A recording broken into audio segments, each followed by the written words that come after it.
Komið sæl og blessuð, velkomin að Rauða borðinu. Ég heiti Björn Þorláksson og með mér eru góðir félagar mínir María Lilja, ekki Margrét Lilja. Nei, ekki Margrét Lilja. Sæl blessuð. Hæ. Og Sigurjón Magnús. Já, komið sæl. Ef ekki bara vera svolítið hnittinn og reyna að vera fyndin, förum svona yfir sumar af helstu fréttum dagsins, að það koma helgi og svona. Það ekki alla hlægilega. Nei, en það samt að hlæja að óhlægilegum fréttum. Já. Er það ekki? Jú, má það ekki alveg? Alltaf finna. Hvar viljum við byrja? Það er dæmis með þess að hver þarf óvinni þegar maður á vini. Það er þetta með snjórunningstækið frá vegagerðinni sem eyðilaði hellinga bílum eða stór skaðaði í gær þegar var verið að ryðja snjónum burt. Verið og stór fyrir götuna. Nei, sko bara bílarnir sem að snjórunningstæki mætti, þeir fengu bara svo mikið yfir sig. Sumir segja að það hefur farið of hratt þetta snjórunningstæki en vegagerðin ber það tilbaka, en allavega það skemmast sko bæði body og brotna framrúður og ég veit ekki hvað og svona og ég veist þetta bara pínu komist fyrir geði hvað ég er illa innrættaður. Brotnir speglar og það reyndar skapaðist þarna mikil hætta, það eru ykkur sem að svona hafnaðinnar út af og talaðum að hafa lent á hvítum vegg bara þegar hann kom á móti.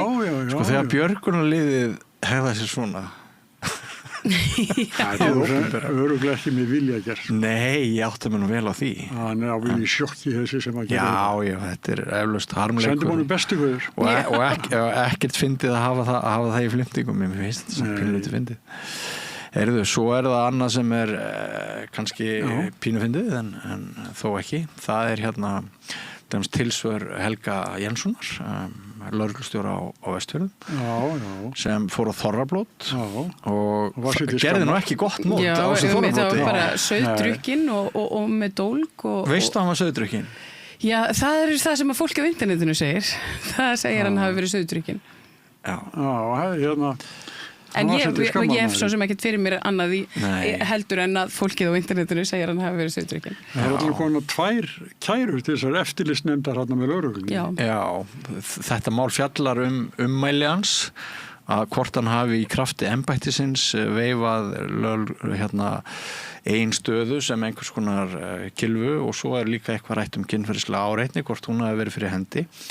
En sjálfur segir hann að þetta sé tilkomið að því að hann hafi dansað asnalega og svo segir hann að hann hafi ekki slegið til höndunum maður veldur hver asnalega dansaði eins og enginn sé að horfa.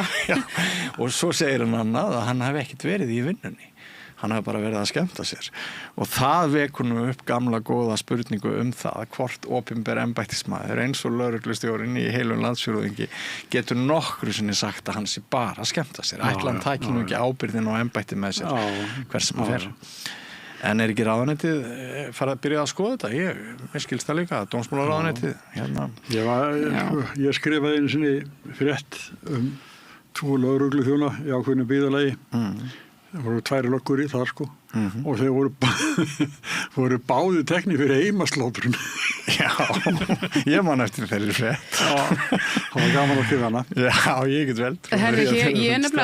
Ég fann gamla frétt þennan sama mann, lögreglustjóran. Helgi hefur oft komið við sögu fjölmiðla. Akkurat, og það er nú ritstjóri samstöðurinnar sem ber ábyrgð á þessu ritstjórn DVF á þessu tíma, þetta 96 minnum mig, 97 DVF. Það er sagt frá því að lögreglu yfirvald fleygði fötluðum út á götu. Síðustu fulltrúin á Egilsstöðum er enn í starfi þrátt fyrir endurtekin ofbeldisverk og önnur lögbrot.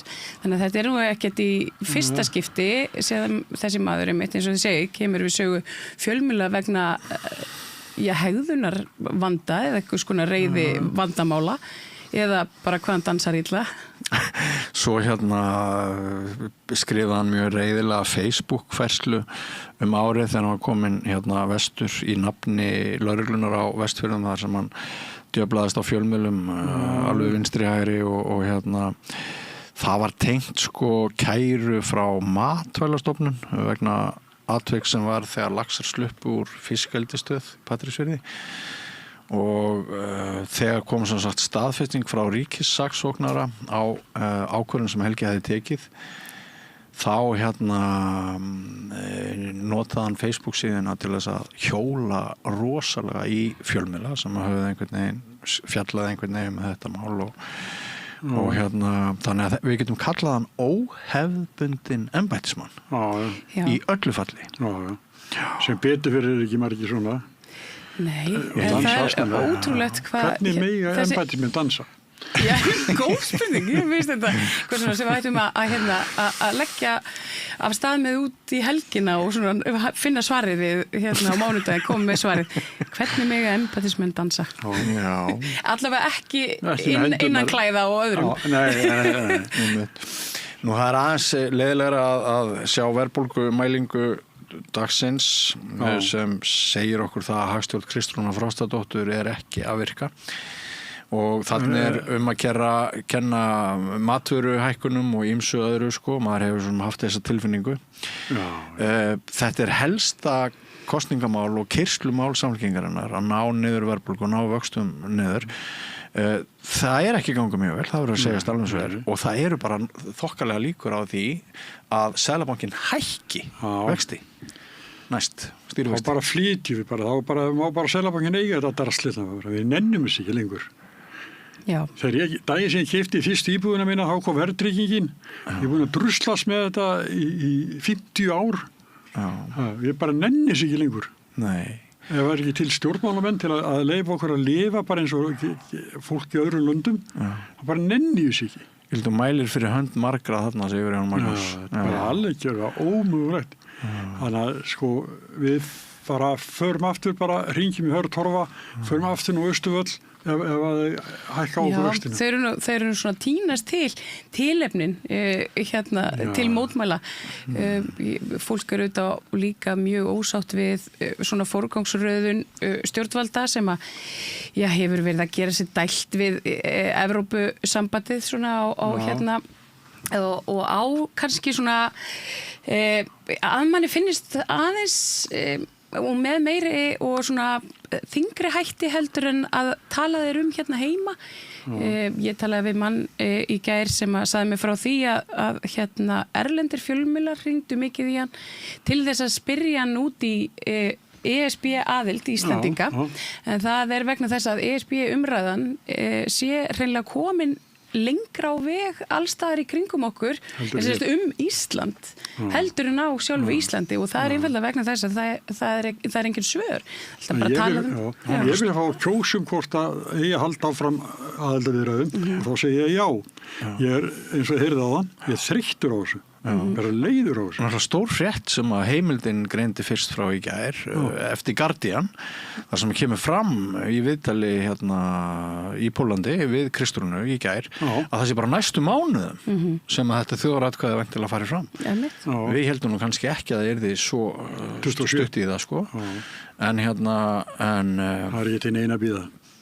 Talan ef við hækkum vextina og bara þetta ekki hækkar. Við getum ekki látið fara svona með okkur. Og svo er það auðvitað stríðsrekstur eða fjárútlát til stríðsrekstrar, vopnakaup og annað. Þannig að ég segi það og hér með þá bara boðum við fólk að bara og biðjum það hreinlega að safna saman og mótmæla hreinlega. Þetta gengur ekkert svo. Það er ekki endalaust hægt að beygja bakið okkur meira. Og þess að kemur bara það brotnar. Og þetta ég þóli með mín algjörlega þróttum. Það er ekki fyrir mig persónulega, það er ekki stóra málið. En svo er það samt, heilu stjórnmálaflokkarnir sem að vaða eld og brennistinn til að koma í veg fyrir að ellilaun og örorkulaun hækki einhver ögn. Þetta alveg ævintýralegt. Það snýr margt á haus. Já, og fyrir nokkrum árum síðan, þá var ég að spila golf með eldri manni og hann tölum mikið saman eins og oft gerir, svo sagði hann einu sinni, ekki datt mér í hug að ég myndi enda sem fátækt gamalmenni.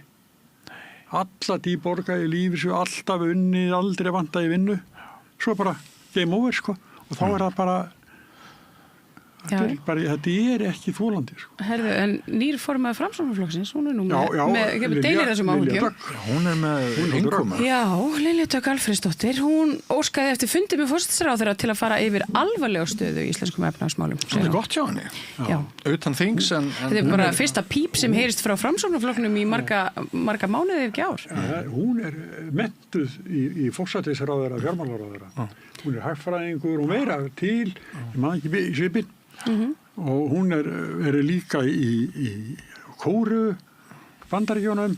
Þetta bara, hún er menntuð í forsætisráðherra. Já, hún sýnir með þessu líka, nýbúið kjósuna sem formann Framsóknarflokksins, að sko helsti veikleiki hennar meintur að sitja utan þings. Hann kemur ekki í veg fyrir að hún láti þessari kveða með þessum hætti sem hún að gera núna. Hún sagði það við, hún var hérna á sundag. Ég veit það. Já, hún sagði það bara. Alveg svo þingi þá bara. Hún bara strax byrjuð að sína. Já, býðið bara saman. Nei, ég alveg að tala. Hún bara harða á hverjum. Heyrðu, ég er svo heitt í hamsi. Já, átti þetta ekki að vera gaman? Jú, en við bara, ég samt hlusta á allt sem þú segir að mikill athygli og mér líður bara mjög stutt á það. Já, ég held að það sé, stundu verðum að bara... Allir í þessari stöðu. Nei, þetta er alveg bara algjörlega óþolandi, sko. Já, ég er bara algjörlega sammála þér. Heyrðu, en eigum þá að víkja að efni dagsins, það er nú bara fjölbreyttur pakki framöndan hjá okkur. Já. Við endum þáttinn á lífsorku í þínu boði, María Lilja. Heyrðu, já, ég fæ til mín góðan gest, hann Þorvald Inga Jónsson. Hann er svona sérfræðingur í Qigong. Hvað er það, getið þið spurt? Ég veit það. Svona kínversk leikfimi. Gunnar gamli leikari, var hann ekki... Það var einmitt meistarinn hans. Var hann í þessu? Já. Og Bjarnason var alltaf með honum. Akkurat, og þeir skrifuðu sama bók um þetta. En hann ætlar svona aðeins að fara yfir það hvað væri nú bara svona ídealt í samfélagi þar sem við erum með mitt svolítið svona bóginn og þreytt og kvíðin buguð að svona jarðtengja okkur stundum og hann gerir hér í lok þáttarins svona nokkrar æfingar sem að svona hjálpa hlustundum og áhörfundum að svona ná tökum á sjálfinu. En æfingar, þú segir að hjálpi líka hlustendum, er það ekki aðal áhörfundum? Hlustendum, hann gerir þetta allt Er hljóð líka og... Já. Það er svo morguleikur. Og segir semst í beinni hvað hann er að gera. Já. Þannig að hlustendur fær líka sitt. Já, það er allir með. Og það þarf ekki tæki og tól, en bara stótlar alveg nóg. Já, bara hægt að sitja. Og bara, og meðan maður hlustar í bílnum nema maður kannski ekki mælt með því að maður sé mikið að tegur hundunum þá. Þetta getur ekki verið leikfimi. Þetta leiðir hugan að þeirri spurningu, hafið þið einhvern tíma gert morgunleikfimi með Rás 1 á mótnana? Þú hefur gert það? Já, ekki ofta ég hef gert það. Já. Ég vann á Elliheimili og hef oft unnið á Elliheimili gegnum tíðina og þar hef ég gert þessar æfingar. Já. Til mikilvæg fyrir mér. Nei, en ég er alltaf á leiðinni það. Já, ég segja saman, ég er alltaf, þetta er einfalt, maður bóðið upp á þetta, þetta er 10-15 mínútur og bara, ég er bara allir að nýta sér þetta. Já. Eða þið getið hlustað á Þorvald. Já, spennó. Síðan, þú ert nú afkasta mikil þennan daginn, þú sem og alla daga náttúrulega, við erum náttúrulega bara reynum að láta hendur standa fram úr ermum. Þú ræði líka við fulltrúa Vináttufélags Íslands og Kúbu. Já, Eyjólfur B. Eyvindsson og Gylfi Páll Hersir, þeir koma og ræða ástand á Kúbu. Sem er svakaleg. Já, það eru auðvitað... Þetta gleymi alveg svo gasa, við tölum aldrei gasa núna. Ég tala gasa hverjum degi. Nei, það er fyrir ekki, ég bara fjölmiðlum, íslenskum fjölmiðlum, þá er bara gleymt. Akkurat, og við komum svolítið inn á það. Gasa er alveg bara hætt að vera umfjöllunarefni hér. Já, það er bara erfitt að finna nýja frétt af málefnum Palestínu eða Suður-Ameríku, Suður- og Mið-Ameríku og Íran í íslensku fjölmiðlum. Þannig að þeir bara koma allavega Eyjólfur B. Eyvindsson og Gylfi Páll Hersir og þeir ætla að segja ykkur fréttir frá Kúbu og svona fara svolítið yfir söguna og afleiðingar efnahagsþvingananna og svo stöðuna núna. Áhugavert. Og Sigurjón Magnús, þú ætlar að ræða við íþróttafréttamann, ekki? Jú, herðu, íþróttaþátturinn Bekkurinn með Sigurjóni. Já. Nei, ég fæ Hörð Magnússon til mín. Hörður náttúrulega ekki bara landsættur fyrir að lýsa fótboltaleikjum og ekki bara það. Hann var líka mjög góður knattspyrnumaður. Og hann til dæmis var það markakóngur 3 ár í röð. Með að fá. Já, hann fór 1 ár í val en það gekk ekkert vel, hann mittist Nei, hann mikill erfæðingur og hann var líka í handbolta hann þurfti að velja á milli íþróttagreina. Já, einn af þeim, Nei, hann er íþróttamaður bara líf og sál og skemmtilegu maður eins og var málkunnugur pappans líka Magnús Ólasinni. Varstu að ræða með hann persónulega eða eru það að ræða íþróttir? Já, bara íþróttir og hann útgangspunktin kannski hann að því hann komið svo við hann til dæmis í sumar að fara að lýsa fullt af leikjum í heimsmeistarakeppninni sem í Bandaríkjunum, Mexíkó og Kanada og þannig að hann hefur bara nóg að gera svo á hann 5 börn sem öll hafa eitthvað svona fína hæfileika eitt sonur hans atvinnumaður í fótbolta og sá næst yngsti, svo yngsti líka mjög góður fótbolta og þetta svo hann einn leikari hann bara Hörður í góðum málum, hún líður vel. Höddi Magg, hann flottur lýsandi. Já, og mér finnst það gaman að hlusta á hann og líka gott að spjalla við það Og pappans var leikarinn góðkunni Magnús Ólason, sumargleðinni og hann söng lagi Prins Bólo alveg rétt og nú fekk ég til viðeigandi Kristrún Prins Bólo þetta tengist allt sjáu þetta nú hann sagði við mig Jón Trausti Reynisson hjá Heimildinni í morgun, hann náðist nú ekki inn í þáttinn en hann sagði fyrir þáttinn að á meðan hefðbundnir íslenskir mainstream fjölmiðlar fjölluðu Prins Bóloið hjá Kristrúnu í gær þá fannst honum aðeins stærri frétt að vitna í Guardian að þjóðaratkvæðið væri innan seilingar bara svona smá fyndni það má leika sér líka algjörlega dró upp ekstra ég ætla ekki að lesa djúpt í þetta mér finnst þetta bara fyndið nei, bara Prins Bólos selst svo vel hann náttúrulega veit þessa sögu hvernig við Íslendingar höfum bara graðkað þessu í okkur áratugum saman Prins og kók, þetta var nú bara þjóðadrykkurinn í hverju sjoppu sem var þegar við vorum ungir bara alltaf gaman af fólki sem en hann nú kannski bara ekkert rosalega góður maður þessi þetta er svona svolítið eins og að þú veist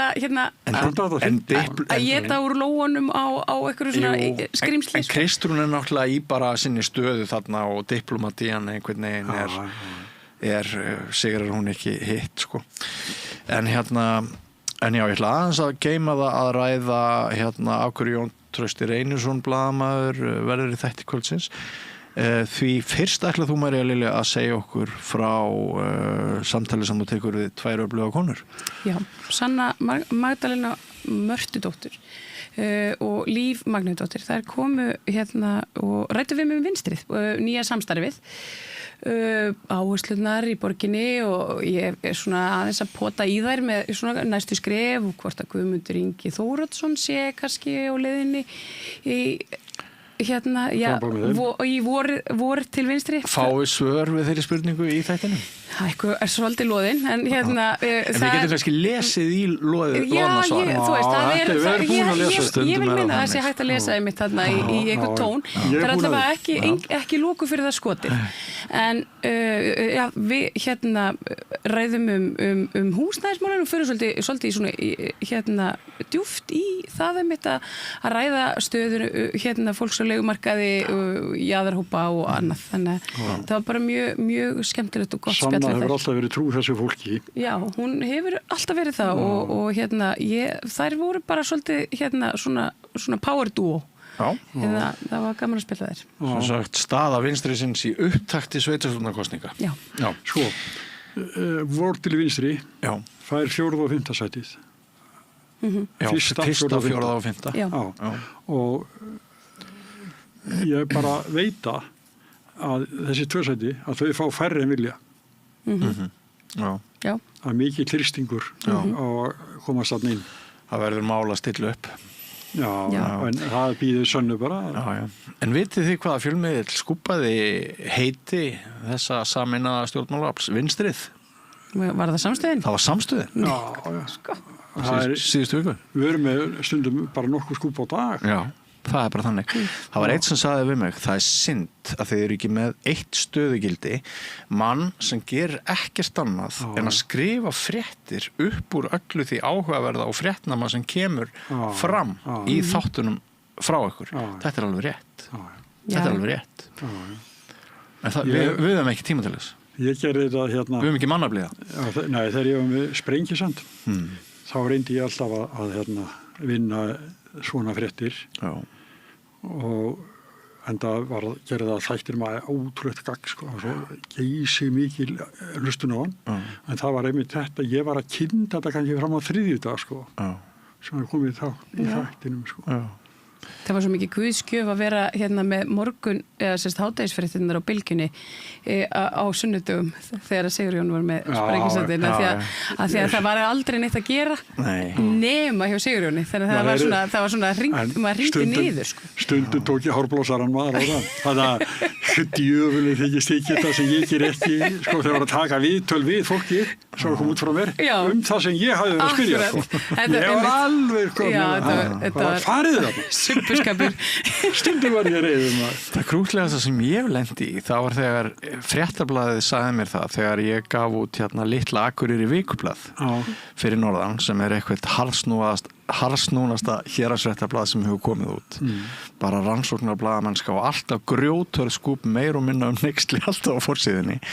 Það var starfsmaður Fréttablaðið sem sagði við mig að blaðið færi aldrei í prentun, öðru sem það væri haka við það eitt kvöldið sem að PDF-útgáfan kom á vefinn að það er því skrútinir að Litla Akureyri vikublað áður en þeir ákveðu hvað er því í blaðinu þegar voru að loka blaðinu Það var eins og sko, þegar ég var eins og tíma ég var fréttastjóri á síðustu áhöfn Alþýðublaðsins. Össu var stjóri, ég var fréttastjóri og svo var það Þóra Kristín og Kolbrún Ingibergs.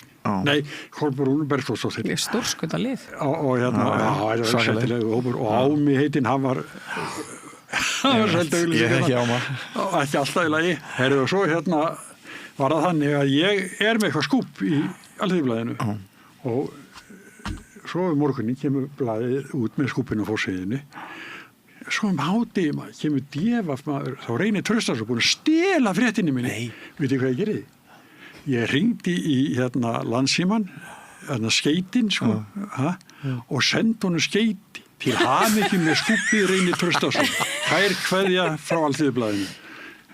Snilldarlegt viðbragð. Ég var búin að gleyma þessu, en hann myndi mátinsni að ég hefði sendt sér skeyti Þetta er mjög raffinerað viðbragð. Já, mér finnst það flott. Ég hægt að senda svona skeyti ennþá. Já, það er góð spurning. Þetta var skemmtilegt. Ég fekk mjög mörg skeyti þegar ég fermdist. Þetta var heillóska skeyti. Já, heillóska skeyti. Þetta er gott. En hann stál ekki fleiri fréttur frá mér. Nei, þetta er svona, sko. En talandum blaðamenn, það eru ekkert nema blaðamenn eða fyrrverandi blaðamenn í reynsluboltunum. Og við ætlum að hefja dagskrána á þeim. Þið vitið það nú að þessi þættir, maður veit aldrei hvernig þeir þróast, hvort þeir takast vel eða mjög vel eða hvernig dýnamíkin verður manna á meðal. En ansi góðu þáttur sem við ætlum að hefja leika á og 3 sem sagt blaðamenn fyrrverandi eða núverandi. Jón Trausti Reynisson, fyrrnefndur á heimildinni. Svo er hún Helga Vala Helgadóttir sem er sannarlega fyrrverandi blaðamaður og dagskrárgerðarkona, þótt hún sé líka leikona og lögmaður. Við vorum saman þegar ég var ritstjóri fréttatímaritinu Mannlífi, þá réði ég Helgu Völu, við vorum saman að gransa og skúpa og hellingur gerast hjá okkur. Já. Og svo kom Hjördís dóttir mín líka, þannig að það var alveg frábær ristur, sko. Helga var alveg náttúrulega kjarnorkubúnt, sko. Já. Og svo hérna hann Páll Valsson, rithöfundur, hann var einu sinni blaðamaður á Þjóðviljanum. Og hann með svipaðan feril og ég í blaðamann, sko, hann byrjaði sem prófarkalesari og vann sig svo upp prófarkalestrinum. En hérna, við ræðum aðalega 2 mál og bæði mjög eldfim. Það er langur kafli mál Þóru Tómasdóttur, efnistök Ríkisútvarpsins. Og eiginlega eina bara til þessa finnst mér gagnlega hóp umræðan, til dæmis lagalegur vinkill Helguvölu í því máli, bara mjög áhugaverður. Og hérna bara fyrsta gagnlega hóp umræðan þessi efnistök. Og ég ætla ekki að segja neitt meir það, bara þátturinn talar fyrir sig sjálfur. Síðan, hérna, annað sem er tölverð umræðum, það er lífið í Rússlandi. Já. Það er lífið í Rússlandi. Páll Valsson er nýbúinn að lesa bók, ég held að sé ekki ennþá komin út á íslensku, eftir magnaða manneski frá Norðurlöndunum sem hefur svona hætt sér út í margt að þessu viðkomasta til þess að fjallum. Og ástandið í Rússlandi er svo rosalegt. Það er svo mikið harðræði, einræði og ógeð þannig að við vitum sennilega minnst af því svona frá degi til dags.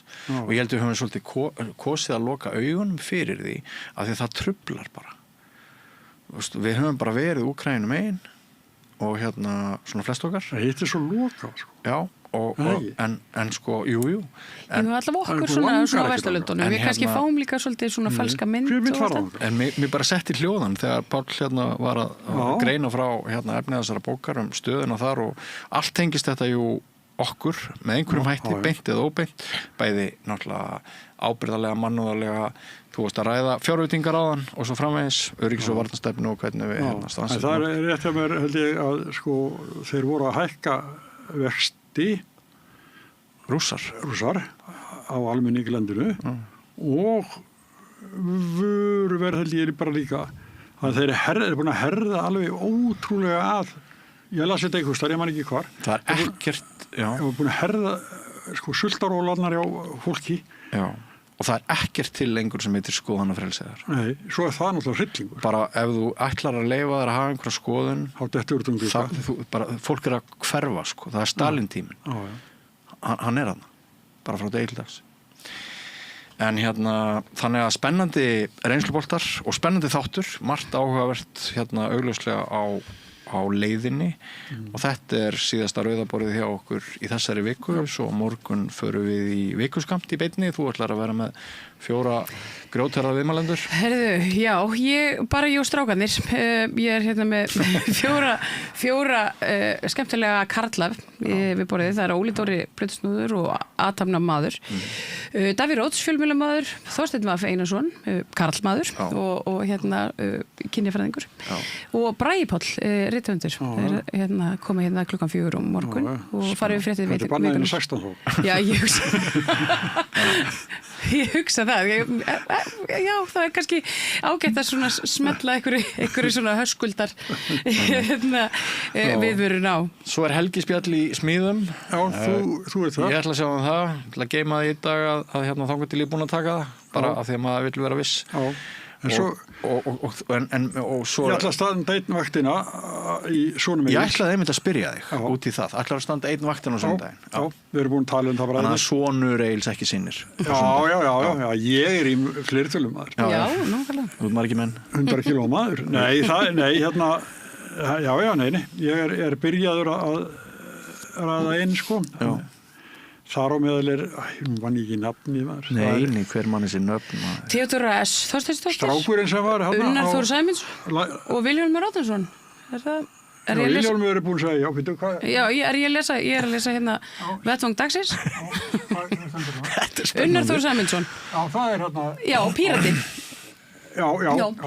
Já, sem er í lagfræði. Sá sem að sæði barnaverndari völdum stríð á hendur með grein sinni. Já, akkurat. Og svo endar það vel, sko. Já.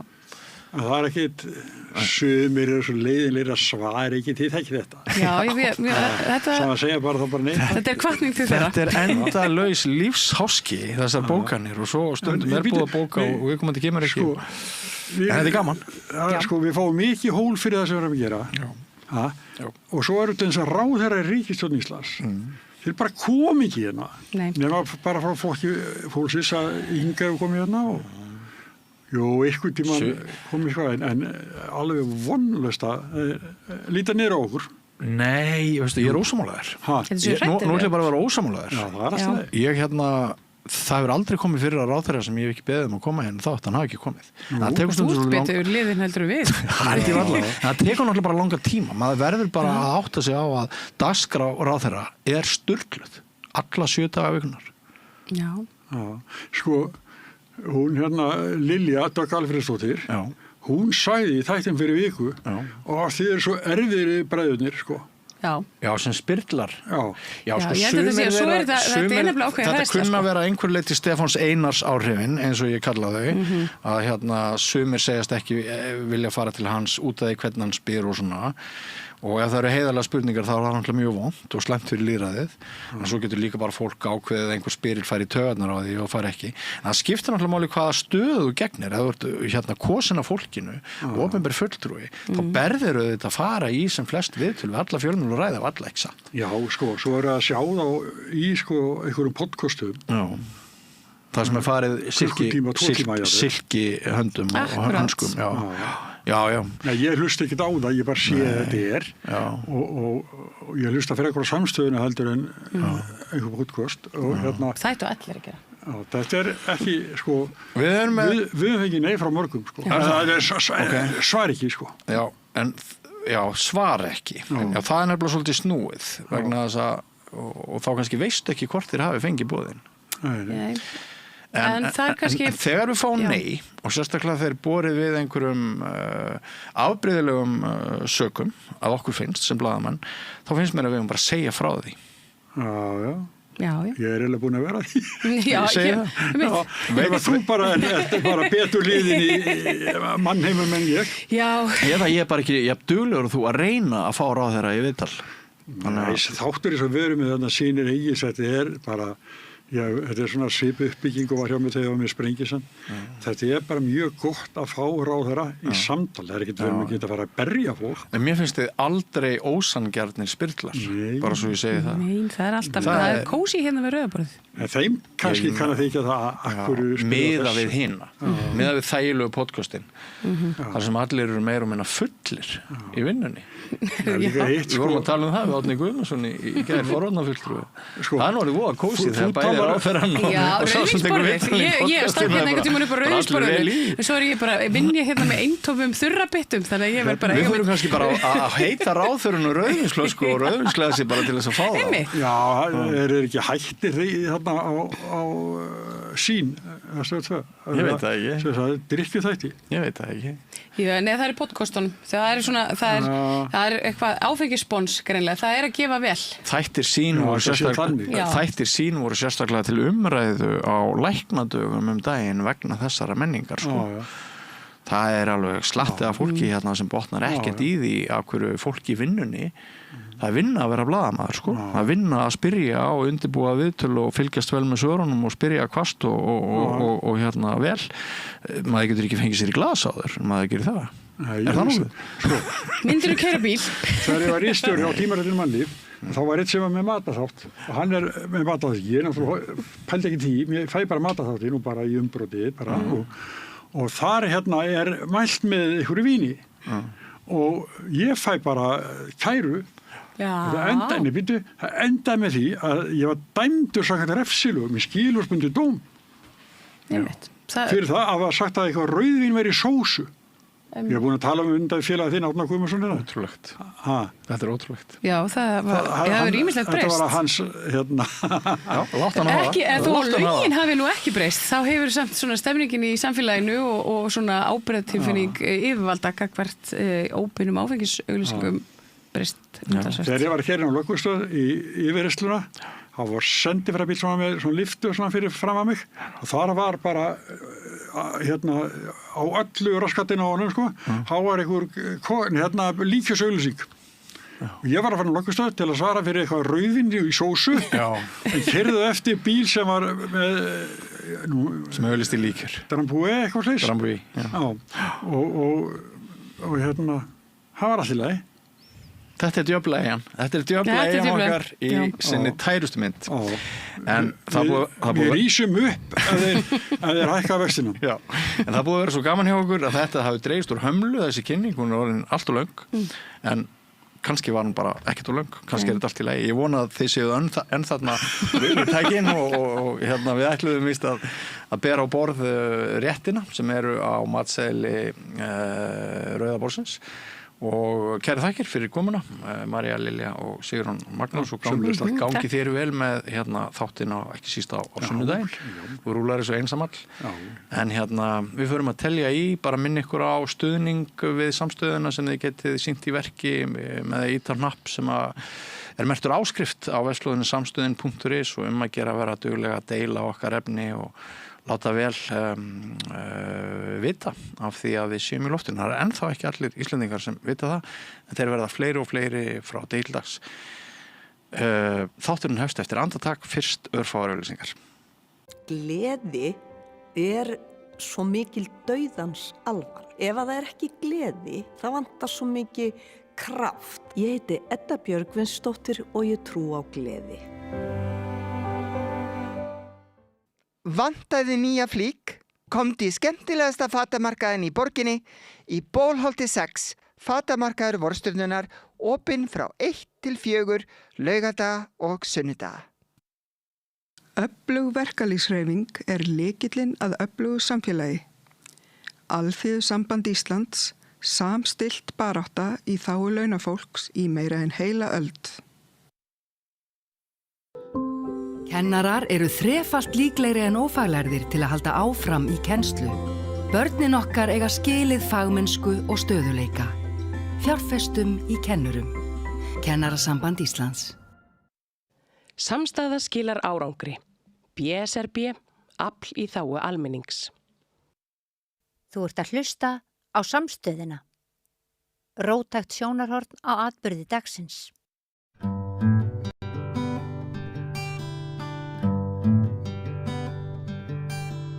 Komið sæl og blessuð, velkomin í reynsluboltana. Í reynsluboltunum fáum við fólk til okkar með þekkingu á umræðuefnum ýmsum. Við ræðum þjóðmál, fréttir, verður sjálfst eitthvað komið inn á menningu og blaðamennsku líka í þessum þætti. Ég held að allir viðmælendur mínir í dag annarkvort hafi verið blaðamenn eða séu blaðamenn.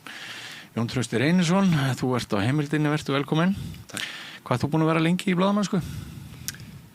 Frá síðustu öld. Já, hann er mest allan þinn starfsferil. Já, ég myndi segja það. Ég byrjaði held ég 18 ára í sumarstarfi. Já. Samhliða sumarsjómennsku. Einmitt. Engin leið að hætta? Já, flestir ná því einhvern veginn. Og Páll Valsson, ertu velkominn? Takk að fyrir. Þú ert nú ýmislegt en einu sinni varstu blaðamaður. Ég var einu sinni blaðamaður, já. Þjóðviljanum. 80 og hvað? 3, 4 til svona 87, 8. Já. 87 líklega held ég, já. Það voru mjög skemmtilegi tímar. Ekki. Það var Rössu Skarphéðinsson sem réð mig. Já. Ég hafði verið, ég las prófarkir með Eliassi Mar. Já. Og var svo drifin upp úr kjallaranum. Þetta var mjög skemmtilegi tímar, Man lærði mikið sem blaðamaður. Vannst þig upp úr prófarkarlestinni? Já. Það var reynda að skrifa fréttir, það var mjög gaman, Já. Svona var líka minn ferill, ég byrjaði sem prófarkalesari. Já. Og frílans ljósmyndari. En ég tók mjög vondar myndir, þannig að það var eiginlega gott að það er breytt nánast. Og Helga Vala Helgadóttir, þig nú óþarfi að kynna, þú ert nú búin að vera ýmislegt. Þú varst þó nokkra hríð blaðamaður eða dagskrárgerðarmaður. Já, ég var meira í ljósvakanum. Já. Var eitt sumar á tímaritinu Mannlíf hjá Sigurjóni M. Egilssyni. Já. Það var mjög skemmtilegt sumar. Já. Og svo, nú er ég hlaðvarpsstjóri. Þú ert það? Ég er komin aftur í fjölmiðl. Já. Veitu, er það Evrópu? Já, það er meginlandið, það er Evróputengt. Við erum að reyna að fræða fá minna af einhverju svona nei, já, argaþrasi, þetta meira bara, hvað þetta? Já, við ætlum einmitt að ræða ESB hérna á eftir, veit ég. En ef að byrja kannski á því, góður hálsar, að svona, þegar þessi þáttur er tekinu upp, þá eiginlega málmálana, finnst mér, að verðbólga stendur í stað milli mánaða sem eru ansi mikil vonbrigði, held ég, lækkar ekki eins og greiningadeildir flestir spáð, 5,2%, annan mánuðin í röð, atvinnuleysi yfir 7% á sama tíma, hátt atvinnuleysi, hagstjórn Daða og Kristrúnar í ólgusjó og kreppu. Byrjum á þér.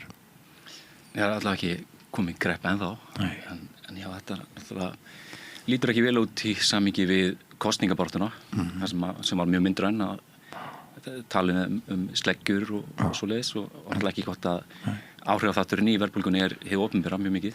Og einhvern veginn svona ekki að sjá neinar allavega ekki djarfar aðgerðir gegn verðbólgu eins og hefur verið farið í til dæmis bara á Spáni og víðar að reynilega bara lækka álögur á til dæmis matvæli, sem gæti vissulega gert, og eru byrjað að tala að setja á sykurskatt og lækka skatt á verði á heilnæmari vörur. En jú, þetta ekki á alla mælikvarða í pólitík, þá ekki gott að vera með hagkerfi í svona komið nálægt svona kreppu verðbólgu. Nei, hvað segir þú, Páll?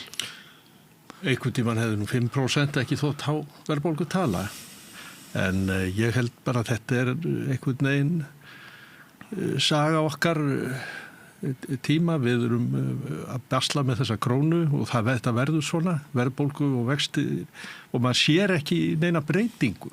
Maður sér ekki ég held að hafi engin trú á þessu lengur.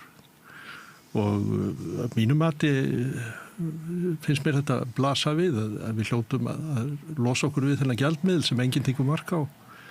Ef við viljum losna úr þessu vaxta verðbólgu fári, og maður hefur áhyggjur af unga fólkinu, við og mín kynslóð náttúrulega búin að borga sínar íbúðir þrefalt ef ekki fjórfalt.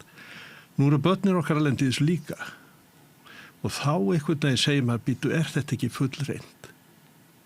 Ég held það. Það nú mín skoðun á þessu máli. Jón Trausti Helga Vala nefndi sleggjuna. Er þetta verið vandræðilegt? Vandræðilegt? Þetta bara ekki gott, Þú veist, ég meina, einhverjir auglýsingar sem að gerðar eru í aðdraganda kosninga, ég meina, eru auðvitað bara eitthvað barn síns tíma, það bara eitthvað svona sniðugt dagsins, svolítið. En ég held að þetta séu vonbrigði mikil fyrir sérstaklega Kristrúnu og Daða, að þetta mjækist ekkert niður. Ég hef verið að taka undir með Páli. Ég meina, við erum bara í þessu örhagkerfi, og sama hversu mikill vilji er til þess að hafa stjórn á þessu, að það þarf svo lítið til þess að báturinn fari að halla. Það þarf svo rosalega litlar breytur. Þú veist, það er eitt félag á markaði sem fer á hausinn, og þá bara einhvern veginn, þú veist, þá hefur það bara mjög mikil áhrif á allt, lífið okkar allra. Það bara ekki gott, og þetta bara sagan okkar. Eins og þetta sé ekki frávik, heldur sé bara virkni. Maður sér það bara bankarnir og dagvöruverslanirnar eru að græða meira og meira á sama tíma og verðbólgan í gangi. Þannig að maður eldir peningana eins og við gerum í blaðamennskunni, þá bara, það fer ekki saman hljóð og mynd. Nei, það gerir það ekki. Þetta líka, maður horfir á þetta, vextir eru hér margfalt hærri en í öllum nágrannalöndunum. Bankarnir, ég hef skilning á því að þau eru að reka banka réttum með núllið og menn þurfa að hafa hagnað, en 100 milljarðar, það er helvíti mikið, vegna þess að það almenningur sem að borga þetta, sligaður af vaxtaokrinu. Það ekki eins og þetta sem er viðskipt. Og það ekki að tala þetta einhvern veginn, finnst mér. Það ekki að tala þetta. Og þjónusta bankana hefur bara horfið. Það bara engin þjónusta inn í bankunum lengur. Þú áður fyrr ég nú ekki fjörgömul, en áður fyrir það fór maður og hitti þjónustufulltrúan sinn í bankanum. En núna er það er bara engin sko. Og ef maður ætlar að hitta því og taka út einhvern pening þá getur maður lent í því að þurfa að borga auka gjald.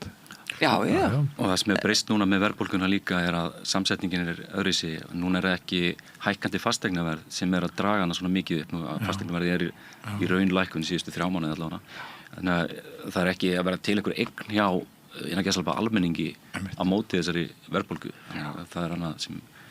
Þetta er líka þessi vísitölu binding, tekur undir með Helgu skrifur einhver fataverslun, hækkar eitthvað svona og sagði allt í einu bitnar á lánum og útgjöldum heimilana. Það er eitthvað mjög skakt við þetta. Og það sem er ósagt í þessu er náttúrulega bara sem einhver hagfræðingar hafa þó bent á að ef það verður einhvers konar áfall í heiminum sem leiðir verðbólgu bylgju yfir okkur þá er virknin aftur bara svo að á þess að vera með eitthvað samsæðstal að fjármagnseigendur eða bankanir sækja inn heim til almennings. Að flestir sem flestir eru með verðtryggð lán og fleiri og sérstaklega þeir sem hafa ekki ráð á því að fá borga 8-10% vexti á húsnæðislán. Þannig að almenningur er bara í ákveðinni hættu í þessu ástandi. Líka svolítið vandræðilegt að efnahagsmálin og það að koma niður vöxtunum og koma böndum á verðbólgu, þetta var aðalmál Samfylkingarinnar.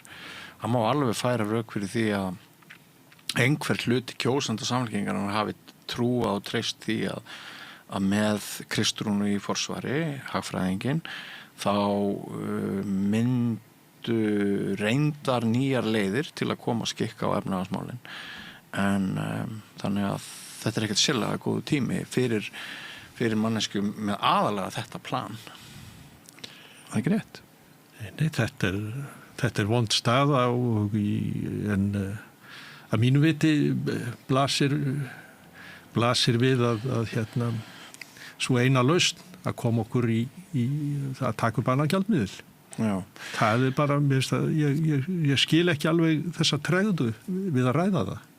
Svo er náttúrulega Kristrún og Daði með í rauninu efnahagsstjórn Bjarna Benediktssonar fyrst og fremst. Það er að segja að lækka opinberar skuldir til að lækka vaxtabyrði sem er alveg skynsalegt, ég er ekki að segja það, en það er svona ekkert mikill munur á þessu fyrir og eftir. Já, sko, svigrúmið er svo lítið þetta er eins og ég segja það, menn hafa þetta svo tæp sigling og hún mun verða áfram tæp, ég get ekki séð annað. Nú liggur fyrir Helga Vala að þú ert yfirlýstur yfirlýst stuðningsmanneski þess að við allavega könnum aðild að ESB og það sem þú hefur skoðað í þínum huga og þinni þekkingu, treystirðu til þess að segja núna að það sé rétt að ganga inn í ESB? Já, ég er þeirra skoðunar að ég auðvitað ekki með hvaða samning sem er á borðinu. Bara alls ekki frekar en í nokkru öðru sambandi.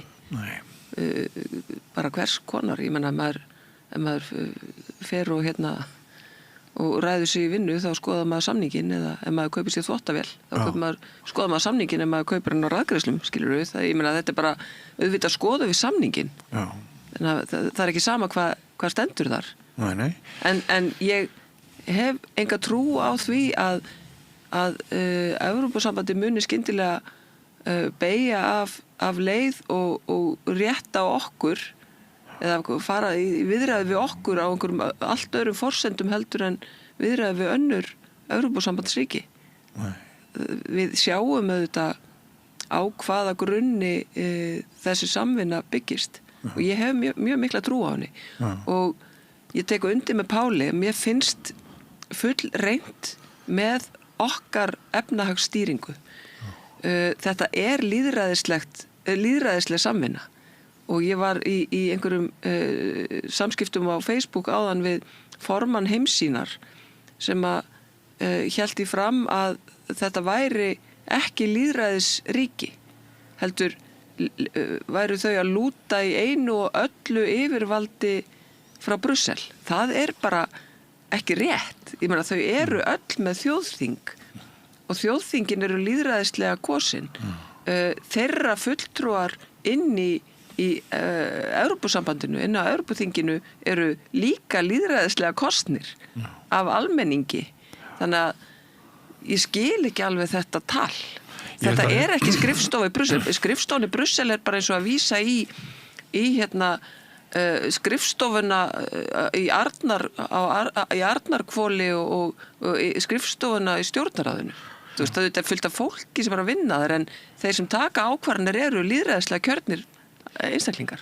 Þetta megi líka tek undir þetta að þetta mjög skrítið tal vegna þess að Evrópuríki, þetta eru lýðræðisríki langflest og þau sem standa okkur næst á öllu leyti og það líka held ég megi bæta við að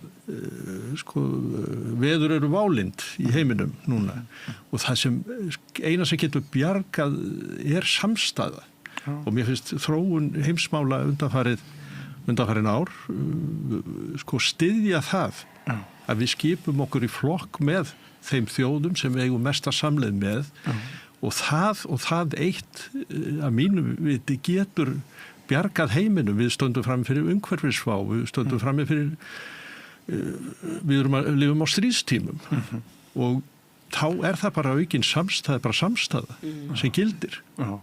Ég hef persónulega ekki sjálfur tekið afstöðu til þess hvort ég myndi að loknum aðildarviðræðum segja já eða nei við ESB en mér finnst sjálfsagt að við höldum áfram þessari vinnu og stríðið sem núna háð ekki síst á síðum Morgunblaðsins það svona, mann dettur í huga það fyrsta sem að deyr í stríði sé sannleikurinn, það gengir rosalega langt núna í því að bjaga og afvegaleiða og minni mig á sögu sem að Baldur Þórhallsson sagði við Rauðaborðið í gær í umræðu Trump að það var eitthvað fólk sem að hafiði heyrt einhverja stjórnmálakonu lýsaði yfir einhverju staðreind að Malta væri ekki í ESB og hún hafði einhvern veginn hrópað það framan í einhvern og það var aðdáun í hópnum heyrðu því hvað hún tók hann alveg bursið frá því að hún hefði farið með hrein rangindi og svona mér dettur þessi saga í hug vegna þess að maður finnur upptakt þess að staðreindir eru mjög á floti, það mjög erfitt að greina á milli áróðurs og staðreinda og af því að þið voru fyrstir á heimildinni Jón Trausti í gær til að greina frá því vitna í Guardian og greina frá því að nokkuð óvænt verði að segja þá kom fram í samtali Kristrúnu Frostadóttur og hans pólverja Donald Tusk já, að það getur bara verið nokkrir mánuðir í þjóðaratkvæðisgreiðslu hér á landi má ég áður en ég gef þér orðið spyrja þig hefur heimildin eins og sumir fjölmiðlar gera stundum tekið einhverja afstöðu til stórra mála eins og Nei, alls ekki, ég held að svona undirliggjandi hugmyndafræði heimildarinnar eins og stundarinnar og undan henni sé bara svona ákveð lýðræðishugsun og upplýsingaréttur almennings og þá leið að fókusera svolítið á það sem verður valda samþjöppun þess vegna fjöldum við til dæmis mjög mikið ástandið í Bandaríkjunum en engin afstaða til og engin tengsl við stjórnmálaflokka eða afstaða til þess hvort þeir ganga í Evrópusambandið eða ekki enda við vitum auðvitað ekki hvernig samningurinn yrði við vitum heldur ekki hvernig Evrópusambandið verður eftir nokkur ár, það eru mikla pólitískar sviptingar í gangi í Evrópu núna og það ekkert ólíklegt að á næstu mánuðum árum verði þjóðernissinnaðir íhaldsflokkar ráðandi í fleiri ríkjum sem dæmi Þýskaland og Frakland og ESB byrjað að afregluvæðast nú þegar, það mikil svona þrýstingur á það en varðandi svona þessa umræðu það náttúrulega svolítið óþægilegt að vita til þess að mjög stór hluti af umræðinu á sér stað á samfélagsmiðlum sem eru í eigu bandaríska viðmanna sem hafa stilt sér upp við hliðina á Donald Trump, bandaríkjaforseta og við vitum ekkert hvernig sá algoritmi mun virka á morgun eða eftir 1 ár eða þegar kosningarna verða. Alveg rétt. Þannig að allt þetta tala áhrif Rússa með rússneska botta og allt þetta sem eru klárlega þarna úti að grafa undan þessu það bara smámál með hvað gerist ef þjóðaröryggisstefna Bandaríkjanna verður innleidd í gegnum þessa algoritma sem að vinna gegn ESB og vinna að einhvers konar meiri einangrun þjóðríkja og meira svona hvað maður kallar svona þjóðarétnis ekki hreinsanir heldur svona þessi klassíska þjóðarétnis íhaldstefna. Þannig að þú ert að segja að þetta atriði gæti verið úrslita atriði í þjóðaratkvæða greiðslu eftir nokkra mánuði? Ef við Rússar gátu haft áhrif á kosningar, hvað geta þá, og nú þetta svolítið ég meina, hvað gerist í Bandaríkjunum í haust í kosningunum? Donald Trump var með þessa árlegu ræðu, State of the Union í vikunni og þar talaði hann berum orðum að demokratar væri að reyna að svindla í kosningunum og gæti ekki unnið á þess að svindla og þeir eru að gera eitthvað í því. Og þeir eru að taka grípullega aðgerða að reyna það, allríkið, taka yfir þjóðnýta kosningar á ríkistíðinu. Þannig að það væri bara barnalegt að gera ekki ráð fyrir að hann muni reyna að hafa áhrif á kosningarnar. Sláandi. Og hvað gerist þá? Ég meina, eftir því sem valda samþjöpunum verður meiri, því líklega að bara eins og gerist í öllum einræðisríkjum eða hybrid einræðisríkjum að upplýsingavettvangarnir eru notaðir. Já. Páll, þú er væntanlega að tekja eftir breytingun á Morgunblaðinu. Já, það fer ekkert á milli mála, sko. Það er í dag, sko, hann einhver ægileg stríðsfyrirsögn og maður er að leita að sérfræðingnum og þá er að Guðlaugur Þór. Já, og svona upprópanir og svona, þetta er ekki að mínum mati góð blaðamennska, sko, þetta er orðið ansi langt frá Morgunblaði Matthíasar og Styrmis. Já, mjög. Það er uppeyja, sannkölluð. Já, en þeir eru augljóslega bara í þessu kannski ásamt bandarækjamönnum með algoritmunum á samfélagsmiðlunum, kannski eru í sama liði en það ég held að þeim hafi ég held að bara runnið kalt vatn milli skinns og hörunds hjá þeim sem standa á blaðinu þegar þeir heyrðu í gær að það væri bara nokkrir mánuðir í þjóðaratkvæði. Já, ég átta mig ekki alveg á þessari andstöðu við þjóðaratkvæðagreiðslu. Það er allt hefur sinn tíma, Við erum búin að þrasa þetta og það er umræða. Mér finnst bara komið að því að við bara eigum við að taka þetta skref eða eigum ekki að taka þetta skref og þjóðin verður bara spurð. Svo sjáum við til hvað þjóðin segir. En ég deili alveg þessum áhyggjum af hinni lýðræðislegu umræðu. Hún er auðvitað það lítur ekkert vel út og auðvitað getur þetta orðið mjög svona harkalegt og ómálefnalegt og svona áráðuskent sem er alltaf synd því að fólk verður ekki að tala saman. Og Evrópusambandið þetta er vettvangur lýðræðisþjóða til þess að tala saman og það getur aldrei verið nema til góðs að mínum mati. Og rangfærslurnar sem eru á lofti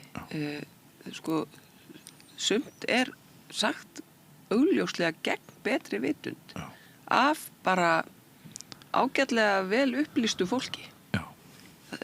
Ég nefndi þetta með lýðræðið en við erum með bara öll börn Íslands verða leitt í evrópska herinn í stríð. Já. Það verður við missum yfirráð yfir öllu. Ég var í útvarpi daginn með kollega, lögmanni og fyrrum þingmanni og dómara sem hélt því fram að vera aðildarríki í Evrópusambandinu væri eins og að vera fylki í Bandaríkjunum. Þetta væri sambærilegt að þjóðarétti. Já. Og maður bara, ég horfði bara á og sagði, þú ert að tala í útvarpi, það er fullt af fólki að hlusta á þig. Þú veist að þetta er ósatt. Er það þannig Brynjar Níelsson? Já. En ég meina af hverju segir maðurinn þetta? Hann veit alveg að þetta er ekki rétt. Nei. Ég meina þetta eru 27 fullvalda ríki sem hvert og eitt getur gert þjóðréttar samning allt milli himins og jarðar og gerði meðal annars samning það að vera í þessu samstarfi.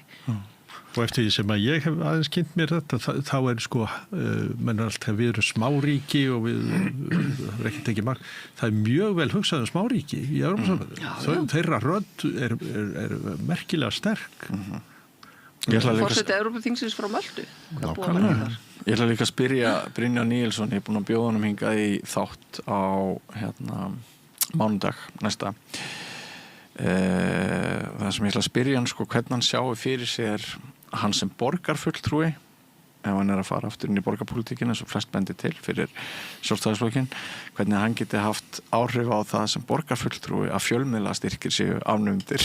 Af því að hann var að tefla því fram í gær sem svona, ef þið kjósið mig, ef ég fer aftur inn í pólitíkina, þá ætla ég að afnema fjölmiðlastyrki og ég ætla að stórlækka framlög til stjórnmálaflokka. Já. Bara svona smá kuriosa. Ég veit ekki hvort þið hafið áhuga á því að ræða það. Jú, auðvitað fá stjórnmálaflokkar eitthvað frá sveitafélögunum. En það er ekki gert með inn í ráðhúsi. Nei.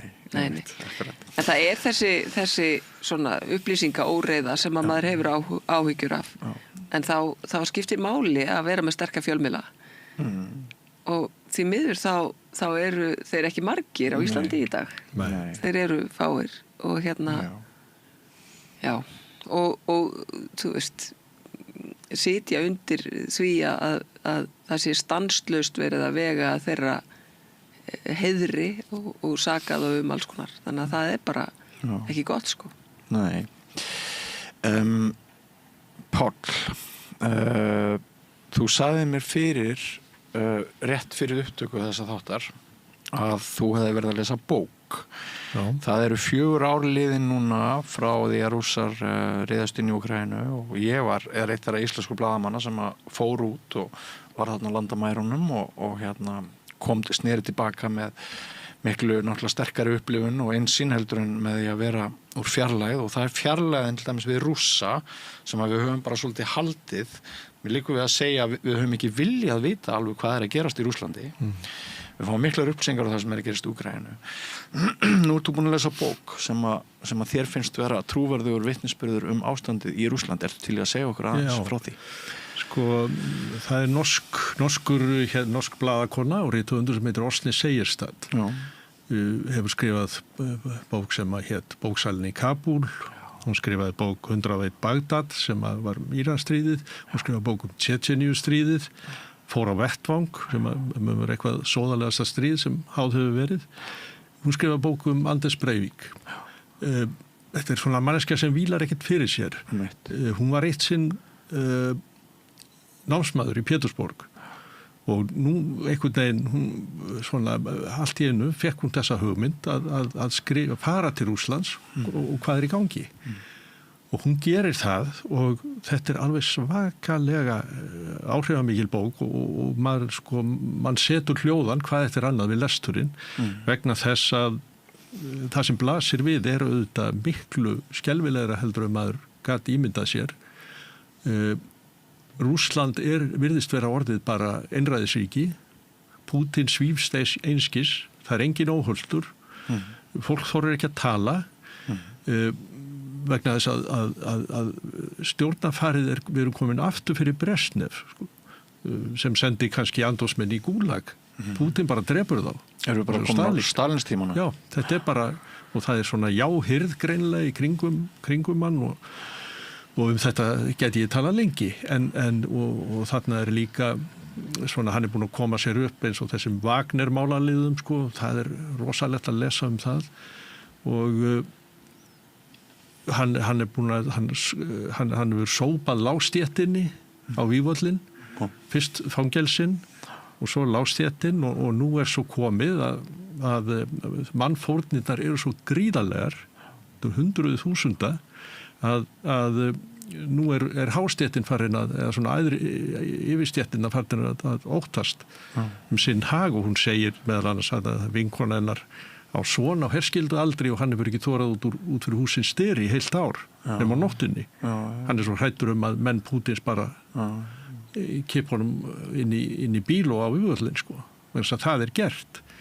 og þetta er einhvern veginn svo sláandi að þessi gamla menningarþjóð, maður oft hugsa þetta Rússland, þjóð Dostojevskís og Tolstojs og það er náttúrulega sannlega búið að banna þeirra bækur, meira að segja Dostojevski og maður er dálítið hissa á því og tala ekki annað, það hefur verið að keyra þetta land og þessa þjóð bara aftur í, ég vil líka að segja miðaldir. Það sem bara einn foringi og hann dýrkaður, það foringjadýrkun sko á mjög háu stigi, þetta bara Stalín. Við erum að endur upplifa Stalínstíman, það eitthvað svo svakalega sláandi. Og maður svona, hvernig tæklum við þetta? Ég held að Vesturlönd þurfi að bara horfast í augu við það að Rússland terroristaríki.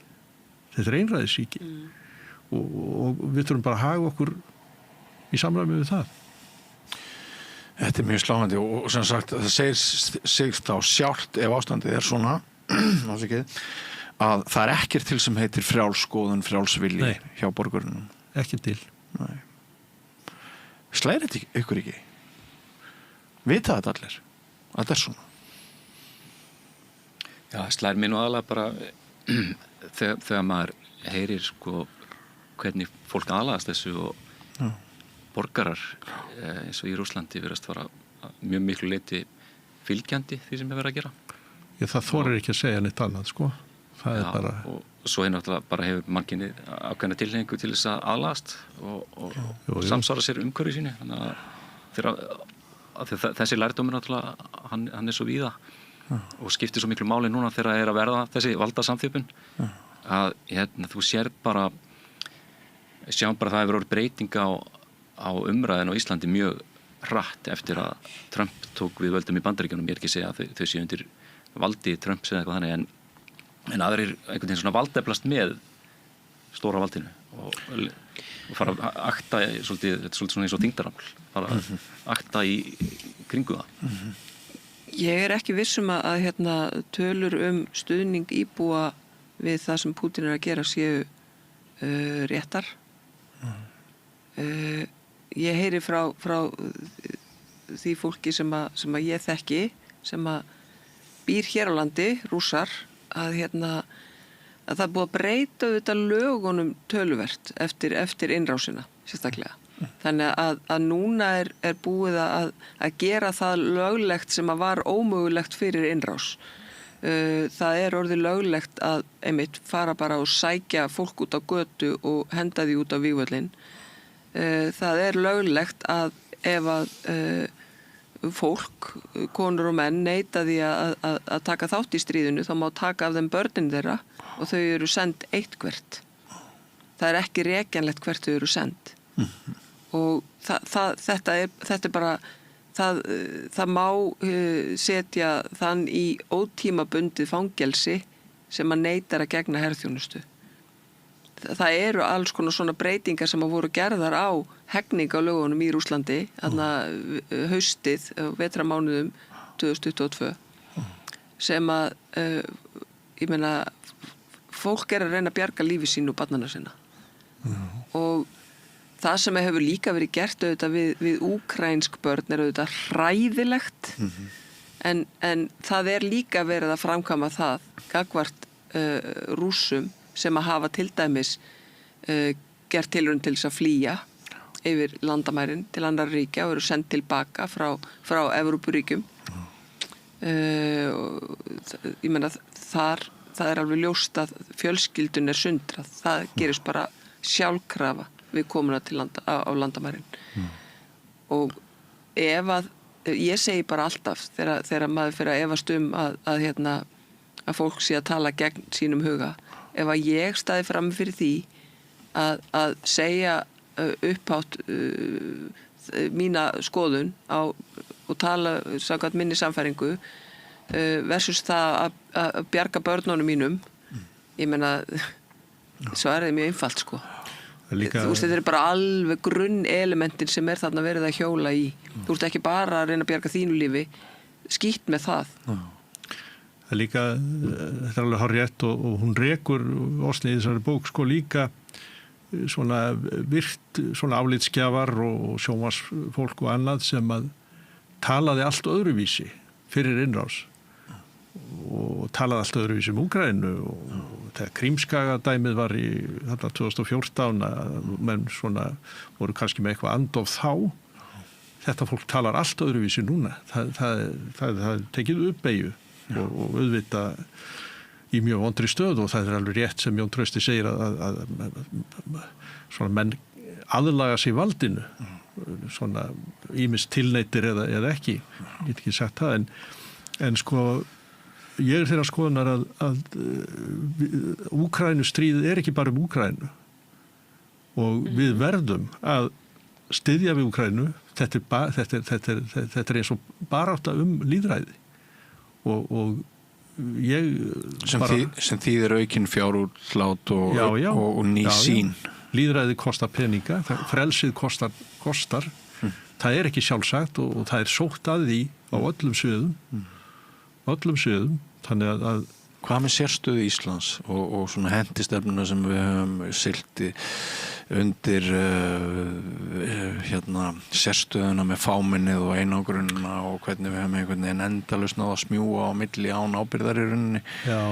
Ég þeirra skoðunar að við eigum að taka okkur stöðu með Evrópu. Tímandi séu þannig. Og ég dálítið ánægður, ég sé ekki betur en að sé þverpólitísk samstaða að styðja Úkraínu. Já, en ekki, það ekki þverpólitísk á meðal almennings ekki samstaða aukinn fjárútlát og margir harma það eitthvað að peningum hérðan fari jafnvel í einhvern vígbúnað eða vopn og það svo sem alveg nýtt líka. Já, maður sér það á samfélagsmiðlunum að það svona ákveðnu aðalega sem mikið kvartund að því að það verið lagður milljarður í Úkraínu núna en það svona kannski ákveð rof svona í heimsýn þess fólks held ég að það náttúrulega nauðsynlegt að vera með einhvers konar svona öryggisstefnu eða landvarnir eða hvað við köllum það ef þú ætlar að einhvern veginn að vinna gegn þessum realisma, þessari valdbeitingu sem að stefnir svolítið í og í gangi í Úkraínu. Þetta náttúrulega bara landvarnir. Það verið að draga mörkin nóg langt frá, þannig að það verið ekki of seint. Það rosalega flókið að vera við, eins og bara margar aðra þjóðir, vegna þess hver sambandi við Bandaríkin er einkennilegt líka á sama tíma. Við erum klemt að milli svolítið bara út frá legu okkar á kringlunni, sko. Já. Við erum það. Já. En auðvitað óskup smá, en einhverju hluta vegna þá kannski veimitt vegna þess hvar við erum, þá skipta máli að hafa okkur með. Já. Sem að ég held að sé bara, ég held að við njótum líka góðs að því, sko. En við getum ekki falið okkur. Það líka, sko, Íslendingar þurfa stundum að leggja hvaða mörkum. Það ofta eins og í þessu Evrópu umræðu þá allt hvernig högnust við á því að vera í Evrópusambandinu. Við höfum komið svolítið upp með það. Það alltaf þannig, en sko, það bæði ábyrgð og skyldur, sko. Við höfum ákveðna skyldur líka við heiminn, við aðra þjóðir. Við erum velstætt ríki og stöndum vel og við erum vel aflögufær. Myndi ég halda. En svo þetta náttúrulega bara spurning grundvallar hagsmuni og leiði til þess að lifa af sem þjóð. Það var að vitni Brynjar Níelsson með að vera aðili að ESB var eins og að vera fylki í Bandaríkjunum. En sko það samt bara raunsær möguleiki sem geti komið upp að ef við horfum nokkur ár framreiknum það sem hefur að gerast, hótanir gegn Grænlandi sem ekki yfirstaði að Ísland gæti orðið ekki fylki í Bandaríkjunum, heldur bara hérað í Bandaríkjunum þess vegna, ef einhverjum dettur það í hug. Þannig að það nú bara þannig að það margar þjóðir að reyna að verða aðilar að ESB en það enginn að reyna að ganga í Rússland eða Bandaríkin. Nei. Það vegna þess að það einhver munur þarna á eðli þessa samstarfs hvað sem síðar verður eða hvernig sem ESB þróast. Þannig bara hagsmunir. Já. Það líður á tíma okkar en af því að við erum hérna öll höfum tengst blaðamennsku bara svona, ef ykkur langar að ræða það, hafið einhverja skoðun á vinnu Þóru Tómasdóttur að ræða við konu sem hefur banað foreldri sínu í samtali sem var útvarpað núna í vikunni og það sem rætt allt annað heldur en glæpinn vegna þess að siðareglur RÚV banna henni að ræða glæpinn kom fram þú bara hristir og hlær ég mér langar aðeins til þess að einbráði hvort þið hafi skoðun á þessu og þá einhverja, því með bara segja nei, en ekki ræða með þetta skiptir ekki máli, en bara í ljósi þess að svona sumir blaðamenn hafa tekið mjög djúpt í árinu, meðal annars pabbi þinn, Reynir Traustason. Hvað finnst þér þessa blaðamenn, sko, Jón Trausti? Er RÚV svona elta einhvern sensationalisma, menn var rætt Ástulómálið sem dæmi svona skúpgreddu sem að yfirleitt hefur einkennt fjölmiðla á einkamiðli. Ég hef sjálfur talað nokkur hraðabreytingar sem mér finnst á sumu, en ég ekki fordæmaður, ég bara hugsi. Og mér finnst RÚV spennandi og dýnamískur miðil og vera að gera marga góða hluti, en annað finnst mér svona vekja spurningar. RÚV hefur náttúrulega verið að styrkjast hlutafarslega mjög mikið síðustu ár með aðra miðla.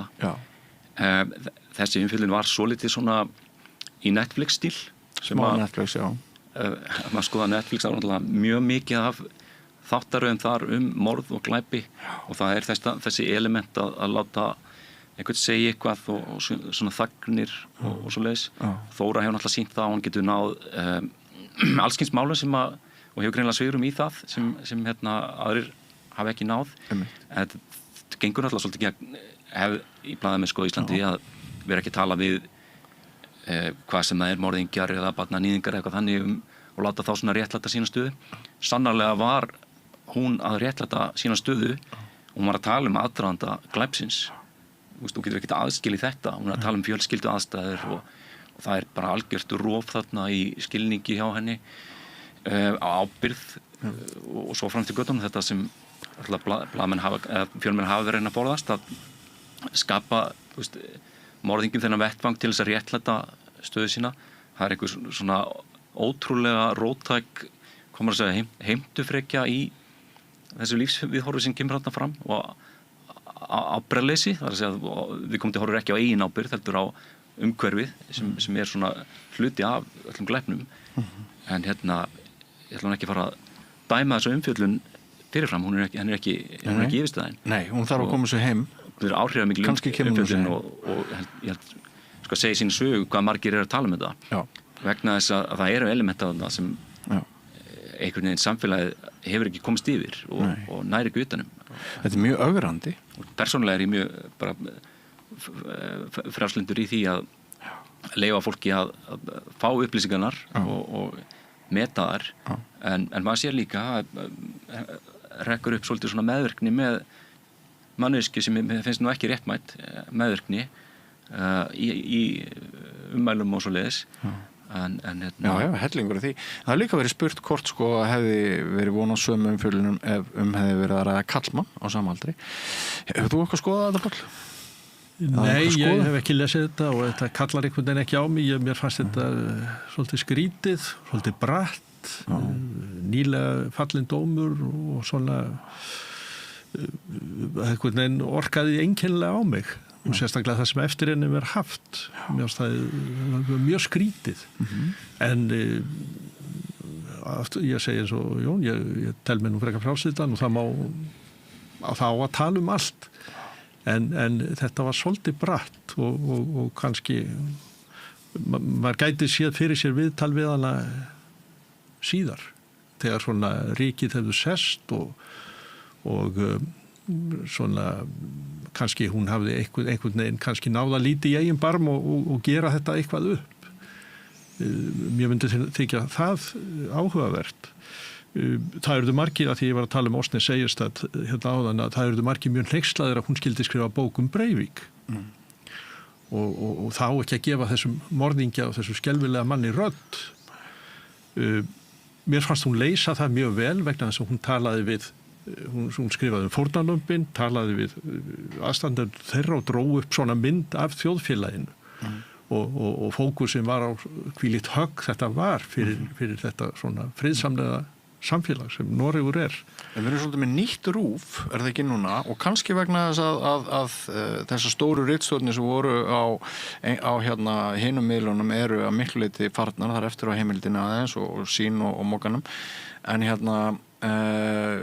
er RÚV að taka yfir einhverjar skildur sem áður einkamiðlarnir sáu engum eða hvernig upplifur það? Ég skal ekki segja, ég svo sem ekki mikla skoðanir á því, en RÚV hefur sannarlega skildur og við getum gert allt aðrar kröfur til RÚV en annara fjölmiðla.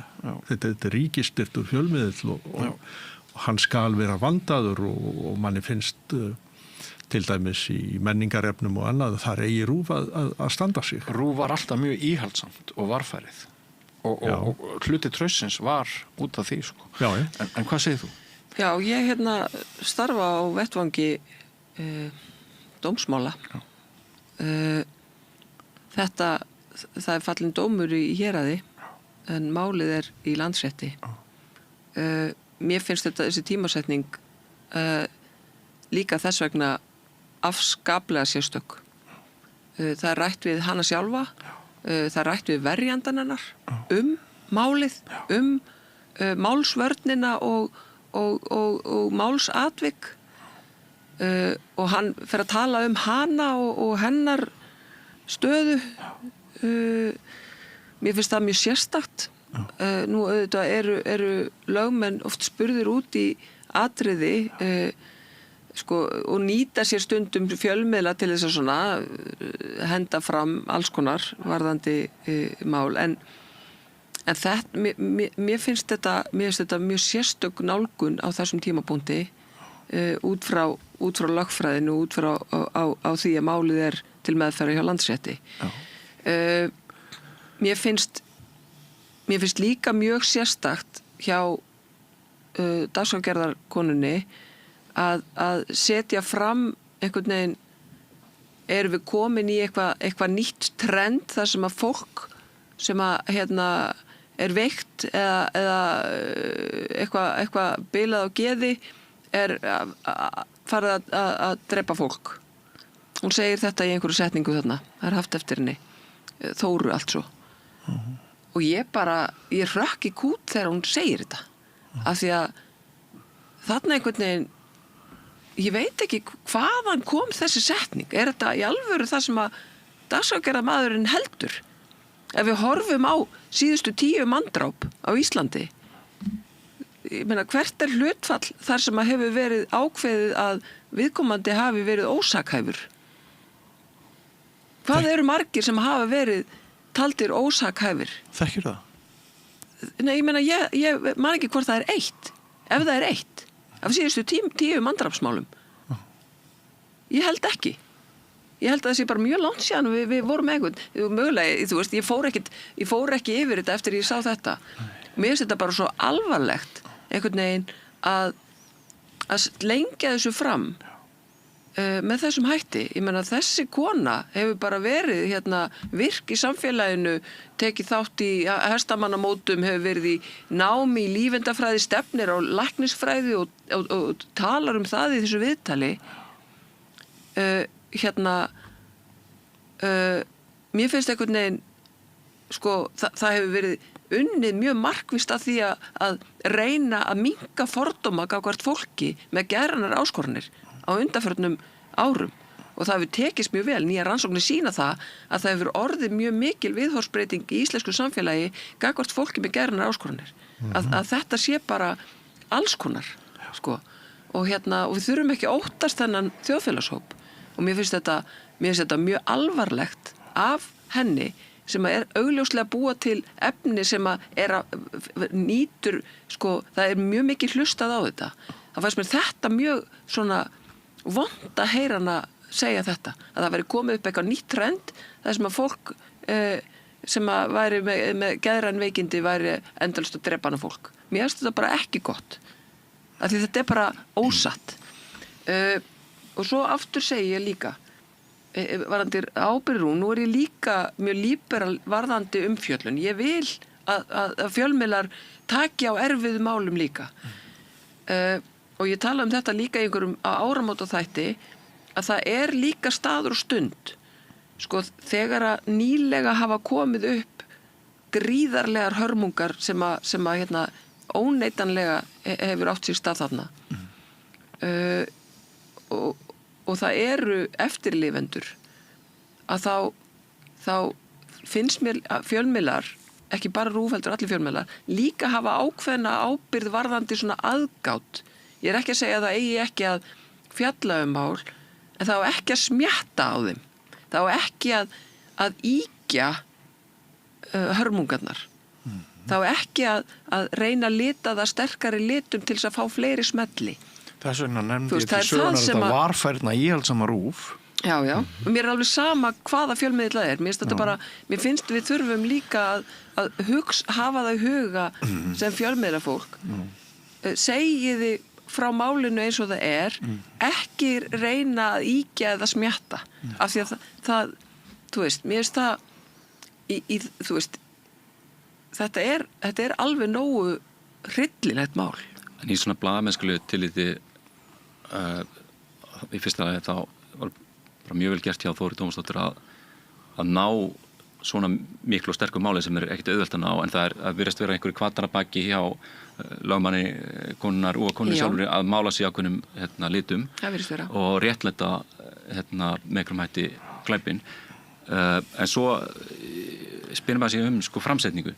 Í fyrstu grein sem sett út á RÚV þetta verið að tala fjölskylduvandamál og það svolítið erfitt eftir að hafa lesið gögn málsins að tala fjölskylduvandamál því þá ert að setja ábyrgðina frá fórnarlömbunum eða frá gerandanum yfir fórnarlömbunum og svo í annar grein er frétt með fyrirsögni trú, trygg og traust og ekkit sko meira það þá er það sjálfslýsing með mynd af henni sjálfslýsing konuna sem gerandi í málunni þetta sko ef maður setur fram fyrirsagnir þá vil maður kannski geta staðið við staðhæfinguna og RÚV getur augljóslega ekki staðið við þessa staðhæfingu því að hún hefur ekki reynst vera traust eða trygg allavega fjölskyldunni í þessum málum. Þarna hefði mátt skrifa segistu vera. Já, og kannski hljómar svo smá atriði en þú veist stórt atriði. Mitt svona viðhorf út frá blaðamennskunni alveg svolítið klofið bara Þóra hefur náttúrulega gert frábæra hluti í blaðamennsku og að ná einhverju þarna það sem aðrir eða fáir aðrir myndu ná en á móti þá að vissulega vera hverfa svolítið frá ákveðinni hefð í íslenskri blaðamennsku en kannski þetta bara meira framtíði kannski verður opnara og svo það framsetningin sem þarf þá að huga að ef þú ert að byrja einhverju braut. Akkurat sko. En klofið viðhorf, ég tek undir það og mér finnst þetta sem Helga Vala segir mjög umhugsunarvert allt saman og af því að RÚV með svo mikla forgjöf, af því að RÚV hefur svo mikla sérstöðu, af því að RÚV hefur lagaskyldur sem engin annar fjölmiðill hefur, þá finnst mér að við þurfum alltaf að ræða RÚV þegar RÚV tekur svona djart skref til góðs eða ills og það margt sem slægir mann óþægilega í þessu en á sama tíma og tekið undir það að Þóra náttúrulega frábær blaðamaður og hefur gert margt magnað. En við höfum kannski bara eftir svona 5 mínútur ef aðeins að ræða pólitík ef að ræða það hvort miðflokkunur búin að toppa ef að ræða borgarstjórnarmálin þannig alltaf borgarmálin að leysast upp í einhvern fótboltafarsa fengum mann hjá Samfylkingunni úr fótboltanum sem leiðir það og nú verið að tala að annarsætið á sjálfstæðismannum sé fótboltamaður sem hættur í vinnunni sinni til þess að verða bara í annarsætið á sjálfstæðismannum. Hvað að gerast þið? Hver segja körfubolta iðkendur að gjalda? Hvað körfuboltafólkið? Akkur eru þau ekki að lista? Það sko áttu að verða ákveðin tímamót þegar myndbandið af Ara Edvald var sýnt. Já. Það var svolítið eins og að vera að kynna nýjan Porsche og þú sást lagskóna og þú sást jakkafötin og svo kannski, þú veist, verður að segja snabbrið virðingu fyrir Ara, þetta var kannski ekki Porsche, þetta var meira svona Ford þú veist, gamli góði sko, við þekkjum hann úr ýmsum hlutverkum og en þessi endurkoma jakkafatana held ég að sé svolítið svona þráðurinn sem komin í gang núna og við saman líka með Snorra Másinni sem svona ungu maður sem klæddi sig í jakkaföt og einhvern veginn náði, ég segi ekki æðstum veðdórum en bara komið fast að því orðin bara miðlaði punktur í tilveru Íslendinga. Ef að segja endurkoma jakkafatana og takaskór? Eða ekki. Takaskórnir verða lagðir á hilluna og jakkafötin tekin upp. En já, þetta er alveg rétt. Það er nákvæminn típa sem sem veðjað á. Svona virðuleiki sem verið að endurins að gera Ísland gott aftur. Það sem mér finnst svona áhugavert í þessu núna náttúrulega staða Sjálfstæðisflokksins sem að einu sinni réði þessari borg algjörlega. Jú. Og það var alltaf sagt að svona skýtt með ríkisstjórnir en við verðum að stjórna borginni. Það var svona mottóið hjá Sjálfstæðisflokknum. Það var lykilatriði. Nú það svona ákveðin örvænting í gangi, maður skynjar það alveg. Og ég held einmitt að miðflokkurinn, ég las þetta með Ara Edvaldi, sko, ok, þeir ætla að herja á Sjálfstæðisflokkin. Hann á að draga atkvæði frá Sjálfstæðisflokkinu, þannig að ég held að þetta sé dálítið alvarleg staða fyrir þá og svona endalösa fréttir af einhverju óeiningu og líka óeining hjá Samfylkingunni, sérstaklega eftir hann hjá afstöðu Guðmundur Ingi. Já. Býr til mikið nusla. Það náttúrulega bara, menn ná ekki þeim árangri sem þeim vildu og þá svona deilur einhver sæti, það alvanalegt en ég svona... Það nú bara, þú veist, alltaf eftir prókjör. Já. Þá það bara þannig, þetta bara... Það bara, sumir eru ánæður, aðrir óánæður, sko, en ég held að þetta getur orðið spennandi kosningar og einhverjum svona, maður sér sko líka held ég að Viðreisn taki líka frá Sjálfstæðisflokknum og miðflokkurinn sannarlega, þannig að það sem að þeir svona voru stærsti flokkurinn hér í skoðanakönnunum fyrir einhverjum mánuðum, ég held að þetta getur orðið erfiðar kosningar fyrir þá og þeir mun ekki kannski uppskera eins og þeir vonir stóðu til. Það svona mín tilfinning bara núna, sko. Já, kannski varandi Sjálfstæðisflokkin þá sér maður sko af þessum fréttum sem að leka út að það virðist vera sem að Hildur sé aftur sett í sömu stöðu og síðast. Síðast var ákveðið að oddvitin af því að það hafði verið sko hnífasett í bak allra þarna inn í Ráðhúsinu á þar síðasta kjörtímabili. Að þá var ákveðið síðast að fara í það að oddvitin fengi að hafa mikið það að segja hver yrði í sætunum og eftir til þess að reyna að búa til liðsheild. Það var tekið af henni á augabragði á einhverjum fundi. Ég sé ekki betur en að það sé að gerast aftur. Það verið að gera það aftur.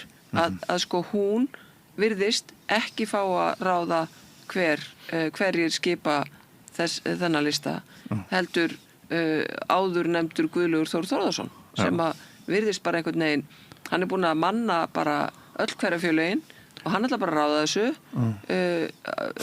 eftir að hann þorði sjálfur ekki að fara í prókjör, þorði ekki að fara í slag við Hildi, þorði ekki að fara í formannin og hérna bara, þú veist, mér finnst þetta nú, auðvitað engin kærlega, þú veist, mér þykir ekkert vænt Sjálfstæðisflokkinn, en mér finnst þetta bara svo áhugavert að þau skuli einhvern veginn aftur ætla að láta Hildi vera með hóp fyrir aftan sig sem að mögulega er að fara að vinna aftur og áfram gegn henni.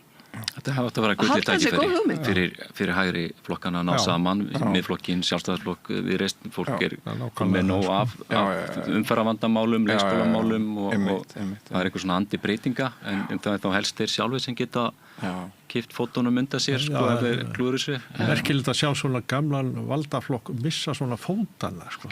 Allt í einu orðin óöryggi og svona, þetta er mjög skrítið. Og formaðurinn auðvitað er svolítið eins og dádýr í bílljósum þegar hún er í viðtölum sko, að því maður finnur það bara, þetta er svo vond staða þegar fylgir bara einhvern veginn, þú veist, Guðrún er fín, þið veitir, en þú veist, það er, strákarnir af öllum kynjum, þið veitir, bara, eru bara ekki, treyst henni bara ekki fyrir þessu verkefni. Já, maður hefur á tilfinninguna að það er ekki allir sem gráta þetta daufa gengi hennar. Nei.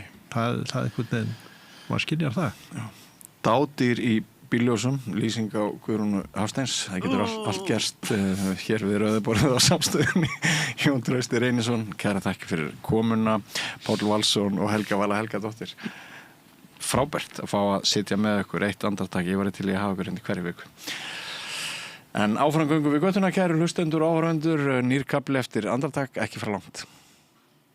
Með því að ganga í leigjendasamtökin styður þú baráttu leigjenda. Leigjendasamtökin eru fyrir öll þau sem vilja vinna að réttlæti og öryggi á húsnæðismarkaði. Leigjendasamtökin.is Við lifum á tímum þegar þörfin fyrir opna og gagnrýna umræðu brýnni en nokkru sinni fyrr. Ég heiti Ólína Kjerúlf Þorvarðardóttir og ég styð og vel samstöðina, sjálfstæðan og óháðan fjölmiðil.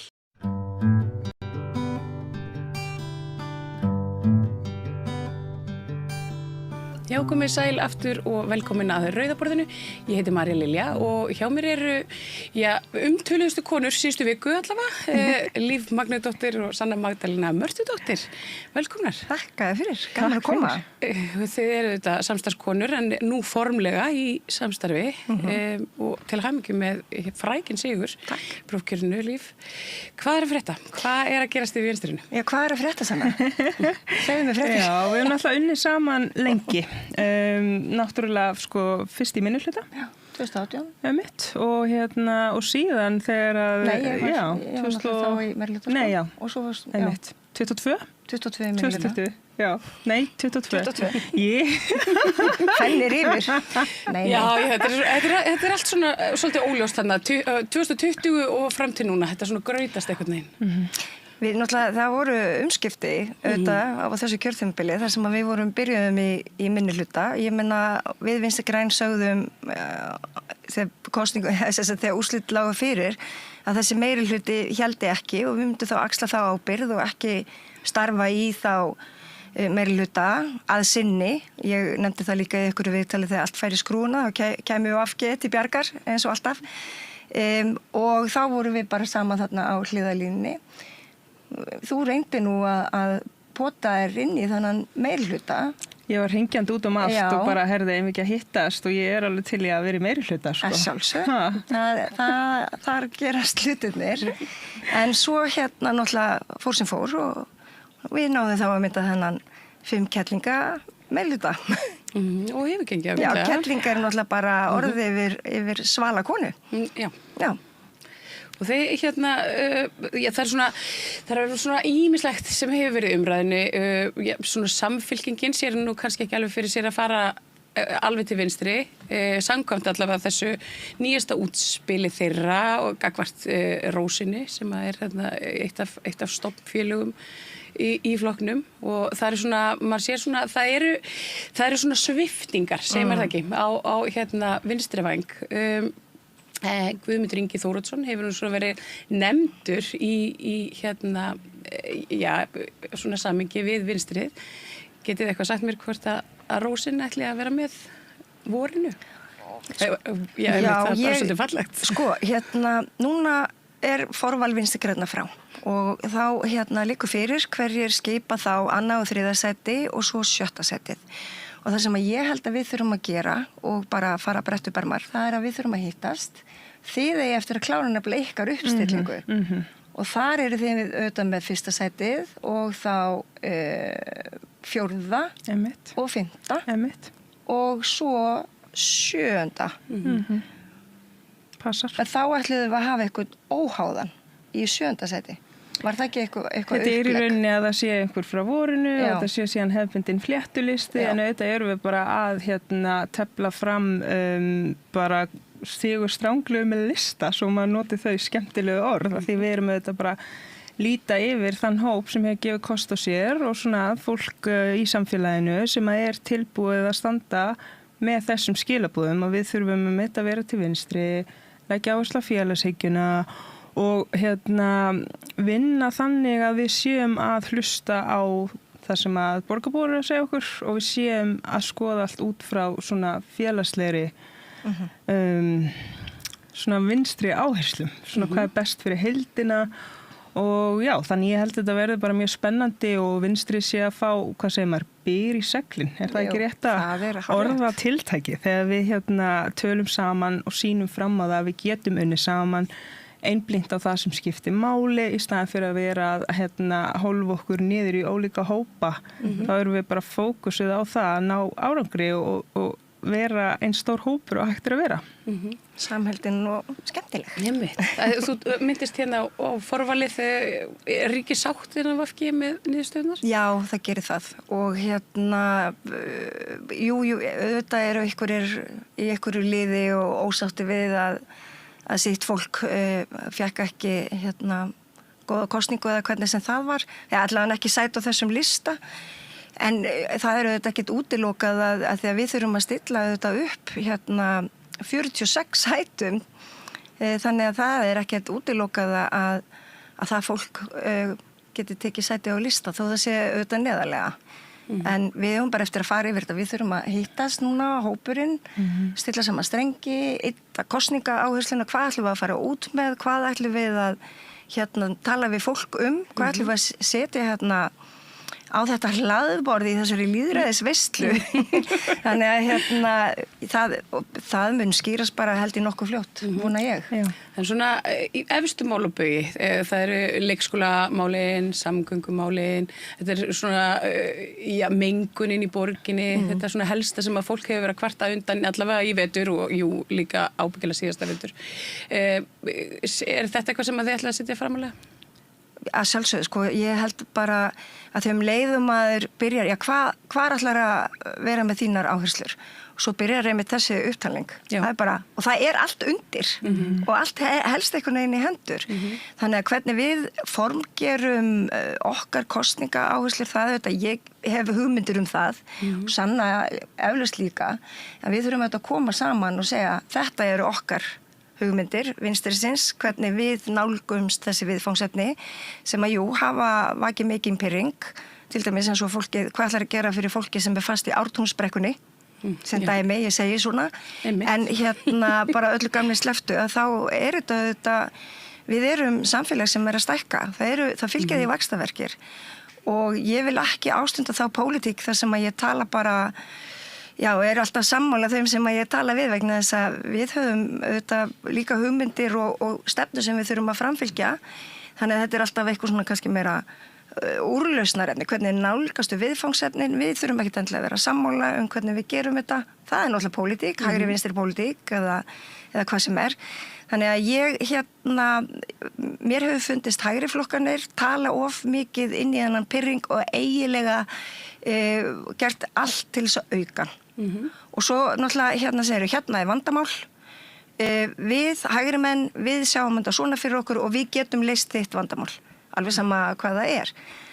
En við þurfum líka bara að vita að það er ekki þannig. Eins og til dæmis bara ef við tökum umferðar öngþveitið. Það er bara vegna þess að bílum fjölgar og fleiri keyra.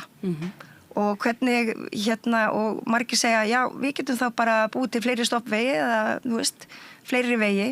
Þeir eru auðvitað plássfrekir. Þeir taka líka tíma. Af því að það segja allir að borgarlínan taki svo langan tíma.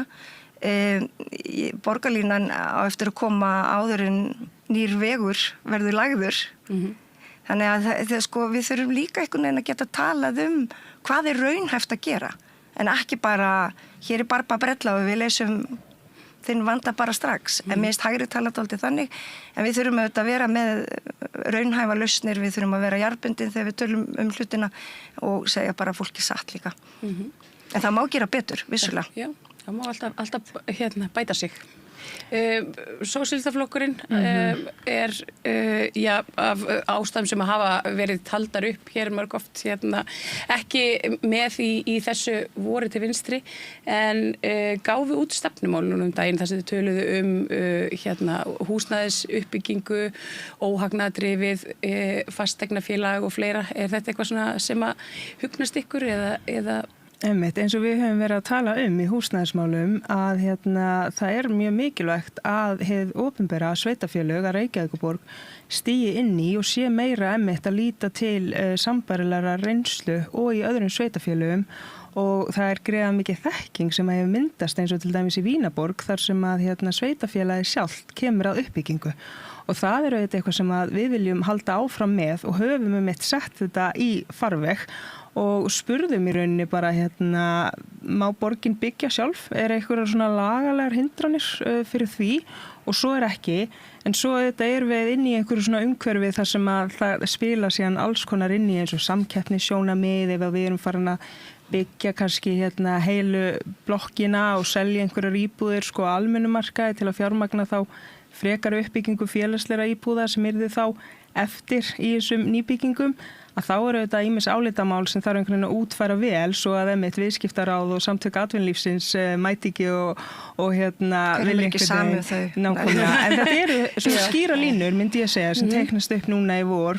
Viljum við fara þá leið að við erum samfélag og við byggjum fyrir fólki sem að býr hér og okkur finnst eðlilegt að gera það, eða viljum við hægri leiðina sem einhvern veginn skammast í sveitafélaginu fyrir að vera að gera þetta lögbundna hlutverk sem hún á að vera að gera og það bara mjög sorglegt að sjá þegar það vera að tala sko að það sé einhvern veginn óeðlilegur stuðningur til óhagnaðardrifinna leigufélaga eða óeðlilegur stuðningur til félagslegar uppbyggingar að vera sko hugsa í lausnum þannig að sé að þetta veita fólki húsaskjól.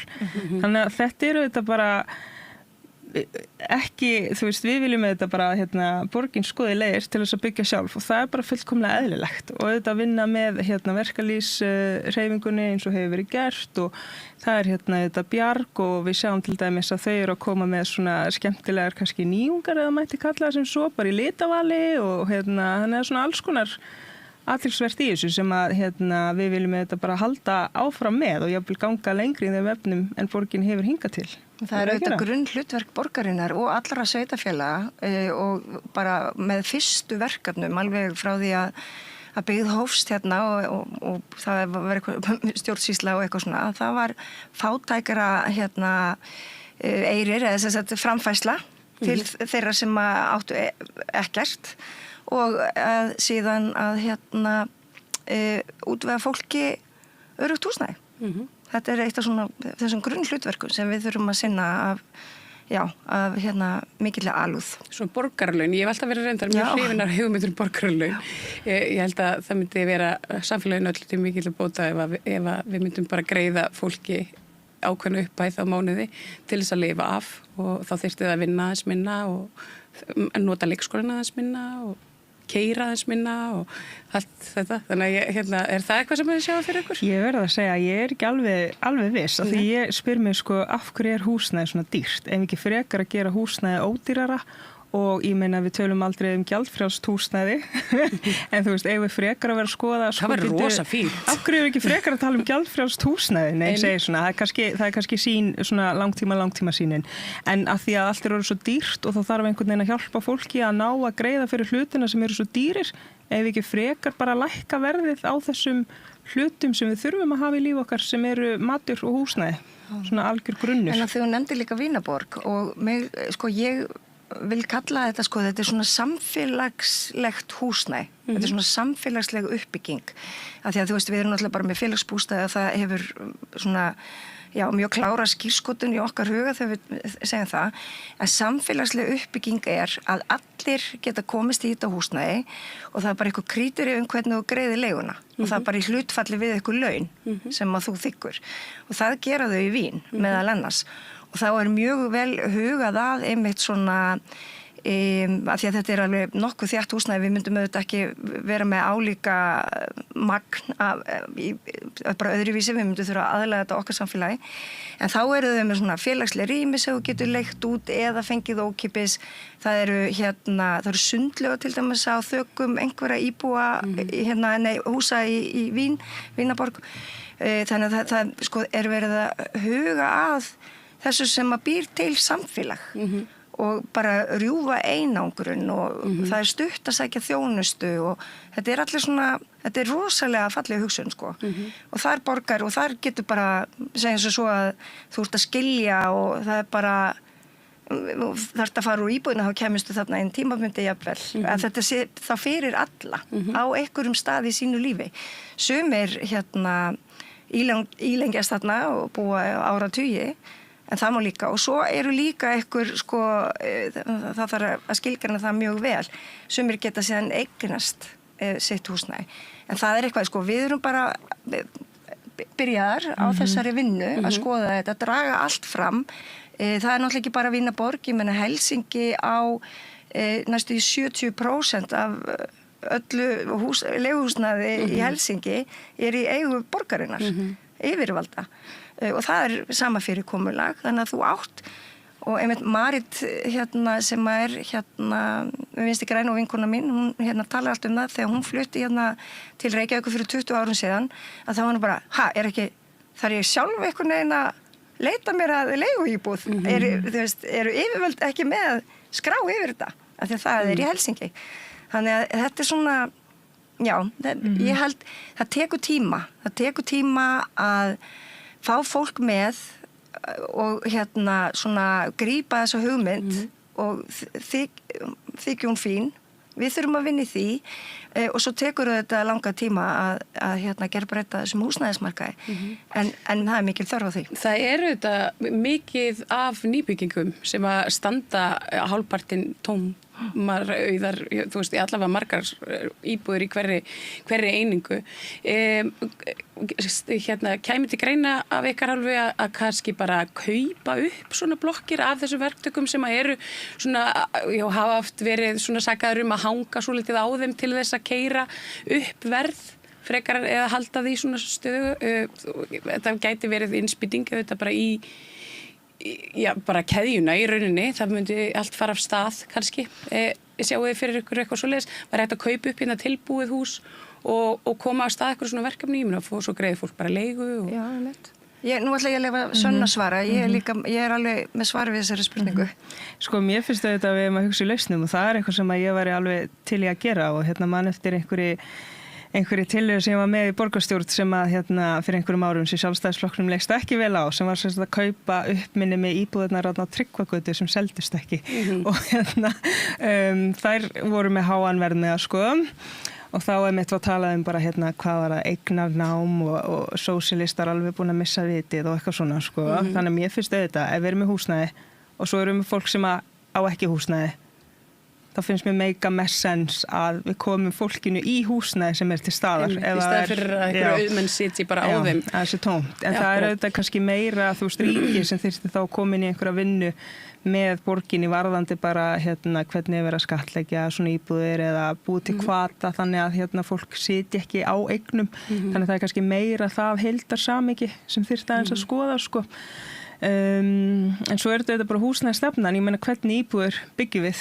og það eitthvað sem við þurfum að passa að sé raunverulega vera að byggja fyrir fólki sem að þarf á því að halda en bara í þessari umræðu líka, mér svo mikilvægt einhvern veginn við í vinstrinu erum ekkert að segja að allir verða að leigja, við erum ekkert að reyna að koma allir bara í einhverju leiguíbúðir og séum á móti því að fólk eigi sitt húsnæði, ég meina það líka bara fullkomlega eðlilegt og vilt gera það, þú veist, þetta snýst bara að tryggja öllum heimili, að við eigum öll örugt heimili og með örugu heimili þá er maður líka að tala bara, þú veist, það fullt af fólki sem nýbúið að kaupa sér íbúð og búið að taka lán og það bara að ströggla því að það að kaupa sína fyrstu íbúð og það bara rosa hark.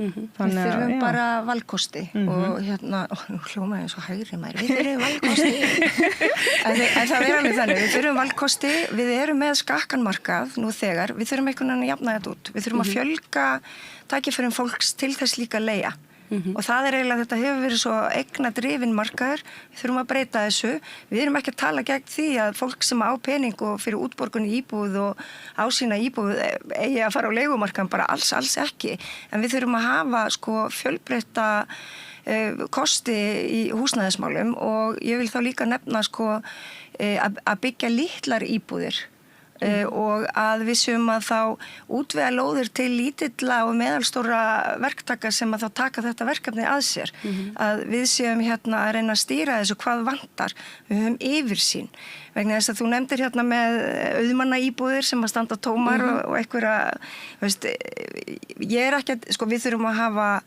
mjög góðar ástæður til þess að fara í slík uppkaup. Ég vil þá frekar skoða að við séum með beinum hægt að koma inn á markaðin Reykjavíkurborg til þess að búa til þetta samfélagslega húsnæði sem ég var að tala áðan.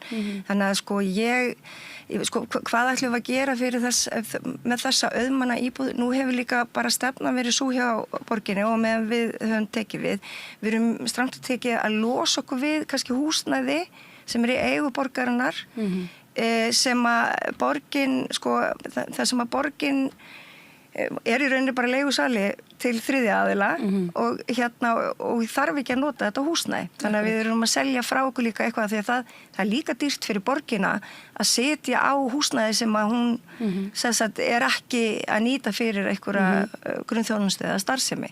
Þannig að við þurfum alltaf að vera, við þurfum líka að vera klókið í þessum peningamálum, sko, í hvað fer útsvar borgarbúa, í hvað fer það og hvernig við nýtum það. Ég hef verið á tímapunkti í mínu lífi þar sem að ég var bara, ég fann mér enga íbúð, ég var í rauninni bara heimilislaus og það kom alveg fyrir að ég var bara eitthvað herðu, hvar á ég að vera í nótt? Þá var ég búin að koma að stelpunum minni fyrir bara hjá foreldrum mínum, það var lítið pláss þar, en ég var svona gist á sófum hjá vinum, var einhvern veginn alltaf bara svona að lifa dag frá degi og ég man að hafa labbað svona í gegnum miðbæinn og hort á sko öll tómuhúsin og allt þetta pláss einhvern veginn og hugsa með mér bara sko ef ég gæti nú bara komist þarna inn og halla höfði og ég held að fólk sem hefur upplifað kannski svona raunverulegt langvarandi heimilisleysi það hugsi einmitt þetta, ég mynda mér það eða bara tómu bílan á bílastæðunum þess vegna sko, að komast inn í skjól og að því að þið voru að nefna ríkið ánáttúrulega ofboðslega mikið af eignum í borginni sem stendur aukt og hefur gert í mörg ár og ég get nefnt bara Þorfinsgötu, Eggertsgötu, horni gamla fæðingarheimilið. Það búið að standa aukt í 10 ár af því að það kom upp mygla á efrihæðinni. Í stað fyrir að gera við mygluna, byggja upp íbúðir af því að það eru íbúðir í götunni. Ég veit að því að foreldrar mínum byggu þar. Þá einhvern veginn stendur þetta bara aukt, þetta grotna niður, það er bara búið að negla svona planka fyrir allt og þetta nýtist einhver. Þetta er alveg glatað og ég bara, þarna hefðu til dæmis Reykjavíkurbústaðir verið frábæri fyrir þig. Að koma inn og jafnvel kannski ekki með að því að leigumarkaðin hann er dýr, það er dýrt að leigja og við þurfum einhvern veginn að koma inn í þetta með mjög markvissum hætti og við þurfum að finna einhvern veginn bestu leiðina til þess að skapa þetta jafnvægi og að því hún nefndir þessar ríkiseignir, það er líka alveg dapulegt að einhver tíman á kjörtímabilinu 2018 þá var sóttvarnarhúsið í Þingholtsstræti selt Reykjavíkurborg seldi það og með þá þeirri kröfu að það yrði gert að 8 íbúðum eða eitthvað svoleiðis. Það til dæmis, það ekkert að gerast í því og þá segi ég líka, við þurfum líka þá að sko vera miklu strangari við að segja, heyrðu það ekkert að gerast hérna. Við ætlum að taka þetta tilbaka. Þá tökum við komum þessu til leiðar. Og það finnst mér líka að vera verkefni næsta kjörtímabils. Það að fara að staða rosalega stór kapall hérna varðandi einmitt ríkiseignir eins og það nefnir. Er ekki hægt að setja sektir og tómt húsnæði? Þú veist, ríkið bara. Ríkið þarf ekki bara að gera það. Nei, ég meina, getur borgin ekki sektað ríkið fyrir að hafa allt þetta tóma hús á borgarlandinu? Góð hugmynd, þetta er ákveðin tekjuöflun fyrir borgina. Það er fullt af peningum. Ég meina, mér minnir að Dagur B hafi talað 70 og eitthvað 1000 fermetra. Þetta er náttúrulega gali, sko. Þetta er ótrúlegt. Og við verðum einhvern veginn að koma að þessu húsnæði fyllaða lífi og virkni og notkun og það situr ekki á okkur hérna í borginni. Ég veit að það hefur verið eitthvað samtal eins og alltaf bara en hvar það er statt veit ég ekki. En þetta væri skemmtilegu kapall. Ég minna Tollhúsið. Já, einmitt. Sem dæmi. Æðislegt hús, fyllaða lífi, gera eitthvað, já. Við erum að borga mjög háa leigu fyrir öll sviðin okkar hérna í Borgartúni bara svo ég nefni það við getum fært alla þjónustuna, ég meina við erum með 3. stærsta bílakjallara Norðurlandana undir Hörpu þannig að það er þá næg bílastæði stutt að fara við þurfum að vera dálítið svona frjóar og frumlegar sko. Og þetta verður skemmtilegt verkefni, finnst mér á næsta kjörtímabili. Já, 100%. Og íbúðir náttúrulega vera til þess að búa í og þetta er kannski bara stærri spurning einmitt hvernig má það vera að það séu íbúðir sem að standa auðar á meðan að það eru fjölskyldur sem að þurfa heimili og vilja búa til heimili. Þannig að þetta er kannski líka bara hvernig litið á húsnæði í þessu samfélagi, að það sé einhvern veginn góð leið til að ávaxta sitt fé ef að maður manneskja sem á mikinn pening, sko. Það er eitthvað hækka fastegna skatta. En mér finnst líka mikilvægt að taka fram að maður ekki að tala Við erum með þá í botnir. Já, þú veist, maður ekki að tala bara fjölskyldufólk sem einhvern veginn næra eignast íbúð og síðan kannski að tala stækka við sig eða kaupa fyrir börnin eða einmitt fólk sem að lendir einhvern veginn svona á milli, einmitt svo í mínu tilfelli, ég var að skilja, fann ekki leigu íbúð, var í algjöru vesinni. Ungt fólk sem vill gjarnan kannski komast úr heimahúsi og í sitt eigið eða eitthvað sem á þá ekkert, þú veist, enga peninga til þess að leggja út í fyrstu kaup. Þannig að þetta eru svona það er mæður oft. Já, einmitt, þetta er svo fjölmargt sem við þurfum að huga að. Ég vil nefna líka að sumar lóðir eru ekki lóðir Reykjavíkurborgar, það er bara einhver eigandi að þeim og viðkomandi, þú veist, ekkert endilega þú veist, eitthvað fjársterkur eða eitthvað, en við komum að sækja þá að byggja á þessari lóð og hún með frjálst að gera það. Við höfum hins vegar, og það eru margir sem að pirra sig á því, svoköldu samningsmarkmið Reykjavíkurborgar. Þannig að þegar við erum að útvega lóðir eða við erum að tala við mjög svona stórtæka uppbyggingaraðila sem að byggja mikla massa, að þá höfum við sagt, hérna eru samningsmarkmið, þetta þarf að vera leiguhúsnæði, 20% leiguhúsnæði, hérna við hækkuðum nú daginn í 7% forkaupsréttur fyrir félagsbústaði til þess að kaupa. Var það ekki ennþá í skoðun? Já, við erum að skoða 7%, það er 5% núna og hérna, já, og svo getur við komið til selt út íbúðina sínar. Þetta hefur alveg virkað. En þetta hefur líka skapað mikið óþól hinum megin. En þarna strangt að tekja Reykjavíkurborg að beita sér til þess að reyna að búa til jafnvægi á þessu markaði og fjölga félagslegu húsnæði sem er náttúrulega, grunn hlutur okkar. Ég verði að spyrja ykkur aðeins út í Reykjavíkurmódelið af því að nú hefur það verið svona tilefni deilna á milli verkalýðsforingja og almennings einhvern veginn og það var allavega svona, virtist ekki ríkja mikið sátt það. Ég var reyndar ekki heyrt neitt minnast á það í þessari viku en er það eitthvað sem að þið ætlið að halda áfram bara með? Ég líka bara að segja, þetta tók miklum breytingum af því að það fór einmitt fyrst út ákveðin hugmynd, ákveðna tillögur sem fóru út í samráðsferli og það komu næstu í 200 athugasemdir og ég veit bara að hópurinn tók sér virkilega tíma til þess að fara yfir þær athugasemdir og mér mjög gott að heyra það að sé ekki bara eitthvað að herðu, við ætlum að opna samráðsgátt og svo ætlum við bara ekkert að gera við það eða þú veist, þannig mér gott að vita að það hafi verið gefin tími í að fara yfir þetta eða þú veist, ég veit til þess að hópurinn gerði það sem að lífið mitt fór. Já, að þú ætlum að halda áfram með það. Verkefnið auðvitað að létta álagið á öll þreyttu starfsfólki í leikskólana sem að auðvitað og birtingamynd þess að það þarf að senda börn heim með bara litlum fyrirvara. Það álag á foreldra, þannig að við erum líka að reyna að létta það álag á foreldra, að þeir geti gengið að því sem vísu að barnið að sækja í leikskóla og sé í leikskóla. Þannig að við skulum ekki missa sjónar af því af hverju við erum að bregðast við og förum í þessa björgunar aðgerðir. Mér finnst þetta það sem að týndi svo litið í þessari umræðu og mér þótti svo svona impressíft verandi einsta móður. Ég var einsta móður með litla stúlku fyrir reyndar allt og mörgum árum síðan að ætla að fella niður leikskólagjöld í 7 klukkustundir á dag. Það er ótrúlegt. Já. Það er bara mjög vel gert. Já, og það er enn frekar stigið skref í átt að endurgjaldslausum leikskóla sem hefur verið stefnumál okkar vinstri manna og vinstri grænna og það þarf meira til. Við þurfum að segja leikskólinn er fyrsta menntaskeið, stigið. Öll sveitafélög eiga að taka börn inn þú veist, í leikskóla þarna og við eigum að lengja fæðingaróloðið og svo getum við verið með eitthvað svona millistig sem að grípur það. En sko það tekur líka tíma. Róló? Já, ég hataði róló þegar ég var krakki, mér var alltaf svo kallt og mér varst alltaf virkning.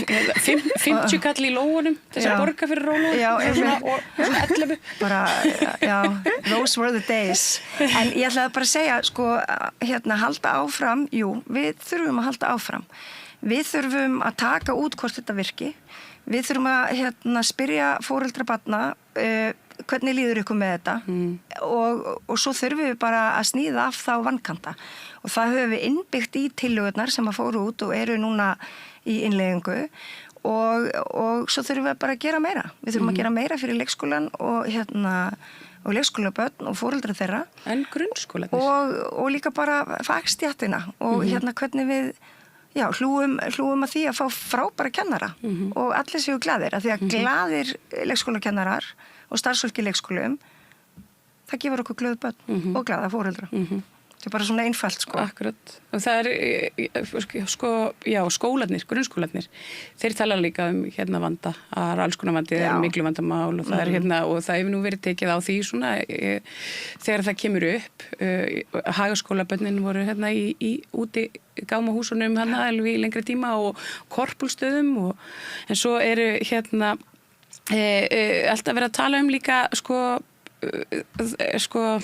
þennan málvanda, það við erum stækkandi samfélag, kennarar eru svolítið svona klóra sér í hausnum yfir því hvernig við að kenna samkvæmt námskrá þegar við erum með börn sem kannski tala 10 tungumál og þetta allt saman. Hvernig sjáu þið fyrir ykkur að finna út úr þessu? Nú veit ég fyrir víst að innflytjendur á Íslandi hafa svona safnað sér saman í smá grúppu og ég veit að það eru alls konar tillögur og hugmyndir þar.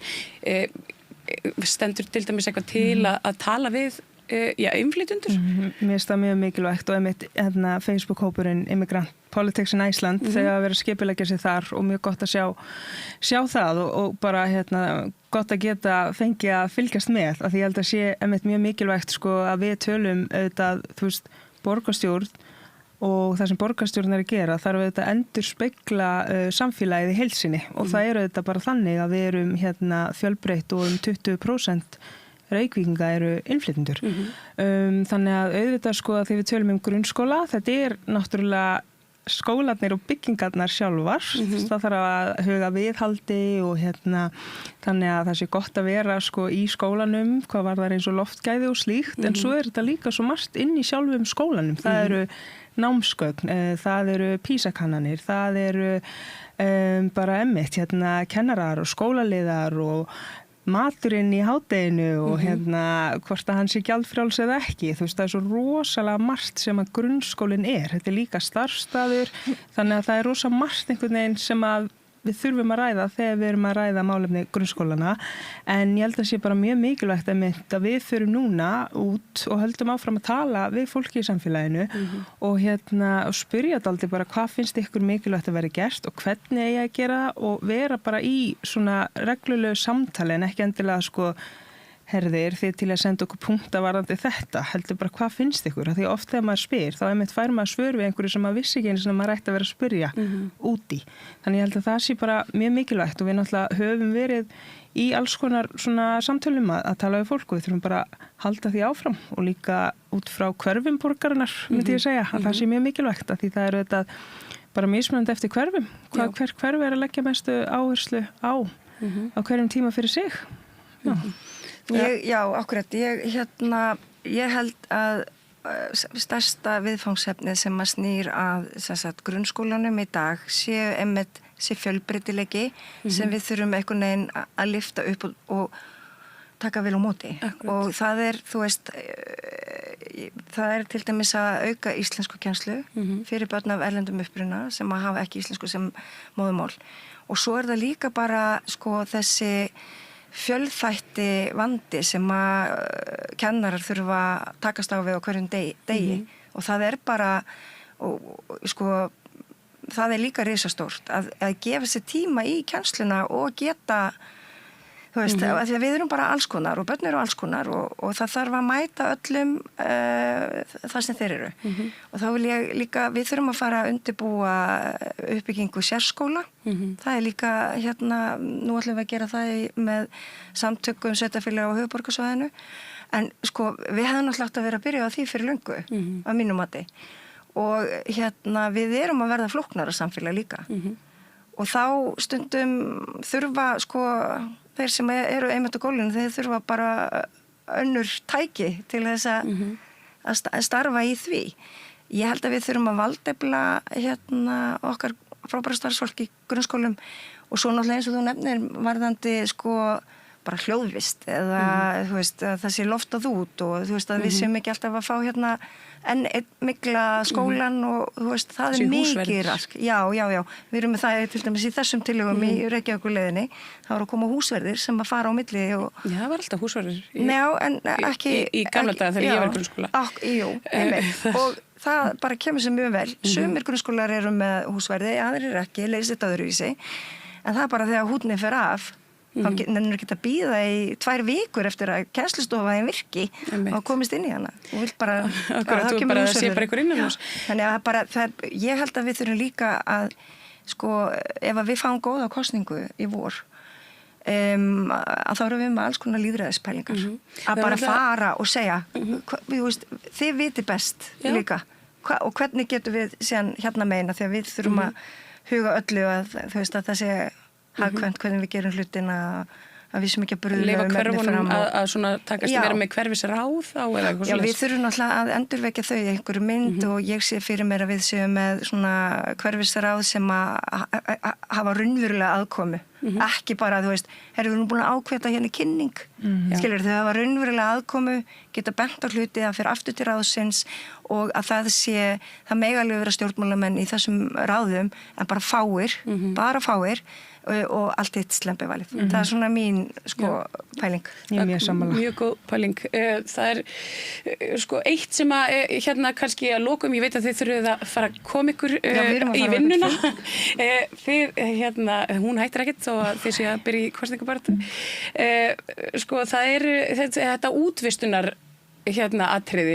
Ég meina að það var fyrir nokkrum árum var farið í eitthvað svona gríðarlega útvistun á öllum svona hvað ég var að segja, svona kjarnaverkefnum borgarinnar eins og snjómokstri og ljósaperuskiptum og einhverju, bara öllu í rauninni og nú er það svo að það er ekki lengur til snjóruðningsbíll í eigu borgarinnar og er þetta eitthvað svona, fólk hefur kvarta sáran síðan og það held ég að sé ekkert leyndarmál að þetta greinilega bara virkar ekkert. Sjáu þið fyrir ykkur að endurvekja hverfistöðar eða eitthvað svona rekstur í eigu borgarinnar sem að sér þá bara að ryðja stofnleiðir og sinna svona, þessum litlu verkefnum sem eru samt svo stór?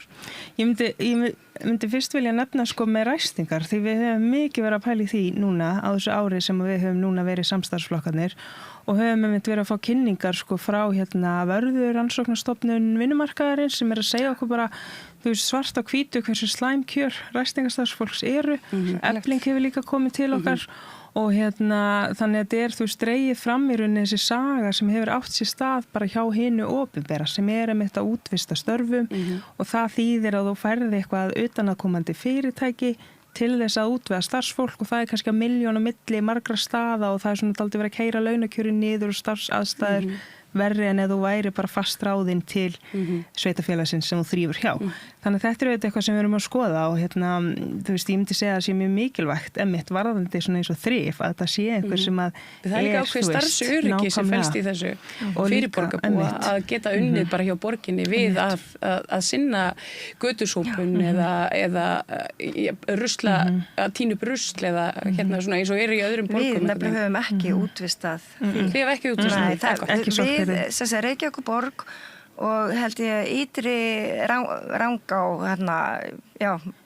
fyrir sunnan. Það eru 2 sveitafélög á landinu sem hafa ekki útvistað úrgangshirðunni. 2. sem alveg bara... Þannig var ítalska mafían, Cosa Nostra til. En hún ekki Reykjavík. Hún var til, og í svona útvistun, þar sem allt fór í klessu og þeir tóku yfir Ruslaþjónustuna. Þá voru þeir konum með svona grunnstóð og náðu svona yfirráðum. En við höfum einmitt verið að investa nú man ég ekki hvað það var hjá umhverfis- og skipulagsráði. Ég bara man ekki nákvæmlega hvað það var, en það einmitt svona sýnt fram á. Já, við erum að investa, þú ert að hugsa eftirlitið með... Örugglega. Við erum að gera svo margt, það ýmislegt sem við hefum gert á þessu síðast ári. Þannig að þú veist, þetta er svona spýt í lóana og klára alls konar mál núna áður en að allt fer af stað? Já, við viljum auðvitað viljum við vera í næsta meirihluta og halda áfram og gera meira. Við erum búin að ýta ýmsu úr vör og nú þurfum við að sigla þið heim, hugsa ég. En svo líka bara unglingarnir segja, við viljum líka vera með svona lock-in fyrir næsta meirihluta eða verður ekki við. Þannig að þú veist, það sé þá erfitt að vinda ofan af ákvörðunum sem við tókum. Akkurat. Og við munum, ef við myndum ekki næsta meirihluta, að þá munum við að minnstakosti veitum við gríðarlega gott aðhald. Þegar við þekkjum þessi verkefni út og inn. En hvað, kannski svona alveg á lokum, Píratar, þeir eru komnir að kynna frambjóðendur og sjáu þið fyrir ykkur að vinna með Pírötum til dæmis, eða Viðreisn, eða bara ykkurum öðrum flokki sem að býður núna fram, svona varðandi, svona eins og þau leggja fram stefnumálin sín, sjálfstæðisflokknum jafnvel. Sko, við erum þetta með ákveðna sín og frambóðið heitir vinstrið. Þannig að það segir slatta margt hvernig við viljum sjáum fyrir okkur að vinna hlutina á leiðinni á þessu næstu 4 árum. Og auðvitað bara ef að fólk sammála því, að þá auðvitað bara hljótum við að taka öllum opnum örmum sem eru einhvern veginn tilbúin að vinna út frá þessum leiðarljósum sem við höfum. Ég held líka að það komi bara í ljós þegar við erum búin að setja saman okkar málefnaskrá. Og hvað við ætlum einmitt þó allt sé undir í kosningunum að þá leggjum við þetta einhverja tiltekna áherslu á einhver atriði. Ef að þessi flokkar sem að þú nefnir eru tilbúinir í það, þá útilokar maður það ekki, vegna þess að við höfum líka skyldum að gegna gagnvart borgarbúum að gera það sem við segjumst alltaf að gera. Og þá hugsa maður hvaða leið er hægt að fara því, með hverjum ætla ég að starfa því að gera þetta, og ef að þið segja já, ok, þá getum við hugsalega fundið flöt á því, en ég veit líka að þessi flokkar segja nei, þannig að það kannski líka þó í augum uppi með hverjum við viljum starfa. Líf og Sanna, takk kærlega fyrir að koma hérna og fara svona og handa hlaupum yfir vorið til vinstri. Ég hlakka til að fylgjast með ykkur í framhaldinu og ég bið ykkur að doka við því að það er meira hér handan við auglýsingar. Ég heiti Þórhildur Þorleifsdóttir. Á Samstöðinni er fjörug, opin, skemmtileg og gagnrýnin umræða allt milli himins og jarðar. Samstöðin á erindi inn á öll heimili.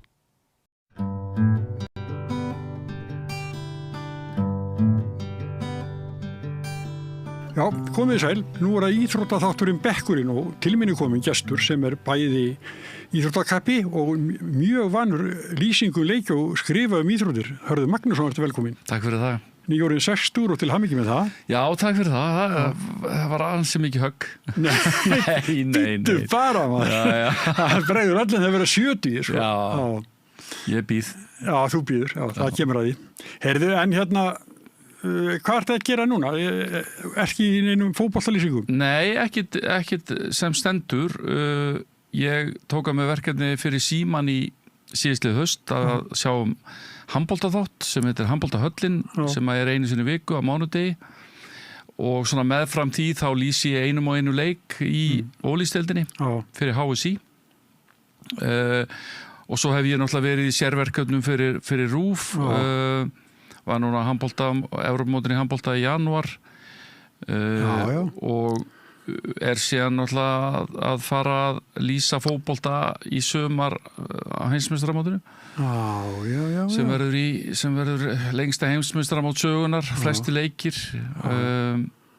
og síðan hef ég verið svona fastagestur með í bikarum RÚV í kalla- og kvennaflokki í fótboltanum sem byrjar svona í apríl og fram á haustið eða fram í ágúst. Þannig að það nóg að gera. Ég hef ekkert verið að lýsa hvorki enska eða meistaradeildinni. Saknar þess? Eins og ég hef gert undanfarin ár. Nei, ekkert svakalega sko. Mér fannst kannski líka tími komið til þess að breyta aðeins til og ég hef búin að lýsa alveg gríðarlega mikið af fótboltaleikjum undanfarnum 5 árum.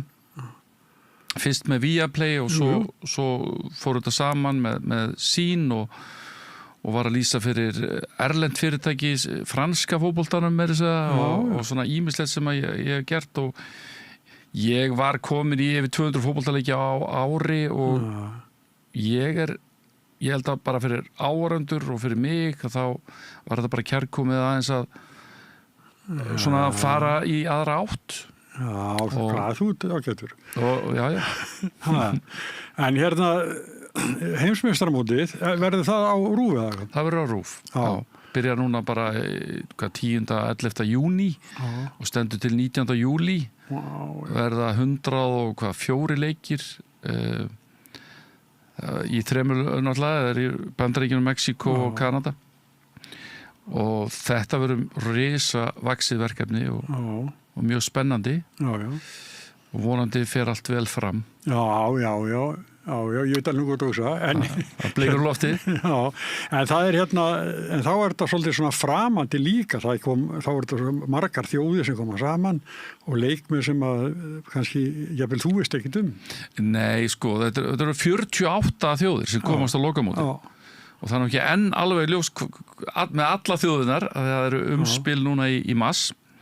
En sko, bara í riðlakeppni þá verða held í 70 leikir og síðan ertu með aðeins 16 þjóður sem dett út þannig að í fyrsta skipt þannig að það verður 32 lögúrslit staðan fyrir 16 liða sem við verið þannig að það náttúrulega gríðarleg breyting að fara úr 32 liðum í 48 þjóðir en það bara, ég meina það eru sjáum liðin svo Haiti og hérna minni smerri þjóðir sem að fá þarna tækifæri til þess að láta ljósið skína Við munum þetta Kamerún hérna Kamerún árið 1990 fóru í undanúrslit eða 8 liða úrslit og hérna það er bara ég hef mér finnst til að skemmtilegast að lýsa þegar þú veist ekkert mikið þá þarf þetta að kynna þér þá þarf þetta virkilega að fara í bækurnar sko, og hérna, skoða vel og mér finnst það mjög spennandi ég lýsti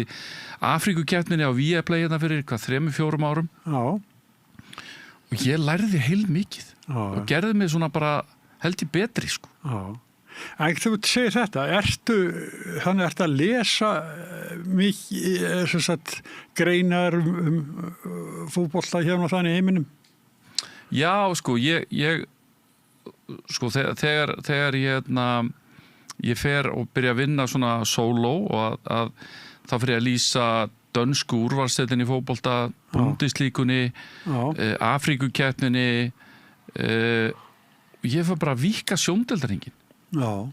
Og sjá að sko lífið er ekki bara enski boltinn. Nei. Það er nefnilega og ég var alveg mikill enska boltamaður og hver annar sko. En þetta gerði mig held ég miklu svona víðsýti sem lýsanda. Og mér finnst mjög gaman að því sérstaklega eins og með Afríkukeppnina að kynnast þessari menningu, kynnast þessum kultúr, kynnast þessum leikmönnum sem að koma úr margir hverjir úr sárri fátækt og þetta er bara þeirra stóra svið og mér finnst þetta allt mjög áhugavert ég tengi alltaf, mér finnst ég alltaf þurfa að tengja svona við hver er ég fór í varandi Afríkukeppnina, hvað er aðalmálið í Gambíu hvað er að flytja út hvernig funkar þessi þjóð mér finnst svo gaman að skoða þetta og þetta fer ég kannski ekki alveg í allt sko en reyna svona að skilja mentalitet þjóðar hvaðan þeir koma og hverju voru nýlendu herrar þeirra og svona mér finnst þetta skemmtilegt sko. En við sjáum eitthvað svona margar þjóðir sem við viti lítið í sumar. Já, og bara vonandi gerist eitthvað óvænt. Við elskum það. Já, ég sko í heimsmeistarakeppninni sem Ísland ekki með, þá held ég ekki með neinum. Nema alltaf þeim sem við minnum áttar. Já. Er það ekki bara svolítið mannlegt aðli líka? Ég held það. Já, og ég... Viljum þeim bara vel sem að sko eru ekki metnir með þeim bestu. Sko. Nei, og síðan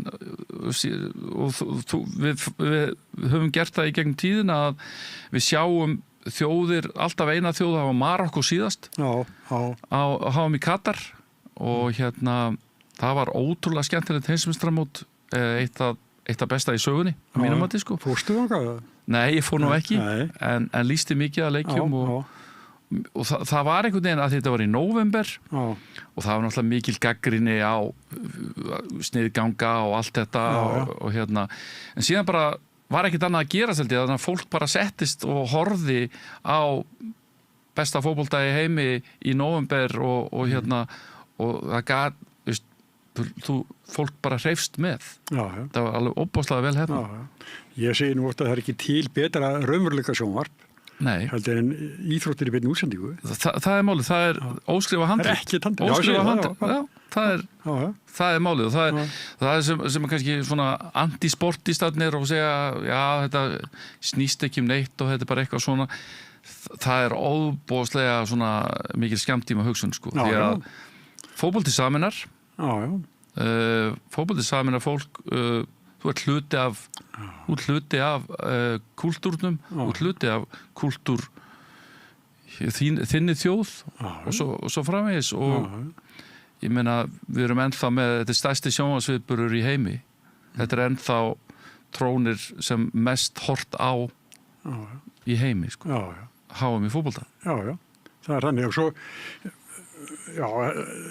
einmitt og þessi stóru mót eru oft alveg frábær hann og það, en segð mér að því þú lýsir handbolta, varst í handbolta líka?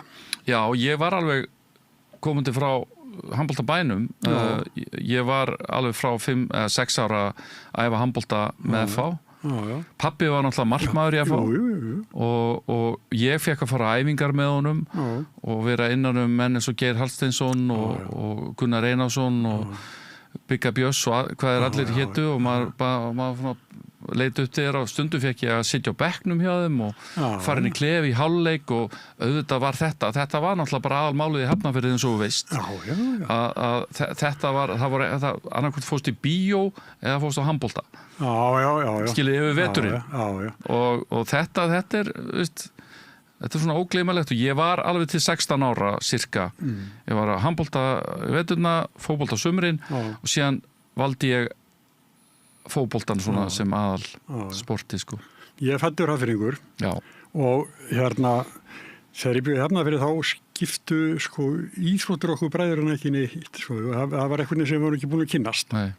Svo flytjum við Vesturbæni Reykjavík og við verðum káringar nema í handbolta, þá held ég með að fá en aldrei í fótboltanum. Þetta er ekki svo merkilegt. Það er svolítið merkilegt sko. Það því þú varst að telja upp ástæðuna sko. Það er Geir Hallsteinsson og Gunnar Einarsson, Viðar Símon og svona þessi gæjar. Það eru þeir sem að og Kristján Arason tekur svo við og þeir og Þorgils Óttar en þetta sko FH í handbolta var svolítið eins og Skaginn var í fótbolta landsbyggðin hélt með FH og Skaginn eins og þú verði káringur þekkir það að þessi svona dölúð í kringum Skagan, Rikka Jóns og við förum alveg langt aftur það var þetta svolítið svona FH var lið fólksins í handboltanum og Skaginn svolítið í fótboltanum svona einföldum þetta bara en já, það er svolítið svona FH er uppalega bara þar til að við förum upp í fyrst skipti 1975 í fótboltanum en það fyrst af fremst handboltafélag sko. Svona, og alveg meira eða minna til svona upp úr 90 sko. Þar til að knattspyrnuliðið sko stígur mjög hratt og mjög hátt sko. Já, og náttúrulega í liði sem ég var að spila með, við vorum 2-3 mjög nálægt í að vera Íslandsmeistarar sko. Þannig að en maður fann það alltaf sko, sérstaklega svona þegar maður var 17, 18, 19 ára, maður fann alveg skilur að hetjurnar voru í handboltanum sko. En þráttur það, þá átti ég mínar hetjur líka í fótboltanum því að FH var með ótrúlegt lið sem að fer upp, allt uppaldistrákar, Janus Guðlaugsson, Viðar Halldórsson, Ólafur Danivalsson, Dýri Guðmundsson heitinn, ég vil ekki vera að gleyma einhverjum, Þóri Jónsson, Logi kemur hérna úr Garðabænum, Leifur Helgason. Alveg rétt. Ég manni því, einnig í fyrstu umferði í Íslandsmótinu í knattspyrnu, hann var að skora 1 mark og það var Leifur Helgason. Það var Leifur Helgason. Já, hann var markahæstur. Og það, ef ég man rétt með skalla, ég hann var ekki mjög hávaxinn, og ég var á þessum leik. Þetta var á Malavellinum í Kaplakrika og hérna og þetta ennþá mér í feskuminni sko. Og hann var að því að ég held að það hefði verið 2 sjálfsmörk í hinum leikjónum eða eitthvað svoleiðis, eða hvort að allt fór 0-0. Já, ég held það, það var alltaf höfusögun að henni. Og þetta var held ég fyrsti leikur FH í efstild. Já, þetta var eitthvað svona sögulegt sko. Já, þetta var sögulegt og þetta voru svona það var æðislegt að alast upp í Hafnarfirði. Já, en það var einhvern veginn fyrirsögn þökk sér Leifi Helgasyni. Þökk sér Leifi Helgasyni sem að var síðan alltaf kennari í Öldutúnsskóla og hann boðaði fagnaðar erindi FH í hvert skipti sem hann gat. Kom sem það var í Öldutúnsskóla og síðan fór hann í FG og hann þekkti söguna enda af stórri fjölskyldu í Hafnarfirðinu. Og hérna og þetta var svona þessi andi sem var í FH mjög lengi. FH hafði gríðilega sterka leiðtoga sem að með svona ákveðnum prinsipum Bergþór Jónsson, Inga Viktorsson og Árni Ágústsson sem að var mikill svona brautryðjandi varandi fótboltan og kom svona Alberti Guðmundsssyni inn í FH eða IBH og fótboltinn varð svona eða svolítið þegar Albert kemur þá verður hann svona aðeins stærri þó að við séum alltaf svolítið minni máttar á þessum tíma sko, af því að handboltinn var svo stór.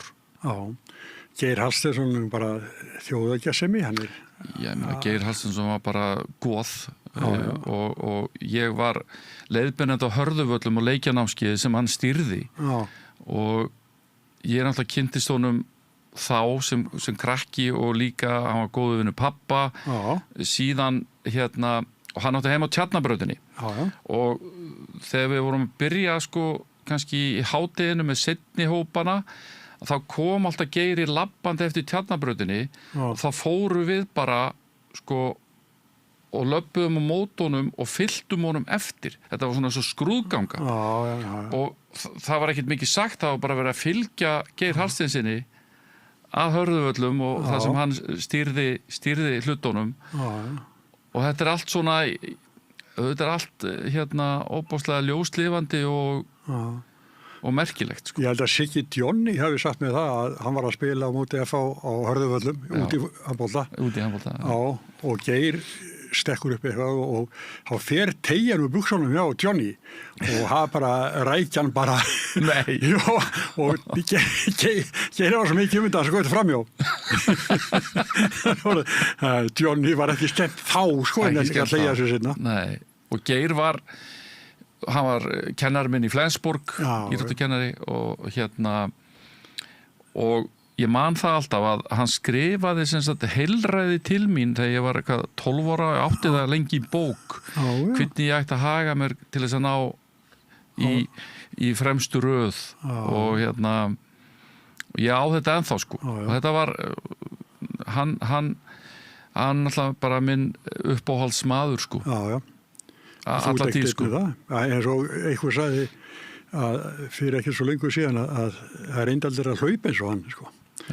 Hann var langt undan sinni samtíð hann var bara töframaður og velgerður maður en þú sagðir ekki gott að alast upp í Hafnarfirði. Það var það og ég ólst upp mestmegnis á Sléttarunnu sem ekkit langt frá Kaplakrika. Nei. Eiginlega svona í blokkunum hann ég var í fremstu blokkinni við hliðin á gömlu slökkulistöðunni sem var þá. Og labbaði alltaf upp á krika sko og stutt að fara og það var síðan eins og þú veist skilur þá var bara hóað í þá bankað upp á og þú hóaðir í 2 fótboltalið og síðan fóruðu bara og einhvern völl eða bjuggu til völl við bjuggum til mörk og náðum okkur í net einhver staðar og bara klömbruðum saman mörkum ef að það var ekki þá voru bara steinar úlpur og svo var rifist endalaust hvort það verið stöngin inn eða stöngin út og síðan sko byggist Norðurbærinn þá kemur, hann að byggjast þarna upp úr 1970 og þá við spiluðum slettarunni spilaði alltaf við Norðurbæinn bara eins og hann lagði sig sko og þetta var auðvitað mjög skemmtilegt fyrstu 2 árum minn þá í Víðstæðaskóla en síðan hefur Norðurbærinn svo stór að þá krakkarnir sem við vorum ofan Reykjavíkuveginn við fórum í Lækjaskóla þannig að ég minn grunnskóla ganga í Lækjaskóla í því góðsagnarkennda skóla þar byrjaði ég skólagönguna 2 fyrstu vetur áður en þið flyttið í Vesturbæinn ég fór reyndar upp á Sólberg í Setbergshverfinu og þá var ég í barnaskóla Garðareps í 2 vetur og var bekkjarfélagi í Lofa Ólafssonar til dæmis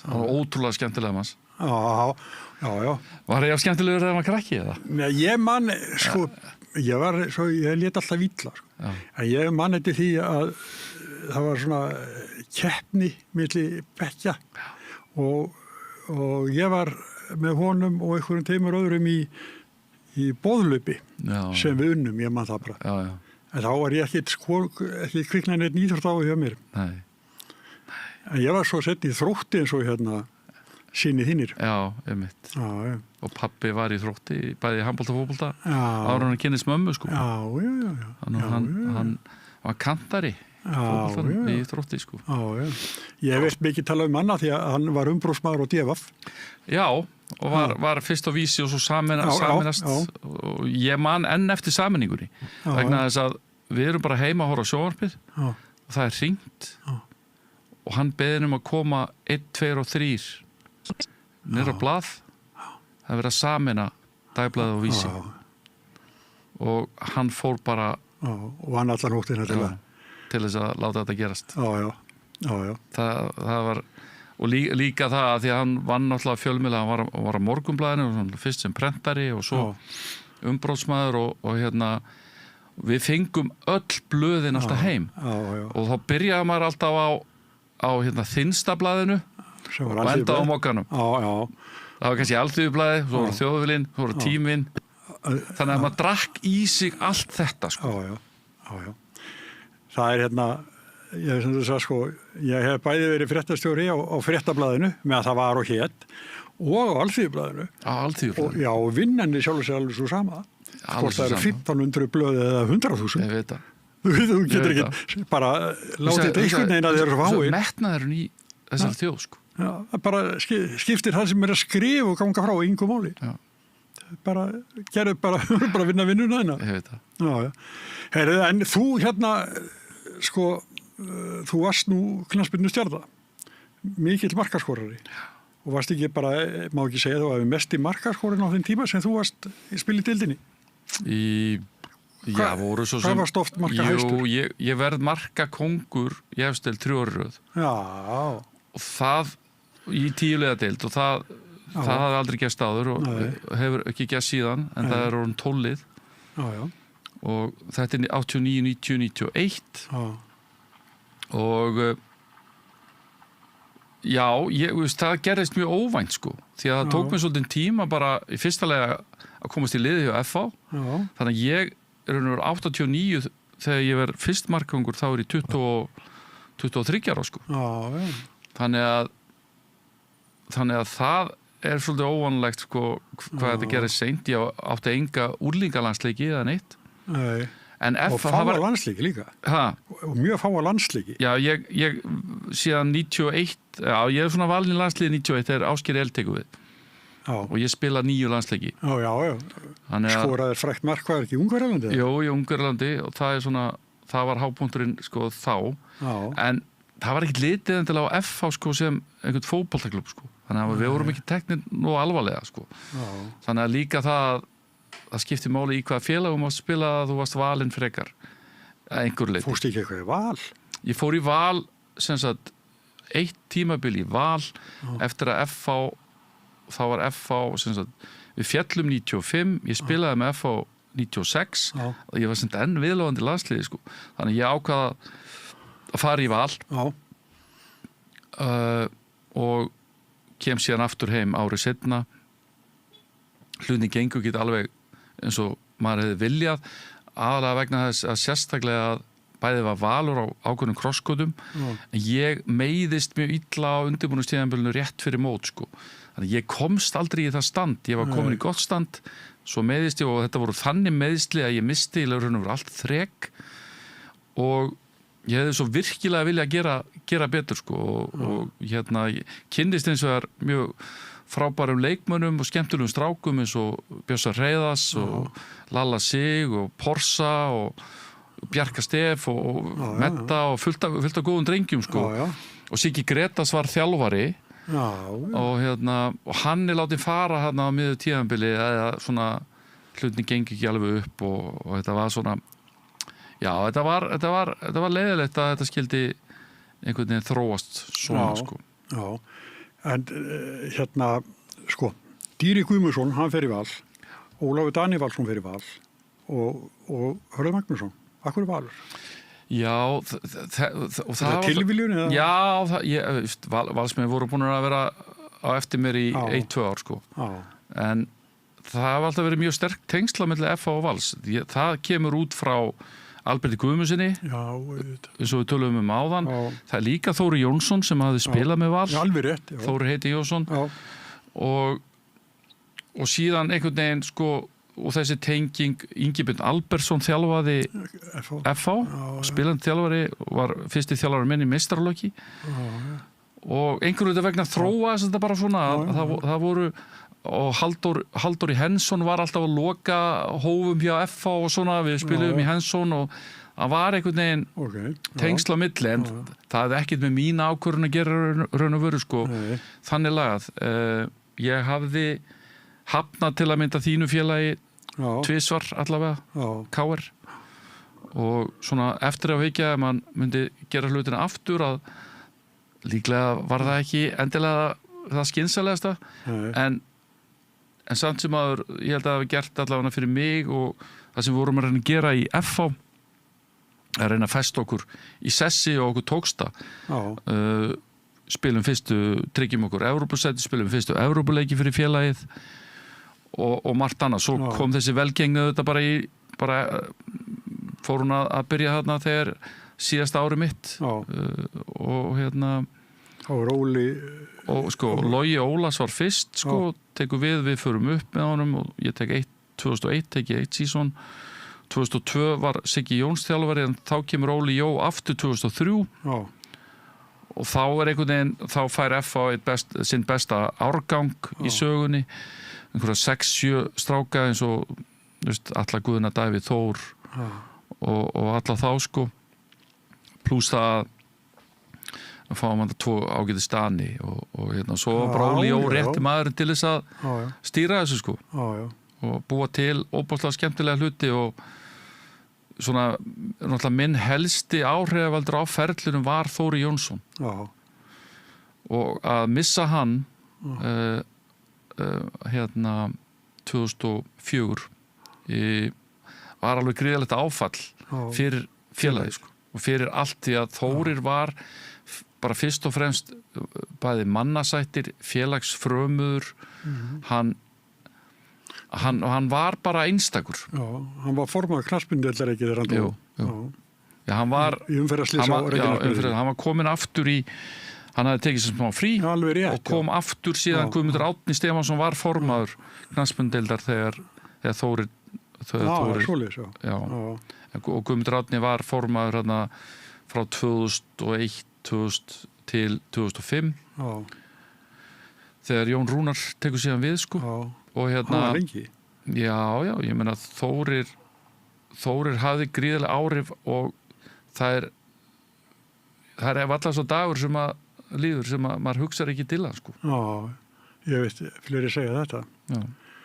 Og einhvern veginn var það þannig að þess að þekkja mitt var maður samt málkunnur, veist. Já. En þau bara saman. Já, og hann hafði það góða eiginleika. Sko, auðvitað var hann ekkert fullkomið fyrir ekkert en við, sko. Nei. En hann gat sagt við þig, Höddi, veist það, og skrút lélegur í dag. Já. Og hann gat sagt það á þess að maður móðgæðist. Já. Eða verið einhver annar, þá hefur maður sagt, heyrðu, ég var ekki að beðið þitt álit sko. Skilur, og hann gat alveg skilur, og það var svo ótrúlegt með hann að svona eiginkonur eða kærustur hann tók þær alltaf með í allt skilur, hann gerði þær líka hann skildi tenginguna ef að leikmaðurinn er ánæður hann er ánæðri ef að konan er ánæð skilju að þetta tekur ákveðin tíma eða frá fjölskyldu og annað hann var löngu búin að kveikja á þessu öllu og ég meina ég veist til dæmis hérna velgenningstíðanbíl F á þeir eru næstu ári Íslandsmeistar 89 og að þær konur sem voru í kringum liðið þá þær eru enn með saumaklúbb sko skilur hérna 30 árum setna sko. Þannig að þetta allt svona Þóris áhrifin líka það að hann var kennari en síðan var hann á ferðarskristofu úr á Lútsín og við förum hérna nokkrar ævintýralegar ferðir svona undirbúningsferðir förum til Cayman-eyja við förum til Jamaica það var svona alls konar og þetta voru sko, í dag væru menn aldrei að fara svona ferðir, en það sem þetta gerði fyrir liðsandan, það var ótrúlegt. Og það var það sem var hornsteinninn að FA á þessum tíma. Á þessari uppbyggingu sem var líka það. Við vorum ekki, þetta var sko örugglega ódýrasta liðið landsins, sko. Þarna voru svona peningar að koma aðeins inn, sko. Þarna var miklu meira keyrt á anda. Liðsanda og þú varst tilbúin að gera ýmislegt fyrir félagið ekki bara hvað félagið var tilbúin að gera fyrir þig það var svolítið Þórir sko. Já, þannig held ég að Rúnar Kristinsson hafi virkað þarna þegar hann var þjálfari KR og þegar hann vann titl okkur í ári sko. Á þeim, svolítið síðan engi spurning af því að ég þekki Rúnar ágætlega og spilaði með honum í landsliðinu en svona hefur kynst honum mikið eftir ferilinu svona að það er ákveðin ára yfir honum skilur að maður finnur það ég spila með honum hérna svona liði í golfi sko og maður finnur alveg að hérna hvernig peppari hann er og hvernig hann er að svona í kringum menn sko bara svona sterkar næri veru Rúnar og Káur einhvern veginn er bara eitt að sama sko já, mörgum með það, já, mér finnst það svolítið sko já. Ég held að hann tekið rétt ákvörðun og fara hann í fram í já, ég held að þú hefur alltaf þín líftíma og ég veit að við stundum skinnir það ekki sjálfur sko ég hef búin að skipta oft fjölmiðlamaður já, ég meina og núna á tímafili var ég þeim sko að þá að búið í menn sko hérna áður fyrir sko ég veit það Jóhann og fréttast útvarsins var þær nokkra mánuði það er ofbóðslega gaman svo bara skrifum við ykkur tala á borðið bara og ok, ég kem ég veit og ég var náttúrulega skilur á Stöð 2 í 19 ár og þá var náttúrulega gríðarlega samkeppni við Ríkisútvarpið og við vorum í Stöð 2-liðinu og það eru skeytasendingar á milli, það var alvöru samkeppni ég átti aldrei von á því að endilega síðan að fara að vinna eitthvað fyrir RÚV sko nei. En það gerist þegar maður verður bara laus og liður að hérna og það er kannski aldrei að segja aldrei sko Nei, þetta var góð hérna áður fyrir það er sko fjölmiðlarnir í dag eru svo bara allt öðru þessi veikar eða ekki spennandi þau voru það er bara þannig allt annað, það var mikill andi veistu maður skynjaði það í byrja á Stöð 2 sumarið 2000 og var lengi þannig að það var óbátlega svona samstæða sko Þú ætlar ekkert að vinna í þetta, hvað ætlar að gera? Ég ætlaði mér alltaf að fara út í þjálfun sko. Og Þórir Jónsson talandum hann aftur að hann var alltaf búin að segja við við sjáum þig ferlunum við munum kosta þig sem þjálfara og síðan bara þróuðust hlutinir ekki alveg þannig og ég hann fellur frá og svona og þetta maður hefur skinnið alltaf betur og betur eftir þessum árin af liði hver mikil áhrif þetta hafði. En sko, hörður, vegna þess að þér gekk vel, þú skoraði mörg að þá svona fjastuðu stundum að heyra frá mótherrunum og ég hef einhvern veginn lesið viðtal við það sem að þú svona tókst þetta svolítið inn á þig. Já. Það var... Fylgdi ekki velgengninni bara? Jú, þetta var náttúrulega tengdist pappa svolítið sko. Jú, ég heyrði það. Sonur Björns og Bollu og allt þetta sko og en það var allavega, það var ekkit oft á tíðum huggulega skeytasendingarna sem maður fekk í Vestmannum eða Keflavík sko. Nei. Það var alveg, en ég var alveg skotmark og það var bara vegna þess kannski að menn óttuðist mig og voru bara að reyna að taka mig úr jafnvægi og ég var ekkit endilega, mér fannst þetta pirraði mig. Ég veit að anstæðingarnir voru að reyna að gera þetta að setja mig úr jafnvægi sko. En yfirleitt var þetta þannig að þetta var oft líka eldsneyti sko. Bensín fyrir mig sko. Eftir því sem að mér fannst ég alltaf spila eiginlega best þegar svona mest lá undir sko. Hvort sem það var að spila á Laugardalsvellinum móti Fram eða í Vesturbænum eða Jú, það voru 1 eða 2 í Vesturbænum sem að letu mig heyra það allan tíman sko. Já, það er líka menn sem að KR væri vandræði með. Já. Og minn ég söguna rétt að þá voru þeir sendir á dómaran áskeið. Og það er svo magnað sko, að því að menn héldu alltaf sko, þegar ég var að fjalla íslenska fótboltana, mér var eitthvað sérstaklega illa við KR. Sko, það er bara alls ekki þannig, við hefur aldrei verið. KR er stærsta félagi í fótboltanum. Og maður ber ótt að blanda virðingu fyrir það sem þeir hafa áorka og KR. Ég var svo marga góða vini í KR sko. Ég meina Hilmar Björnsson, Heimi Guðjónsson, náttúrulega Rúnar Þormó Egilsson. Við erum búin að vera saman í hóp í yfir 20 ár og spila golf og hittumst kannski nokksunum á ári og Maggi Gylfa, Guðni Gretarsson, Einar Dan. Ég kemst inn í þennan hópi svona gegnum Hilmar sko. Já, sem að náttúrulega hefur unnið mikið með. Já, sem við unnum mikið saman. Þannig að það var bara gaman að vinna KR sko. Þú vilt vinna stærsta fiski. Það er bara eðlilegt. Já. Herri, en sko fyrir nokkrum ára síðan þá spiluðum við saman golf á Selbergsvellinum. Þá varstu nýbyrjaður. Já. Og hvernig hefur það gengið? Herru, sko ég fyrir nokkrum árum þá þurfti ég að fara í aðgerð á Olboa og ég leiðilega hef lagt bara gólfið á hilluna sko. Já. Og ég tefli mikið. Já. Það pirraði mig alveg óendalega hvað ég var lélegur í gólfið sko. Og ég hafði ekki tíma, ég hafði ekki þolinmæði til þess að æfa. Nei, byrju, nú ætla ég að segja, við vorum í golfverð sem við keypti á Úrval Útsýn og það eru Lúka Kostis og Siggi Gunn, hann bollamaður. Og svo einhvern tímann erum við út á Spáni og þá er Siggi á sæðinu og við verðum byrjað að spila og ég segi spila ekki golf? Nei. Og það er hverju spilar ekki golf? Selja þessa golf fyrir hverju spilar ekki golf? Ég þól ekki að vera lélegur. Já, það er svolítið þannig. Það er alltaf leið, þá ræðu það ekki frekar sko. Það er ótrúlega mikið náttúrulega bæði handbolta og fótboltamönnum sem hafa farið í þetta og svo fannst mér þetta bara taka mikið tíma. Já. En fyrst og fremst, ég og Hilmar Björns spiluðum mikið saman út á Nesi og vorum svona svipaðir. Hilmar síðan bara fyrir svona 15 árum þá tók hann sér bara tak og réði sér kennara og var svo miklu betri í hann sko, hann með eitthvað 10 í forgjöf í dag sko.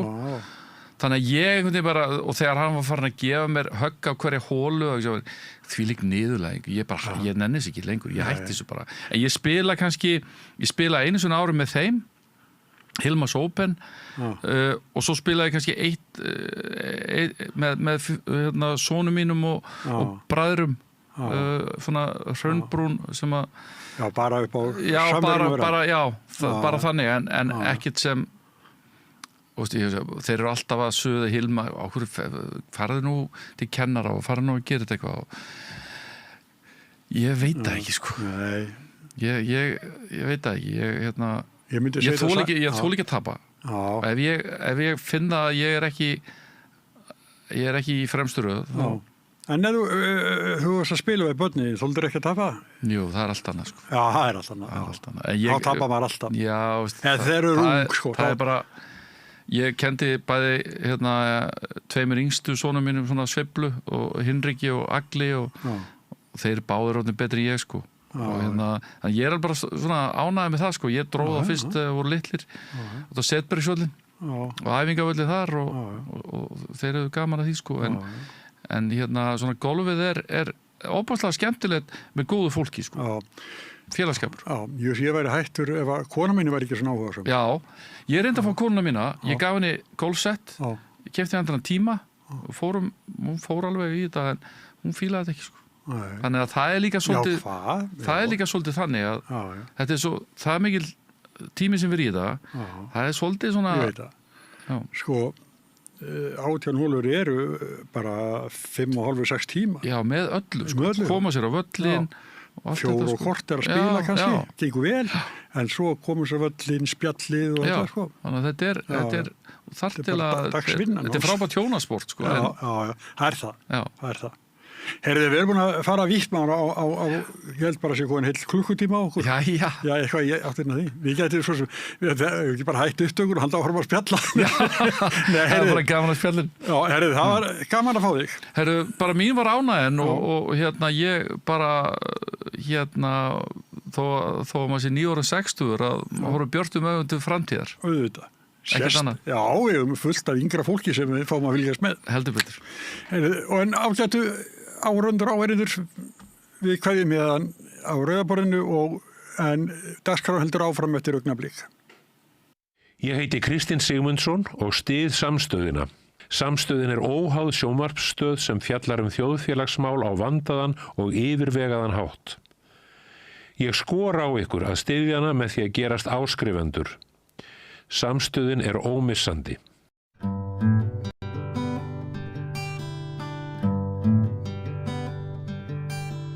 Já, komið sæl aftur og velkomin að Rauðaborðinu. Ég heiti Marja Lilja og hjá mér eru góðir gestir frá Vináttufélagi Íslands og Kúbu, stjórnarmenn, báðir Eyjólfur B. Eyvindsson og Gylfi Páll Hersir. Verið velkomnir.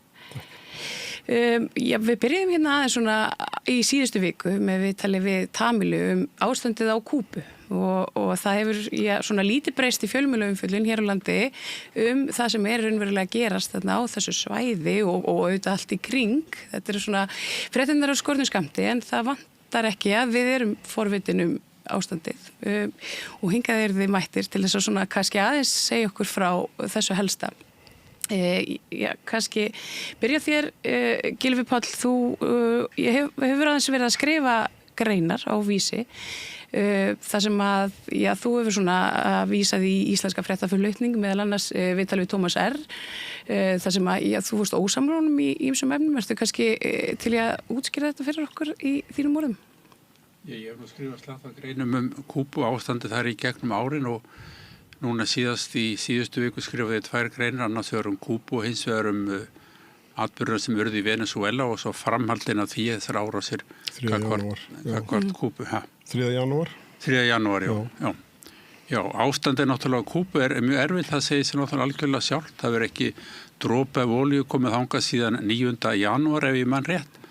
Bandaríkin hafa þingað önnur ríki, þetta er náttúrulega ólíkindum að fylgjast með þessu en þeir hafa fengið, ef ég mann rétt, 34% af sinni olíu frá Venezuela sem var náttúrulega stoppað með mannránun á Maduro á sínum tíma og þeim atburðum sem þar áttu sér stað. En jafnframt hafa þeir fengið frá Mexíkó, ég sá þannig bara daginn hvað var mikið, það hefði ekki alveg átt að með á því en 44% af olíunni komu frá Mexíkó og þeir settu gífulega pressa á Mexíkó stjórn að hætta að senda þeim olíu, annars myndu tollar á Mexíkó hækka verulega og að lokum var sá að mörgu leiti ágæti forseti landsins að hætta við það að senda þeim olíu eins og hafa gert í gegnum árin, en sendi í staðinn mat og hún hefur sagt að hún muni halda því áfram, en það náttúrulega, þetta er 80% af allri olíunni, þeir fá hugsanlega eitthvað smávegis, einhvers þar annar staða frá, en það að skrúfa náttúrulega fyrir olíu er mjög alvarlegt mál.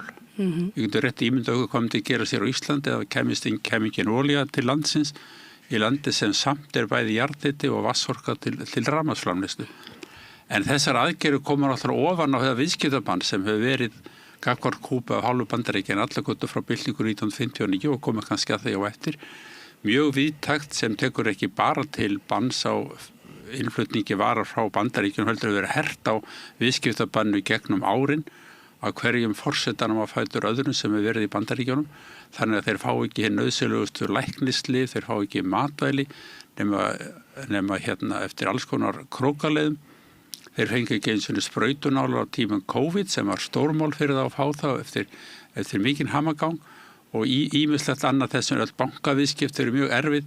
Það verður hert á þessum viðskiptabanni gegnum árin eins og komið kannski að á eftir, þannig að til að mynda skip sem hafa komið til Kúbu, þau geta ekki komið til Bandaríkjanna 6 mánuði á eftir, þannig að all aðföng til Kúbu er erfitt.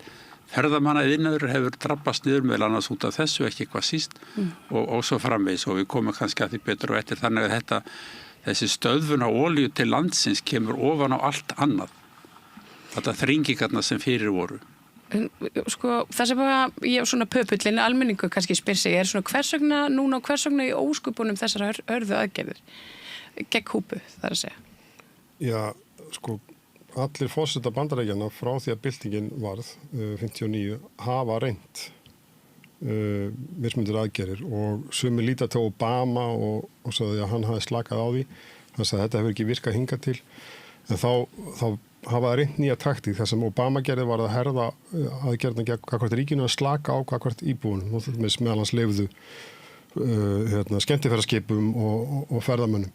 Sko, þetta er náttúrulega draumur allra Bandaríkjaforseta að reyna að eyðileggja eða sem sagt steypa þessari og skipta Sko, það sem núna er að gerast er við sjáum náttúrulega bara hvað Bandaríkin eru orðin, eða Bandaríkjastjórn er orðin örvæntingafull með að ræna olíuskipum frá Venezuela og þeir tókst að takmarka olíu frá Venezuela til Kúbu 2018 og það komast að vandræðum þar. Núna er þeir bara í svo miklu vandræðum, þeir hættir að tala sem sagt eins og Biden-stjórnin, þeir voru ekkit, þetta er alltaf verið, sko, utanríkisstefna breytist ekkit sama hvaða forseti það er. En núna eru þau bara grímulust að segja þetta og það er líka það sem annað er í þessu, það er Marco Rubio sem að í það mörgum embættum og er þessi hægri öfgamaður frá hægri öfgamönnum Miami-Kúbunum sem að í rauninni hefur sko ekki bara eitt embætti heldur 3 skilst mér og færa þess man ekki hvað köllu þetta hertar aðgerðir eða sem sagt bara takmarkalausar aðgerðir eitthvað áleika. Þeir virkilega ætla sér markmið hjá að meira rauninni eyðileggja landið og hvers vegna sko það náttúrulega Kúba náttúrulega hefur við skulum ekki gleyma því að þessi saga hún byrjaði ekki bara í þetta kjörtímabil. Náttúrulega Spánverjarnir koma fyrst til nýja heimsins á Kúbu til Baracoa sem er austurstu hlutin og svo faraði til Santiago og það byggjaði fyrstu borgina í Baracoa fyrsta kirkjan og fyrsta borgin í Ameríku sem sagt af því að Ameríka er alltaf ekki land heldur heimsálfa í Santiago de Cuba og svo Santiago de Compostela og Santiago de Chile og svo framvegis heila á Jakob og þá svo hefst og þeir flytja inn þræla frá Afríku og sigur framleiðslan og þetta allt saman og svo hefst frelsistríð gegn Spánverjunum og Bandaríkjamenn koma þar inn í og fara að skipta sér af og þeir losa sig við Spánverjuna og Bandaríkjamennir fara inn í þessa nýlendustefnu og koma sér að gefa þeim fána þeir bæði Puerto Rico og Cuba fá fána á sama tíma og sjáum utanríkismálin og síðan taka yfir, setja Fulgencio Batista sem gerir valdarán verður einar þessara sem að síðan var það óvinsæll og það blóðut allt drifið í kringum hann að það hefst þessi barótta 52 eða löngu fyrr sem að síðan líkur með 59 að byltingin sigrar og það var ekki alveg sko þetta Kennedy var fórseti þá og það var eitt af því sem var losað daginn skjölin flesti voru með hver skoðið Kennedy hver skjölunum en það var þetta að sjá bara sko magniða peningum sem að Bandaríkin hafa sett í að reyna að eyðileggja, að draga úr eða skemma fyrir, og árásirnar sem hafa gert á landið, til dæmis þegar Kúbanum voru að reyna að útrýma ólæsi þá voru með sveiti sem voru að drepa kennarana og bara endalaust. En er þetta, er þetta þá bara í eitthvað svona andstafi stjórnarfar eða yfirtaka á landi eða er olía undir Kúbu til dæmis? Því að það er auðvitað svona eiginlega heilamálið með Venezuela. Nei, hvað eru þeir að reyna? Þetta er náttúrulega bara, þeir áttu þetta land af því að þú sér þarna 1940-50 að þá er mafían þarna og ellend bandarísk, United Fruit Company og fleiri eins og til þeir áttu eða bara Guatemala þeir áttu stóru hluta af bara fólki sem bjóða þarna voru bara þrælar og unnu fyrir þessi stórfyrirtæki og svo komið mafían og byggði kasínó og vændishús og hvaða nú var og þeim svíður að hafa mist þetta, bæði hafa mist þetta en svo líka náttúrulega Kúba í rauninni líkillinn að Karabíahafinu og þetta snýst voðalega mikið eins og við sjáum með eins og Bandaríkin hafa verið að þjarma að Kína núna í einhver áratugi að þjarma að siglingarleiðum þannig að þetta hefur líka vægi varandi yfir á áhrifasvæði í Karabíahafinu sjálfu og svo náttúrulega er þetta að því að byltingin á Kúbu sjálfu sér hún náttúrulega er fjöldarheiming og eitthvað litið vinstri en sko yfirlýsingin þetta hafi verið kommunistist, það var gert til þess að fá stuðning Sovétríkjanna en allt sem að þessi hinstastærma Bandaríkjan hefur gert er að ýta ekki bara Kúbu en líka Nicaragua og Venezuela og fleiri löndum til vinstristefnu. Þannig að það er kannski það hættulegast að þetta er von að það er til einhver önnur leið að þrátt fyrir 65 ára viðskiptabann, hafbann, Helms-Burton-lögin sem að refsa þriðja landi sem að áviskipti við þau eða hvað sem að nú er að þá náður að halda út heilbrigðiskerfi, menntakerfi fólk, til meins borgaði ekki skatt á Kúbu fyrir 2012 því að þá gætt fólk selt eignina sínar því að allir fá fæði húsnæði geta selt bílinn sinna þá þetta fara að borga 10% skatt 2012 og það er þetta fordæmi sem er svo hættulegt og það er nú þannig að það er ekki auðlindir heldur eða bara það að þeir hafa ekki getað og þeir reyndu innrás í Svínaflóa og það var hrundið og ég vilti kannski bæta eitthvað við þetta. Já, ég held þetta sjálfur rétt. Það eru fyrst og fremst tvær ástæður fyrir því að Bandaríkin hafa alltaf lagt þetta ofurkapp á það að reyna að koma byltingunum Kúbu fyrir kattan. Ef það er annars vegar þá er það fordæmi sem að Kúba er fyrir alþýðumanna bæði ekki bara í Karibahafinu og Mið- og Suður-Ameríku heldur faktist mjög víða og hún haft mjög mikil áhrif mjög víða. Byltingin í Nicaragua greinaði 1979, næstum byltingin í El Salvador á svipum tíma og svo fara með svo mikla róttækilbreytingar byltingar sem urðu á þessum tíma sem að kannski er ekki sjáanlegar akkurat í dag og svo náttúrulega jáfnframt það að þeir mistu mjög stóran spón úr sínum aski og ég held að það sé mjög gott að líta tilbaka til sögunar eins og Eyjó var að gera þetta byltingar, þessar frelsisbarátta Kúbanna, hvað Spánverjum sem stóði yfir kannski 30-40 ár og þeir fengu það svo 1898 ef maður rétti voru raunverulega búin að vinna sigur á Spánverjum þá koma Bandaríkin með skip, þetta er mjög fræg saga sem heit Maine sem var sprengt í loft upp í Havanahöfn og Bandaríkin kendu Spánverjum þetta og þetta var þeirra átil til þess að geta blanda sér í þessi átök frelsisbaráttu Kúbana gagnvart Spánverjum sem þau eru hverkið komið nærri fram að þeim tíma. Þetta held ég að sagfræðingar séu almennt sammála. Maine hafi verið sprengt í loftu upp af hálfu Bandaríkjanna til þess að komast þarna inn. Og þetta er á sama tíma og þau komast til Guameyjar, þau komast til Puerto Rico sem verður þeirra nýlenda og þau komast til Filippseyja sem verður þeirra nýlenda alveg fram í síðari heimsstyrjöld og saga Filippseyja er mjög lík sögu Kúbu á mjög margan hátt. Ég áttaði mikið að því fyrir ég fór aðeins að kynna mér þetta. Svo gert friðarsamkomulag í París 1898 milli Spánverja og Bandaríkjana Kúbu. En það er engin Kúban sem ekki mun nála því. Bandaríkjana sem hér fram til 1902 þegar þeir setja eitthvað lepsinn sem forseta landsins og gera, og það er svona smá aukaðrið mjög mikilvægt að það gera sérstöku viðbót við þetta sem heitir platt amendment eða platt viðbót sem heimila Bandaríkjunum afskipt af öllum innanríkismálum sem þeir telja nauðsynlegir í landinu og jafnframt að þeir geti leigt eða keypt eða fengi aðgang að því land á Kúbu sem þeir telja nauðsynlegt. Og þetta undanfærið þess að þeir eru með Guantánamo-herstöðina. Þessi samningur er svo endurnýjar 1934, ári eftir að Batista gerir sitt fyrsta kúp. Hann er raunverulega við völd á Kúbu frá 1933 til 1959 og þar gerur samningur það að þeir fá að hafa herstöð við Guantánamo, fái land við Guantánamo og hafa haldið þar herstöð og hún er óuppsegjanleg nema báðir aðilar samþykki. Sem er náttúrulega þvert á all fullveldiskröfur og fullveldisbaráttu allra þjóða. Já, eiga borgar leigu fyrir líka sem það hafa ekki gert heldur. Já, þess vegna hafa þeir haldið þessu og þeir senda árlega kúbansku ríkisstjórninni tékka upp á 4.000 rúma dollara sem að Kúbar hafa reyndar aldrei leyst út, eða nú annar mál. En svo hafa þeir notað þetta ýmsum óþokkalegum tilgangi, gera það við þjálfurnastöðar, ekki eru innrás á Haiti fyrir millistríðsára og Nicaragua frá Guantánamo og þarna komuði náttúrulega fót þessum frægu fangabúðum þar sem hafa haldið fólki án dóms og laga áratugum sama og pynta á hann viðurstyggilegt hátt. Þetta er raunverulega forsagan að Guantánamo málinu.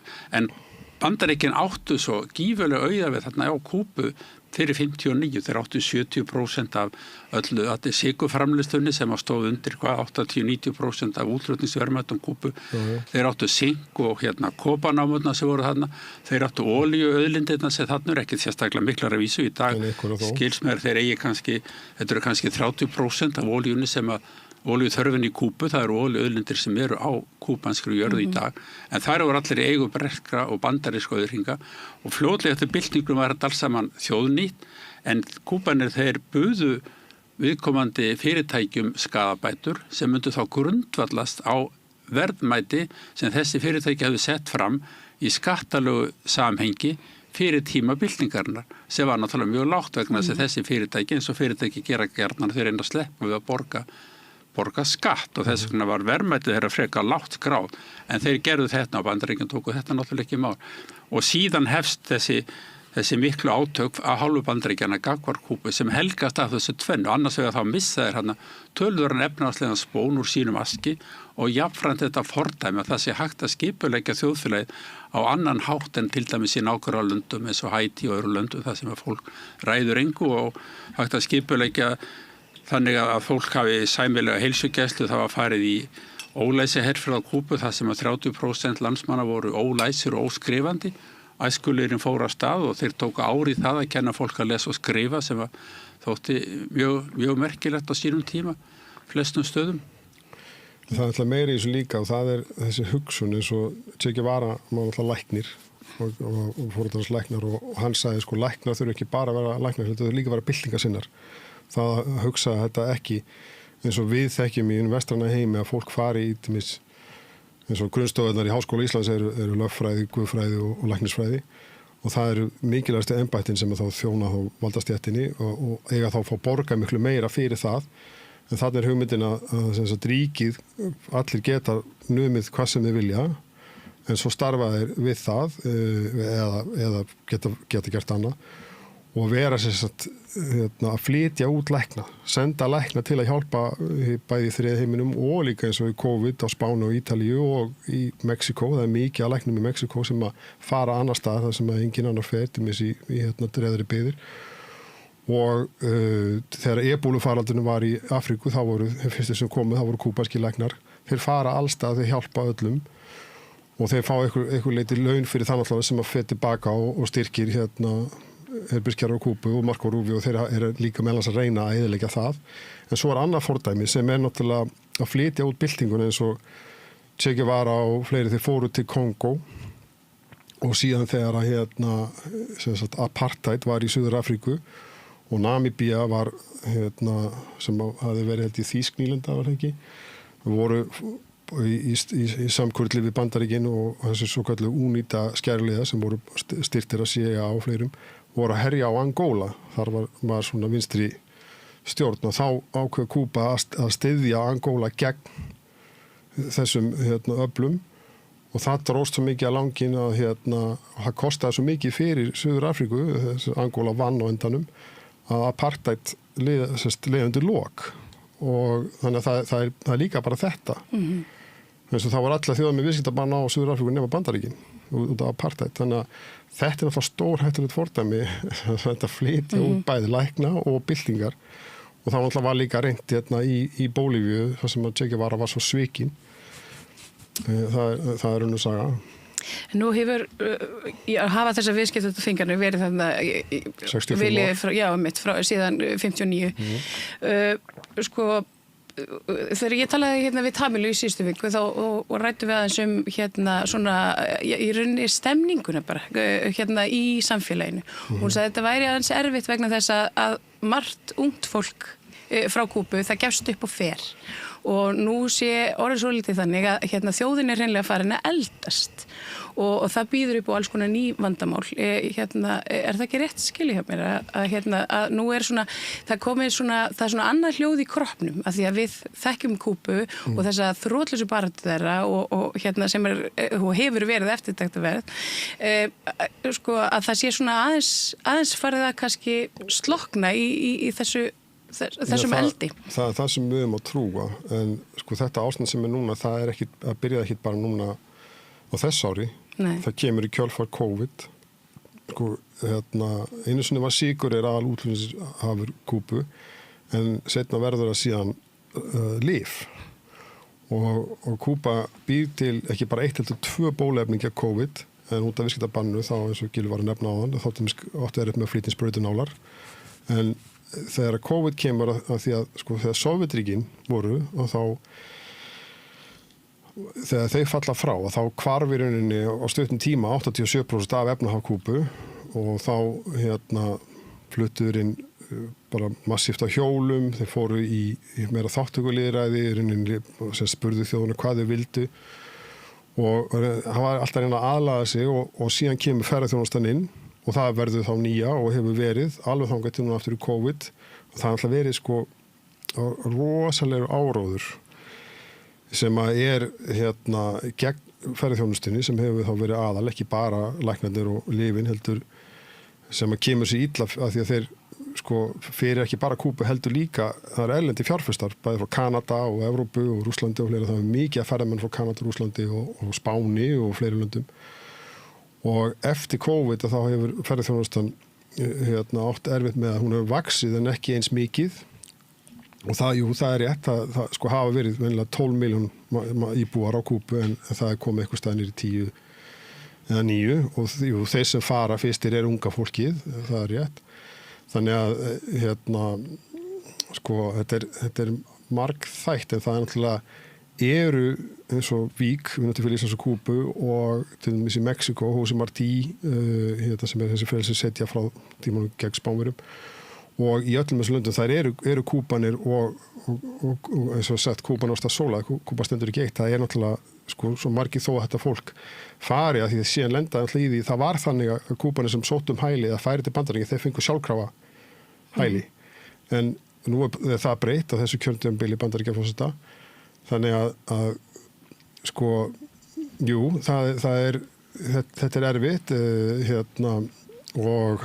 en þetta er ekki fyrsta skipti sem þetta gerist en enga síður þarf Kúba á okkur að halda og þetta er í rauninni, þeir nefndu það líka í síðustu viku, en þetta er náttúrulega eins og Gaza og það hefur ekkit ríki leyfi til að setja viðskiptabann og annað og það er búið að reyna vinnutu hreyfingarnar í Evrópu fórum með fyrir Evrópudómstóla og Evrópudómstóla dæmdi viðskiptabannið ólöglegt og það að skrúa fyrir olíusölu og ekki bara það heldur hafa verið að stoppa Kúba hefur að kaupa frá öðrum löndum og þeir hafa verið að koma bandarska strandgæslan hefur að koma í veg fyrir og þá brjóta hann alltaf ekki bara alþjóðalög heldur líka bara réttarlög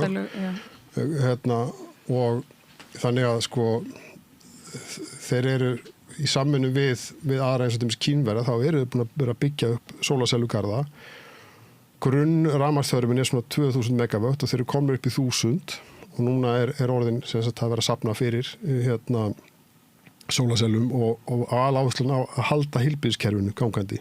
Það er aðaláherslan. Það er mjög frægt heilbrigðiskerfið á Kúbu, held ég. Það sé svona þetta sem mest fjallaðum ábyggilega á Vesturlöndum. Og mentakerfið og hver sem kemur ángað, sem að þeir að vera að menta bara fólk, hver sem skráir sig í skóla, bandaríkjamenn, hvaðan sem eru, þeir fá ókeypis. Ég veit að vera á Kúbu og það eru hitti krakka frá Kólumbíu og frá Afríku og bara hvaðan að það. Að hugmyndin er að menntun sé fyrir alla og heilbrigðiskerfið sé fyrir alla. Þannig að jú, það er erfiðara, en sko, þetta er þá bara ný áskorun. Hvert er svona viðskiptasambandi Íslands og Kúbu? Sko, ég meina, hvað geta Íslendingar gert, til dæmis? Sko, viðskiptasamband Íslands og Kúbu hefur nú ekki verið mikið, held ég. Það hefur eins og flest önnur lönd, þá eru fluttir út vindlar og rom. Og það er í gegnum Havanos og svo hefur helst verið Pernod Ricard, en að öðru leiti fyrir utan ferðaþjónustu, það hafa verið ferðaþjónusta og svona leiguflug.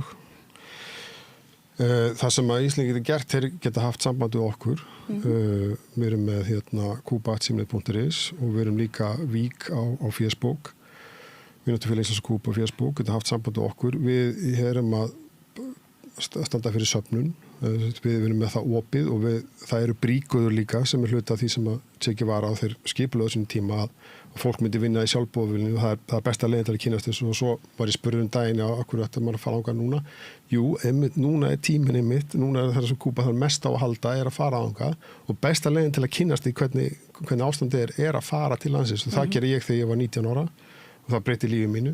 Við sem ekki gleyma því, fyrir utan alla pólitíkin alltaf, þannig að Kúba er degla af menningu, salsa, cha-cha-cha og svo mikið að tónlist verður til hana, kongatróman til dæmis verður til hana og þetta er svo frjósam jörð, það sprettur allt, girðingastöðurinn blómgast, þegar koma blöð girðingastöðurina og út af viðskiptabanninu og öðrum þringingum þá hafa þær þurft að fara í lífrænaræktun, þannig að 87% af allir landbúnaði er lífræn.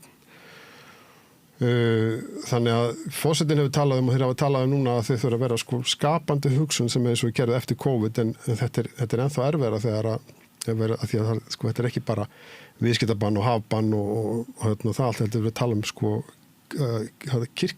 kirkja landið og maður skilur það svo sem alveg að fólk eru þreytt en hvernig er að því að núverandi stjórnvöld í Kúbu eru nokkuð umdeilt á meðal Kúbu manna er það ekki rétt skilið hjá mér?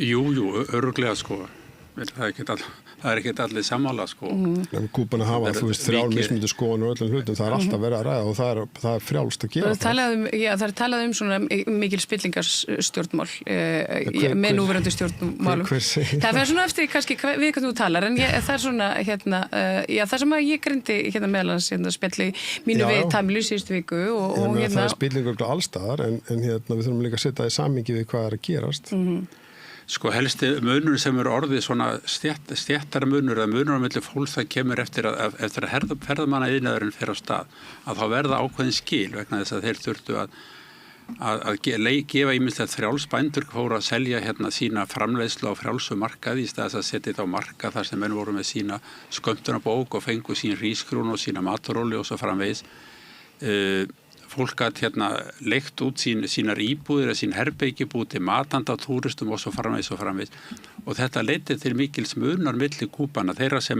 höfðu aðgengi að dollar og þeir sem ekki höfðu aðgengi að dollar og þarna var mjög ákveðin stjættarmunur og þetta hefur verið fjallað töluvert ég held að ég veit ekki hvort það sé eitthvað sérstök spilling á Kúbu, eflaust eitthvað, ég veit það ekki það var ýmislegt slæmt sem fylgdi þannig svo margt sem að þetta koma inn á hér í sambandi við Kúbu en það var ákveðin pakki sem mjög snöðslut að koma með þegar að Kúbu raunur var hint út í það að taka mjög náið samband við Sovétríkin og þau raunur að redda þeirra ökonomi á 7. og inn á 8. áratuginn að þá fylgir þessum efnahagspakka frá Sovétríkjunum, þau kaupa sykur og þau fá olíu á hagstæðu verði og alls konar svona hlutir. Þessu fylgir ákveðinu hugmyndapakki sem gjarnan talað til dæmis afstöðu til samkynhneigðra og slíkt sem var nú ekki fagur hluti í kúbönsku samfélagi. Það var sótt að málurum og rithöfundum á þessu ákveðna tímabili sem var svo gert upp í seinna og forista kommunistaflokksins, eins og til dæmis Fidel Castro hefur mér vitanlega aldrei talað gegn samkynhneigð, vel að þvert á móti. Hann hefur talað mikilvægi þeirra réttindi eins og annar í frægri Vítalsbók sem við hann á 9. áratug þessar aldrei, að jafnvel ennþá fyrr. Þannig það er rangt sem að sumir svona, hvað segir maður, áliðsgjafar hafa haldið fram. En vissulega var þetta til staðar. Vísu hefur kemst þetta ekki hálfkvistu við það sem er í öðrum löndum í kringum Kúbu, hvað var það þessi fordóma gagnvart kirkjan í rauninni ræður ríkjum hérna og þú veist, hún er mun frjálslegri á Kúbu hvað kirkjan heldur í mörgum öðrum löndum. Hún verður það svo sem í Suður-Ameríku líka, en það er ákveðin svona mót og kallremba líka. Ég held að líka svona, það sé nú kannski eðlilegt að land sem hefur verið bara sett í þá stöðu að þurfa stöðut að vera berjast fyrir tilverurétti sínum. Það setur ekki, þessi mannréttindi kannski svona efst. Það fer allur tíminn og all orkan í að reyna að lifa af, og ég held að það verið einmitt í kringum Gaza og annað hefur verið rætt nákvæmlega þetta, að þegar að fólk er bara í fight or flight, þá fer minni orka í einhver svona minnihlutahópa. Við þurfum að hafa, við þurfum að setja þetta í samhengi vegna þess að það er engin stjórnvöld sem geta að lifa af þennan hrylling af viðskiptabanni og þvingum og núna reyna að skrúfa fyrir olíuna og orkuna til þeirra, nema að þeir hafi gefið íbúunum rödd, kentum að lesa og skrifa, þannig getið kynnt sér alveg sem við gerum í Venezuela, þannig að fólk myndi lesa stjórnarskrána og vita hvaða réttindir þau hafa og svo færa þetta nær. Og jú, það er kommunistaflokkur, en það eru líka kosningar og 60% eða meira á þinginu er ekki eins og í kommunistaflokknum. Þannig að þetta er rauninni þátttökulýðræði, þetta fulltrúalýðræði og síðan sem náttúrulega gerist í sérstaklega tímabilinu svo kallað eftir hrun Sovétríkjanna, þá eru búin til hverfisnefndir, þannig að fólk, það eru fulltrúar sem fólk talar við og það er opið, það er ekki lokað, það er ekki eins og í Vestur-Evrópu sem kemur bara óveralögregla með kylfur og skildi og lemur fólk.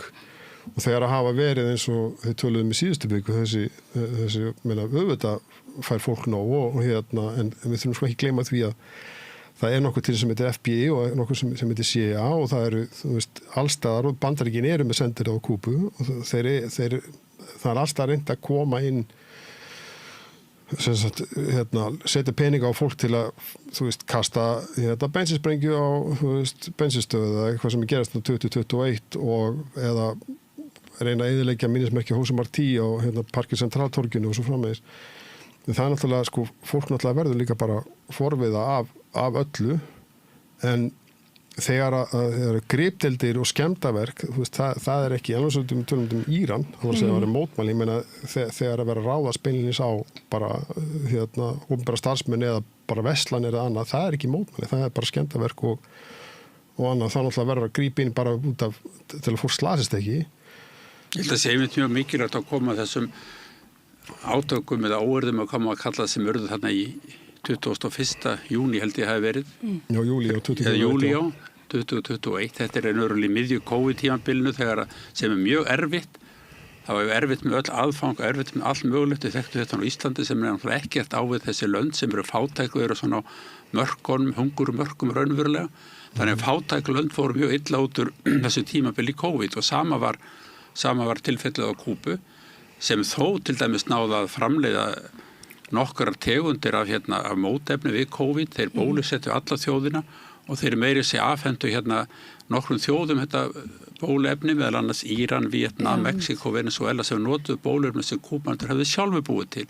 Og allt þetta er mjög erfitt á Kúbu vegna þess að þeir fá engin aðföng.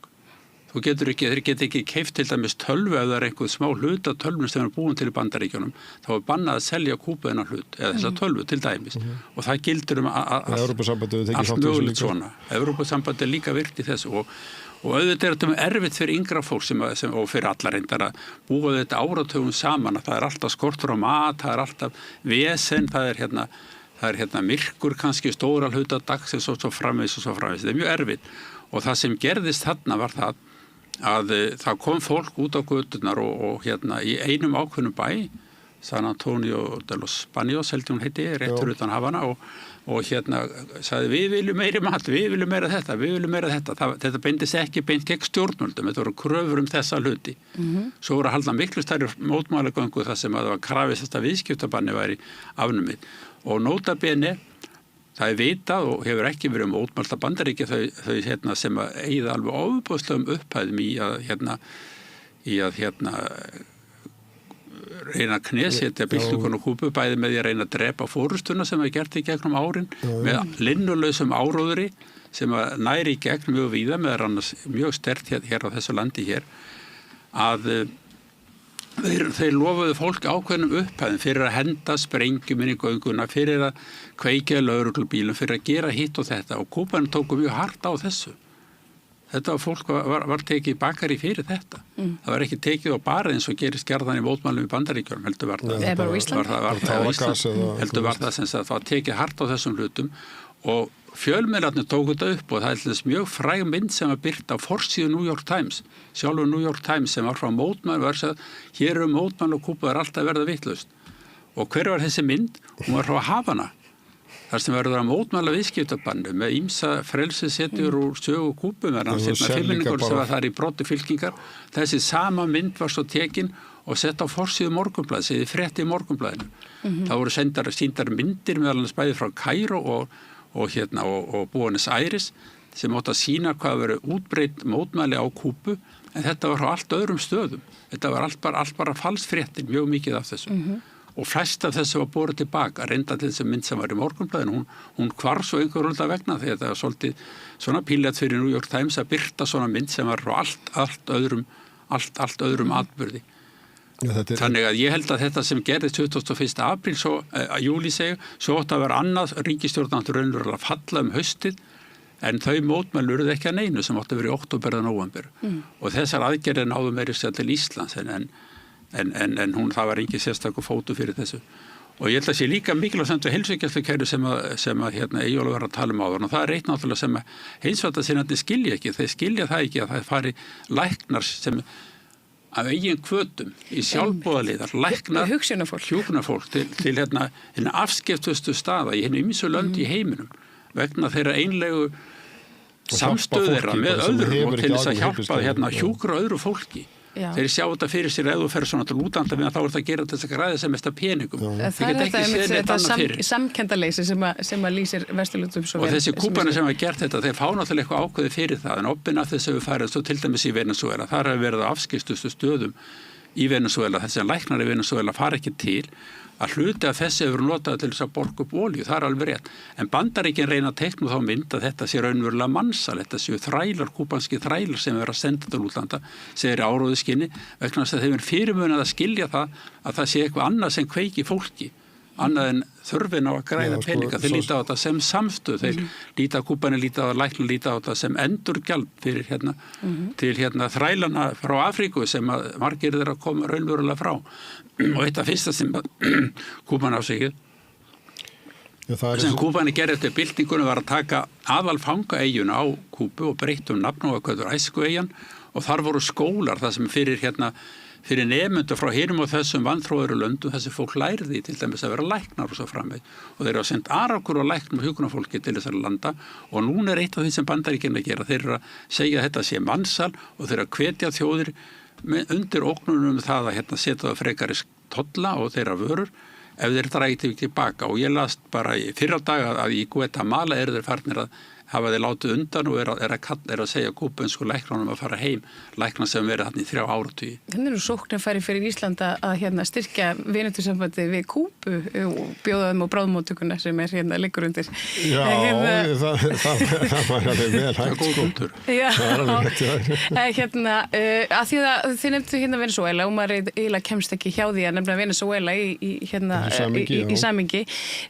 Maduro, hvar er Maduro?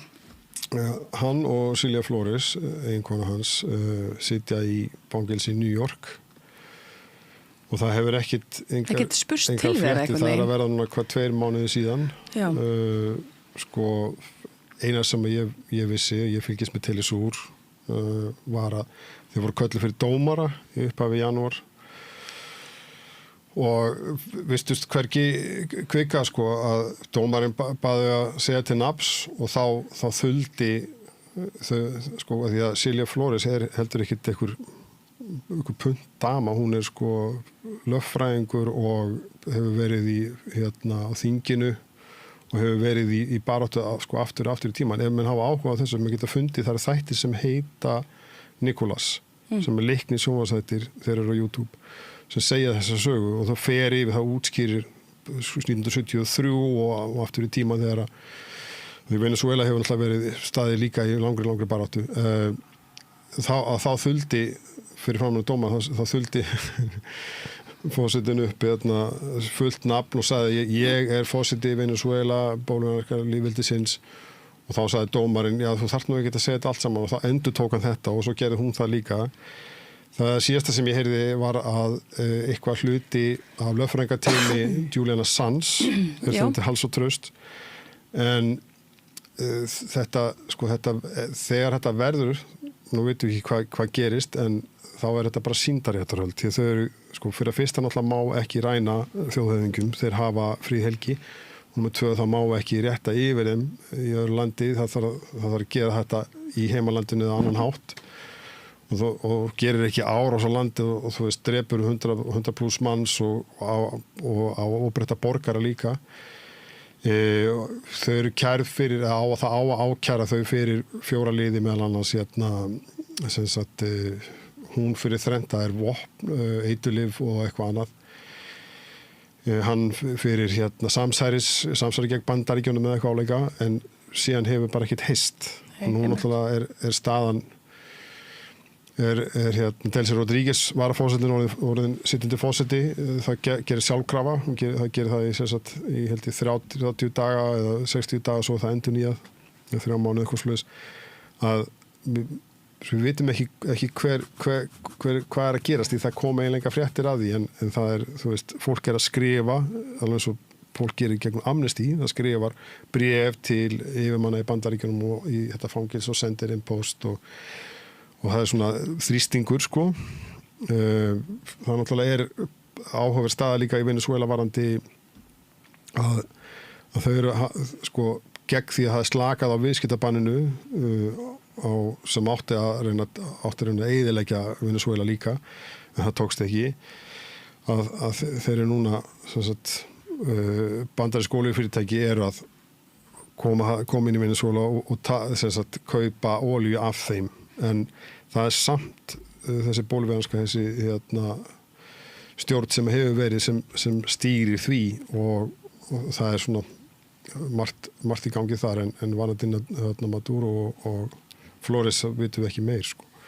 Er það ekki alveg ótrúlegt að við vitum ekkert fósetta Venezuela af því að Bandaríkjafósetti fyrirskipaði að hann yrði handtekinn og hann bara hafður hann einhvers þar í einhverjum turni bara.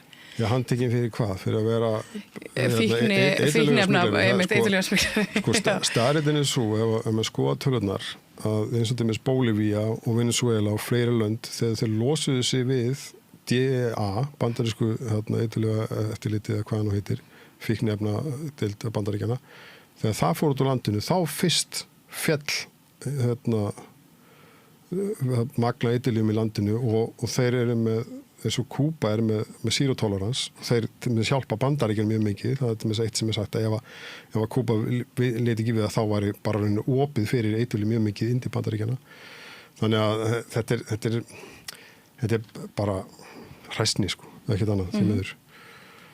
Og hversu ætli að hafa ekkert hyrst í að maður saknar þess að því að nú erum við með stjórnvöld sem eru mjög vilja svona láta líta stórt á sig í alþjóðsamengi og láta þessi kveða í hinum ýmsu bandalögum.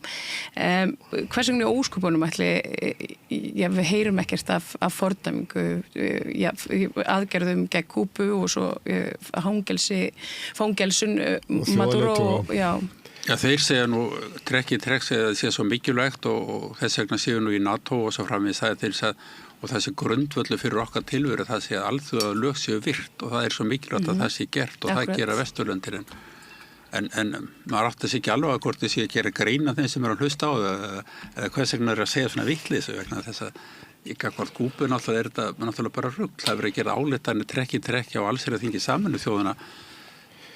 Hver einasta ári það sem er hérna öll löndum að Bandaríkjunum og Ísrael þetta viðskiptabann og það er raunverulega bara Bandaríkin og Ísrael og 1 eða 2 önnur ríki sem greiði atkvæði gegn þessu. Einu sinni satt Ísland hjá og þeir hafa ekki gert það í mörg herrans ár en það er mjög afdráttarlaus stuðningu við þetta og þetta sem þessi skref sem hefur verið stigið núna eins og að banna þeim fyrir að fá olíu, þessi harka í sambandi við viðskiptabanni, setja Kúbu á lista yfir hérna sem Marco Rubio beitti sig fyrir yfir hérna ríki sem að styðja hryðjuverk sem er náttúrulega svolítið svona mótsagnlega kennt vegna þess að þeir sem styðja hryðjuverk þá náttúrulega verið Bandaríkin fyrst og fremst og við gerðum þá og að þau vorum að tala hérna hvað þetta sé erfitt tímabil á Kúbu í dag og það er það vissulega, það var líka mjög erfitt þegar að viðskiptin við Sovétríkjun og Austurúpu hrundu upp úr 1990 en margir Kúbanar segja sjálfur að erfiðast að tímabili raunverulega verið fyrstu árin eftir byltinguna þegar var haldið úti hérna gagnbyltingar sveitum, þjálfuðum og stjórnuðum af Bandaríkjunum sem virtu fjöldamanns, brengdu, brendu sykurrekur og hitt og þetta. Þetta var margan hátt erfiðasta tímabil í sögu Kúbu, segja margir Kúbanar og þarna voru raunverulega hryðjuverk en þeir ásaka Kúbu hryðjuverk sem Kúbanar hafa aldrei stutt og aldrei tekið þátt í og eru þar að leiðandi á lista yfir slík ríki sem eru eitthvað örfá, ég man ekki Norður-Kóru og Íran og ykkur önnur sem gera öll bankaviðskipti Kúbu alveg gífurlega erfið, öll lán sem þeir fá eða fá yfirleitt lán, þeir eru miklu herri vöxtum en allir að þeir fá. Sko hafi í huga að þetta er listi sem Bandaríkin einir sitja að. Viðskiptabanni sem er ekki bara með Kúbu heldur líka Íran, Nicaragua, Venezuela, Norður-Kóru og Rússland og hvaða nú er. Það er allt, þú veist, fyrir utan okkur undirtegninga, þetta er allt bara hjá Bandaríkjum, eða Bandaríkjastjórn.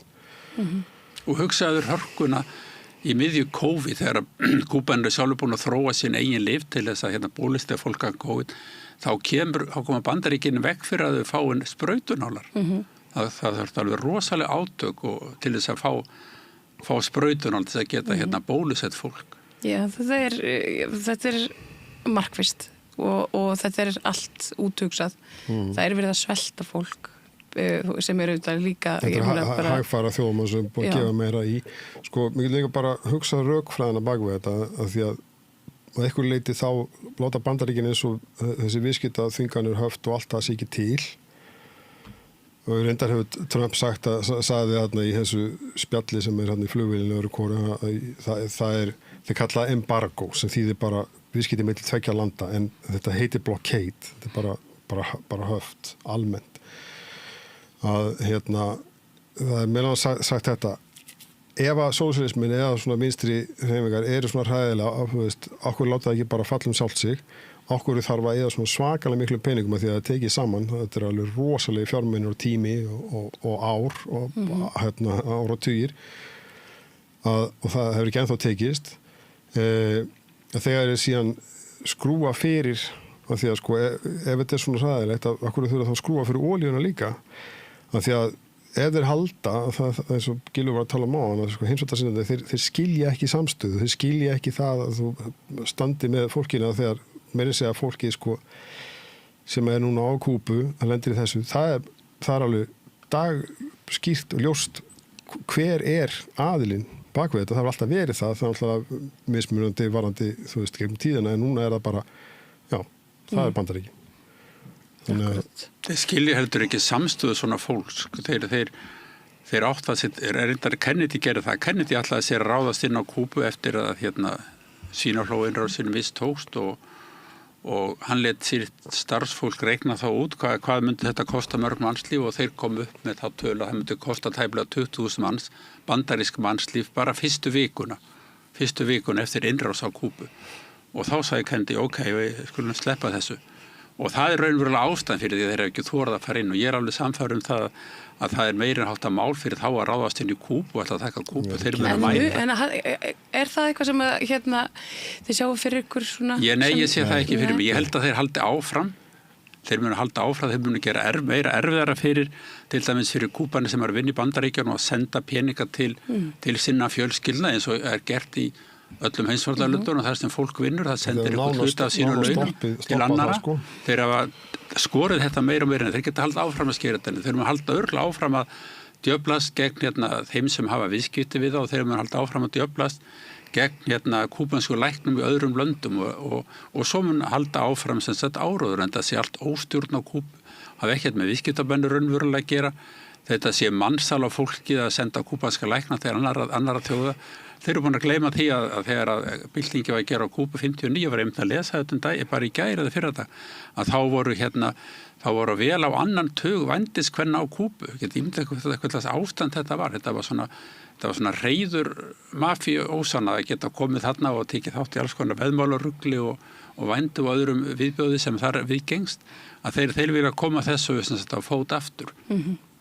Og það var löngum eins og í gera gjarnan, það er að tala eiturlyf, þetta er enda nýtt fyrirbæri að vera alltaf að tala eiturlyfasmygl og öðru löndum, þeir hafa oft talað mannréttindamál, þeir gera það, þeir Bandaríkjastjórn þeir að tala mannréttindamál, þá nú ætla þeir að gera eitthvað sem ráðast inn í landið og samkeppnin á svona hverfaldi, þannig það er erfitt að tala mannréttindamál. Það er bara þjóðaröryggi, það er þjóðaröryggs yfirlýsing, það var ekki human rights, þeir eru hættir að nota það. Já, þeir eru hættir að nota það, nú er það þjóðaröryggið. Nú er það þjóðaröryggi og svo þetta með eins og við vorum að segja í fyrra kjörtíðanbili Trumps að Nicolás Maduro væri eiturlyfja forseti, narkopresident eða eitthvað líka, það er til þess að geta lögsótt. Það þurfa að gera eitthvað svona stimpil eða alveg svo þau gerðu til El Salvador eða fleiri stöðum að eiturlyfja gengina svona séu hríðverkamenn. Þá var þetta lögsækja viðkomandi fyrir það, Akkurat, Eyjólfur B. Eyvindsson, Gylfi Páll Hersir, þakka ykkur kærlega fyrir að koma og leið okkur í frekra sannleika ástand á Kúbu. Við höldum áfram að spjalla vini okkar þarna í suðri og bara vonandi að það fari eitthvað að slakna á klónni. Takk fyrir mig. Takk fyrir. Takk. Tók ég við það meira hér handa við auglýsingar. Frjáls fjölmiðlun á í vök að verjast allstaðar, ekki bara á Íslandi. Peningavaldið og sterku hagsmunaöflin eiga greiðan aðgang að stjórnvaldi og fjölmiðlum og eiga jafnvel sína eigin fjölmiðla. Þess vegna er samstöðin svo mikilvæg. Hér er pláss fyrir alla raddir, málin eru krufin til mergjar og samtölin eru stór og innihaldsrík. Samstöðin er mikilvægt lýðræðistæki. Ég heiti Kristín Helga Gunnarsdóttir og ég styð samstöðina.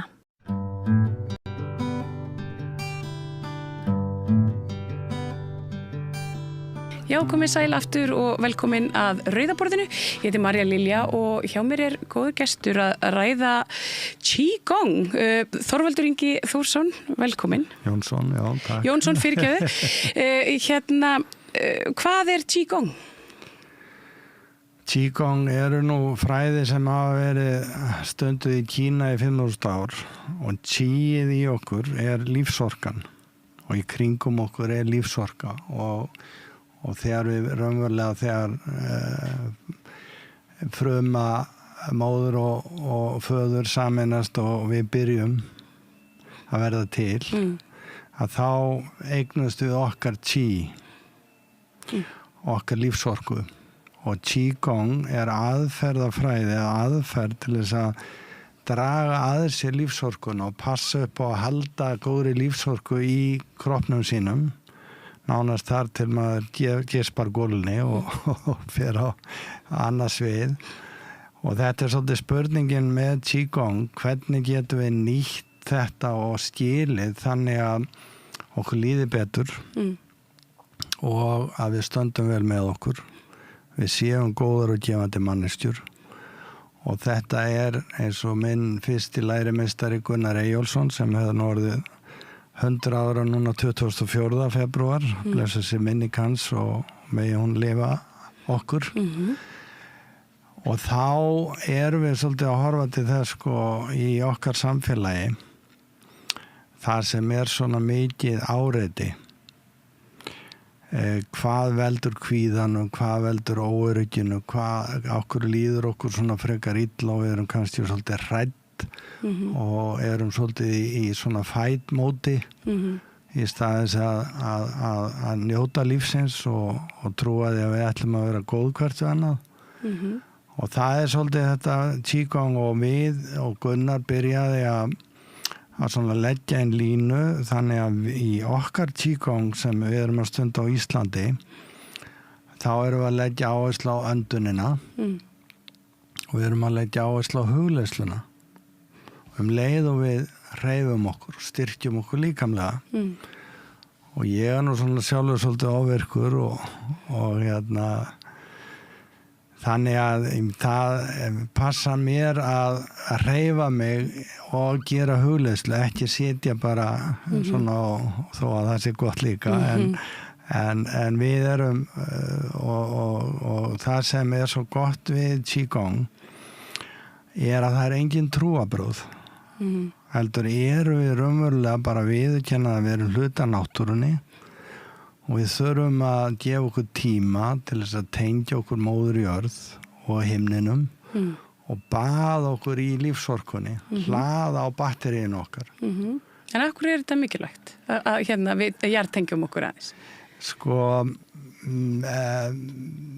það sem við horfum til ef við ætlum að eiga hamingjuríkt líf sem við flest viljum nú að þá verðum við að skynja vináttur, innri vináttu og virðingu fyrir okkur sjálfum og það það sem qigong að hjálpa okkur að stoppa þau við að meðaltali 20 mínútur á dag farðu inn í þig og þegar við erum að anda í qigong að við ætlum að kannski gera nokkra ræfingar hérna þá fyrsta öndunin, hún einföld og setur tungun upp í góm hefur munnvatn og bros andar inn nefið og finnur hreina tæra orkunu komin í kroppinu þinn og svo setur tunguna niður og þá andar frá þér öllu stressi bara að setja tunguna upp ef við gerum það núna saman Já, gerum það að setja tunguna upp í góm og andar inn brosi og finnur orkun að koma hérna framan og svo setur tunguna niður og andar frá og móður jörð, hún tekur alltaf við okkar náttúrulega óhreinindum hvort sem það stress, kvíði, áhyggjur, reiði og við kannski höfum tíma til þess að tala eins og hvernig líffærin okkar og það búið að rannsaka það hvernig þau taka við tilfinningum það mjög áhugavert að því að í þessum fræðum að þá verða hjálpa okkur, við erum manneskjur við erum breisk og við vitum að við æsum okkur og eigum að gera það þegar það komið illa fram en við þurfum samt að passa að setjast ekki í okkur tilfinningar, erfiða tilfinningar sem setjast í okkur þær geta valdið sjúkdómum og í qigong erum við svona að segja hvernig get ég sem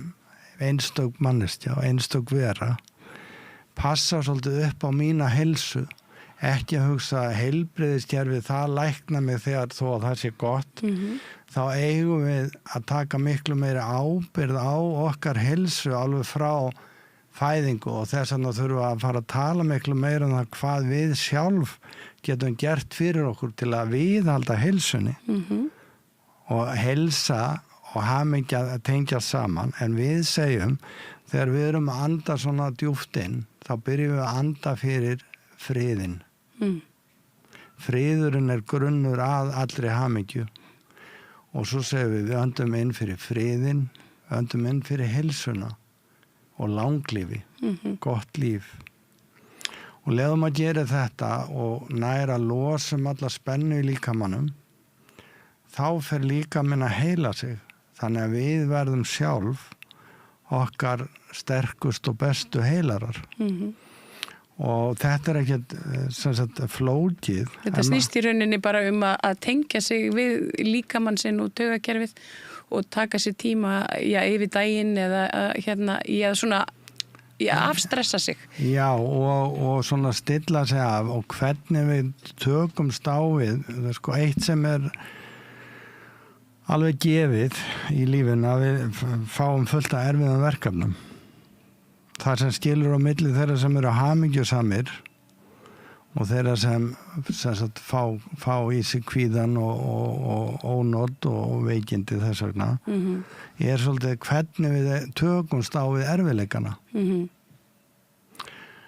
Og það sem við erum að gera í Qigong er að auka sjálfsöryggi, sjálfstraust.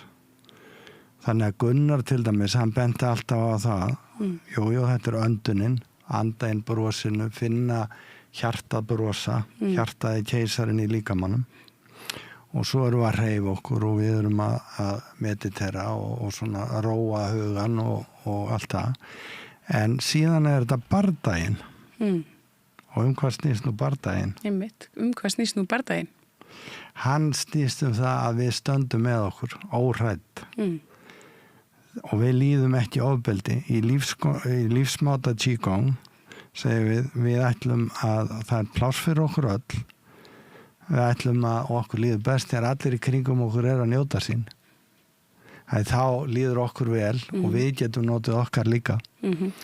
Þannig að það sem Gunnar sagði alltaf, það er bardaginn og hann er við að láta ekki vaða yfir sig.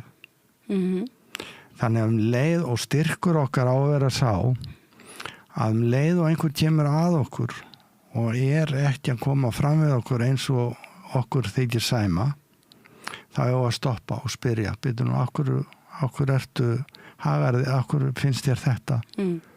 Og það gerist bara þrennt þá. Að viðkomandi hann fær að lýsa því okkur hann gerir eitthvað og kannski hafðu við ekki hugsað og við samþykjum það og segjum, já, þetta er nú alveg til í þessu. Eða, númer 2, að við fáum að segja, heyrðu, býttu nú aðeins, eða þú hlusta nú á mig, það er nótt það sem er erfitt í það. Samtalið, við höldum mikið upp á samtalið hér. Að við hvernig, en hugsaðu nú þetta út frá þessu og við ræðum saman og sá sem, og Marja, hún allt í náttar sagði, hún var bara ekki búin að hugsa þetta allt og hún segir þá, já, fyrirgefðu, ég bara var ekki búin að hugsa þetta svona en ég er alveg sammálaður, skilju, þannig að við náum saman en svo auðvitað í þriðja lagi þá erum við bara ósammála og þá vitum við það og þá getum við rætt að við þurfum ekki alltaf að vera sammála þannig, en þú velur kannski ekki þína bestu vini sem hafa ekki í grunninn svona einhver svipuð sjónarmið og þú hefur. Nei, þú veist, skilur þú veist. Nei, ég gerir litla kröfu til hérna, ég vil ekki að vini mínu sé allir sammála. En við segjum að í öllum góðum sambandum og við náttu ástarsambandum og öðrum, þá erum við að horfa til þess eins og við erum svolítið að gera í Qigong að við sjálf erum sterk og við þurfum ekki að eiga síðasta orðið alltaf. Við kunnum hlusta betur að maður hefur andlegan styrk og ró og þá hérna horfum við til þess að við eigum engan nema okkur sjálf en við eigum fólk að vinum og hvað erum við að reyna að gera? Íta undir að fólkið í kringum okkur fá að njóta lífsins og að íta undir það hvað langar Marju að gera, hvað langar Þorvald að gera og þá erum við að styðja hvert annað. Við erum ekki að fara yfir og segja ég á þig. Það er ofbeldi og þannig er maður og það er svo mikilvægt að hugsa þetta hér og ef við horfum á unga fólkið af hverju er svona mikil kvíði hjá því kannski og óöryggi. Það er eitthvað að í samfélagi þar sem ungu við þjáist að kvíða. Já, og líka eru 2000 manns hjá virk og svona, þú veist, þannig að við erum ekki að rækta það með okkur, að við skiljum að við séum einstaklingar hvert og eitt og við séum heilagar verur í raun. Og að við þurfum að standa með okkur fyrst og fremst og spyrja okkur hvað langar mig að gera við mitt líf? Er mitt líf í minni hendi? Eða ætla ég að spegla mig alltaf í einhverjum öðrum? Og það er svo mikið áreiti utan að og það er allir að gera kannski eitthvað voða flott og fínt og ég verð svona lítill og segi ég er nú ekki svona klár eins og þessi og svona í stað þess að ég segi já þessi er bara frábært á þessum en ég ætla mér að gera eitthvað ákveðið sem þú veist ég hef gaman að og það við höfum alltaf að spyrja okkur að því öll hvað langar mig að gera í dag alveg sama hvað við komið fyrir okkur og þá eigum við rétt á fallegum degi og það er kunstinn að kunna að setja frá sér reiðina og reiðina því var að tala líffærin allt úr fortíðinni reiði, vonbrigði, sektarkennd, öfund og allt það það hefur áhrif á lifrina og það truflar en kvíði náttúrulega móti hann er að koma fram í kringum nýrun og hvað gerist þegar við erum í ótta áhyggjum þá er adrenalínið að fara og þá við eigum að vera stundum þegar það er snjór og við erum að keyra í snjónum að þá erum við 100% með athygli en þegar við erum komin heim með kaffibollan þá erum við að geta slakað á en þegar það er stöðugt og þér kvíður fyrir að fara í vinnuna þú ert óöruggur með þig óörugg að þá erum við að dreina orkunni og í Qigong tölum við hérna í kringu naflan rétt fyrir neðan naflan, þar er orkubrunnurinn og við þurfum að kunna anda inn og hlaða okkur orkunni, lífsorkun okkar, tíin okkar. Og svo er annar brunnur hér sem er í kringum hjartað. Það eru tilfinningarnar okkar. Við segjum ég get, hérna segjum ég vil. Við viljum vináttu, við viljum ástina, við viljum gleðjast og hafa gaman. Og það erum við að rækta hérna þegar við fáum brosi í hjartað okkar og erum að anda inn þessum góðu orku og sleppa frá okkur kvíðanum, sleppa frá okkur einhverju sem truflar úr fortíðinni og segja ég fyrirgef, gleymi og gef til móðurjarðar. Að við munum það að móðurjörð, hún vill fá okkar áhyggjur og stress eins og laufið af trjánum. Umbreytir síðan og gefur okkur hreina orku tilbaka. Og þannig erum við að hugsa ég anda inn og ég fæ þessa dásamlega orku og svo slepp ég frá mér. Og þetta þurfum við að gera og æfing, til dæmis ein æfing sem við getum, sem er mjög auðveld að maður tekur hendurnar á sér og stendur í svona trjástöðu í raun og veru. Og svo tökum við upp hérna vatnið, í kringum nýrun er vatn, eldurinn er í hjartanu. Svo tökum við upp hérna eldin í hjartað og hvað gerist þegar vatn kemur í eld, það kemur búm og svo sprengjum við burt öll dökk ský og sjáum fyrir okkur sólinn, bjartur himinn, brosið okkar verður bjartara og svo drögum við að okkur hreinatæra orkuna og förum eldin niður í vatnið og hendum burt óhreinindunum til móðurjarðar. Og svo tökum við aftur og tegjum á hryggjarsúlunni, við erum að losa alla spennu í líkamann. Og ef við hugsaum það, leið og þú nærði að losa spennu í líkamannum og opna á allar orkubrautinnar, hvað gerist þá? Þá verður heilunin. Þá getur líkamanninn farið að hreinsa burt allt sem þarf ekki og á ekki að vera í líkamannum. Og leið og við erum að styrkja hver einustu frumu líkamanns, að þá, og ef hjartað brosir, að hjartað er keisarinn í líkamannum okkar, að þá sendir hjartað hermennina strax á stað og öll líffærin vinna sem eitt. Og þannig í Qigong erum við svona heilræn að hugsa hvernig get ég komið fram við mig þannig að ég hafi orkuna í mér til að geta gefið meira af mér. Og það sem er hættulegt að sumt fólk, og við þekkjum öll, sem er æðislega gott og það gefur endalaust af sér en gleymir sjálfum sér, gleymir að hlaða orkubrunnin sinn. Og þannig að við erum að segja, ef við ástundum Qigong eða þess vegna jóga, bara þú veist, auðvitað þurfum að finna okkar takt og okkar meditation, hvernig getum við fengið þennan innri frið? Og ég sé oft söguna ömmu, hún var nú minn gúru í lífinu og ég var svona ólátabelgur í sveitinni og ég festi mig einu sinni skýta augnum að ég var að hlaupa svo mikið og glemdi mér og svo var ég að reyna að losa mig og svo komst ég loksins upp eða kom ykkur og hjálpaði mér og svo var ég borin inn að því ég var hann haltur og skakkur og amma segir Valdimir á ég ekki að búa til kakó handa þér. Jú, amma, ég gerði það. Og ég sett smá rjóma úti og svo fór ég að fá kakóið og amma var svo góð og svo kom hún og kisti á bátið, kisti á nýið á mér og þá var allir verki farnir.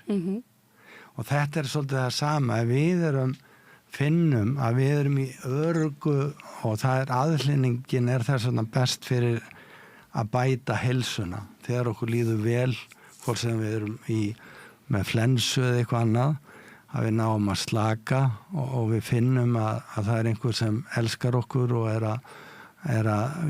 vill okkar alltaf besta að þá læknast við að því að þá slakar líkaminn og það það sem við erum að gera í Qigong, við erum að láta líkamannum líða vel fá brosin í líkamann okkar og opna allar orkubrautirnar þannig að líkaminn geti heila sig þannig að við séum okkar bestu heilarar. En hverju þú hófst þessa vegferð svona upp úr aldamótum, sagðirðu mér? Já, það var þannig, ég var svolítið leitandi og Gunnar Eyjólfsson var með námskeið í Skálholti, svona helgarnámskeið og ég fór á það og eftir það var ekki aftur snúið, þetta var eitthvað sem svona kallaði á mig og ég fór svo til hans og við erum miklir mátar og ég tók upp æfingarnar og sagði þú verður að útskýra fyrir mér ákveður og valdir þessar æfingar vegna þess að þær æfingar sem svo hef ég farið á námskeið á mörgum meisturum síðan og grunnurinn að þessari rútínu og heitir Gunnarsæfingarnar til Heiðursson Gunnari og ég hef svona aðeins bætt inn í þar eftir því sem ég hef lært meira til að gera þær öflugur en þetta eru öflugustu æfingarnar í innri heilun sem til í heiminum, segi ég. Það eru til nefnilega 30.000 æfingar og það eru yang æfingarnar sem eru svona út að berjast og svo list líka en í innæfingarnar sem við stundum það eru þessar innri heilunar æfingar og þetta var 2009 og 2013 þá kom út eina íslenska bókin við erum 3 höfundar af henni ég, Björn Bjarnason og þetta Gunnar og hún nú heitir Gunnarsæfingarnar síðan ég að halda námskeið Qigong og fá fleiri til þess að prófa. Færðu til þín marga á námskeið. Ekki sko bara svo það oft talað svona hvað ég var að segja, svona frumspeki eða svona eins og bara kínverskar og asískar lækningar, náttúrulækningar og svo líka allt svona andans sem bara svona eitthvað kukl og kerlingabækur og okkur svolítið kannski kennt að þetta sé svolítið asnalegt. Jú, en sko þetta mjög góð spurning vegna þess að alveg sem fullt af grasalækningum og öðru þetta kannski nokkur 1000 ára sko fræði á bakvið en þetta var ekki rannsaka með þeim vísindalegu aðferðum sem eru viðurkenndar í dag en auðvitað þetta fræði eins og Qigong fræði mér segja í Kína þeir með Qigong meistar á spítulunum til þess að hjálpa fólki að ná sér að því að leið og líka með nær eins og ég var að segja áðan að við náum að slaka vel náum að anda djúpt og hreinsa að þá eru upplýsingarnar því að ef við hugsum þetta rökrétt þá segjum við ok, María verður úr frumunum fyrir mömmu og pappa og byrjar með 1 frum og 9 mánuðir seinna fæðist falleg og yndisleg stúlka. Hvar eru upplýsingarnar þína heilsu? Nefnir þér sjálfri. Hvernig ætlar að virkja þessa vitneski í þínum líkama? Þegar þú ert út á við og þú gleymir að anda inn, þú gleymir sjálfur þér að þá fer allt kerfið í mask. Og þetta þannig að í þessum fræðum og það svo gaman náttúrulega að því að þetta eru mest raunvísindamenn, svo sem var til dæmis í Kína og var aðal spekingur þeirra í eldflöga dæminu, hann var líka aðal Qigong meistari þeirra og ég segi þetta alltaf líka, aldrei að trúa einhverju bara blind.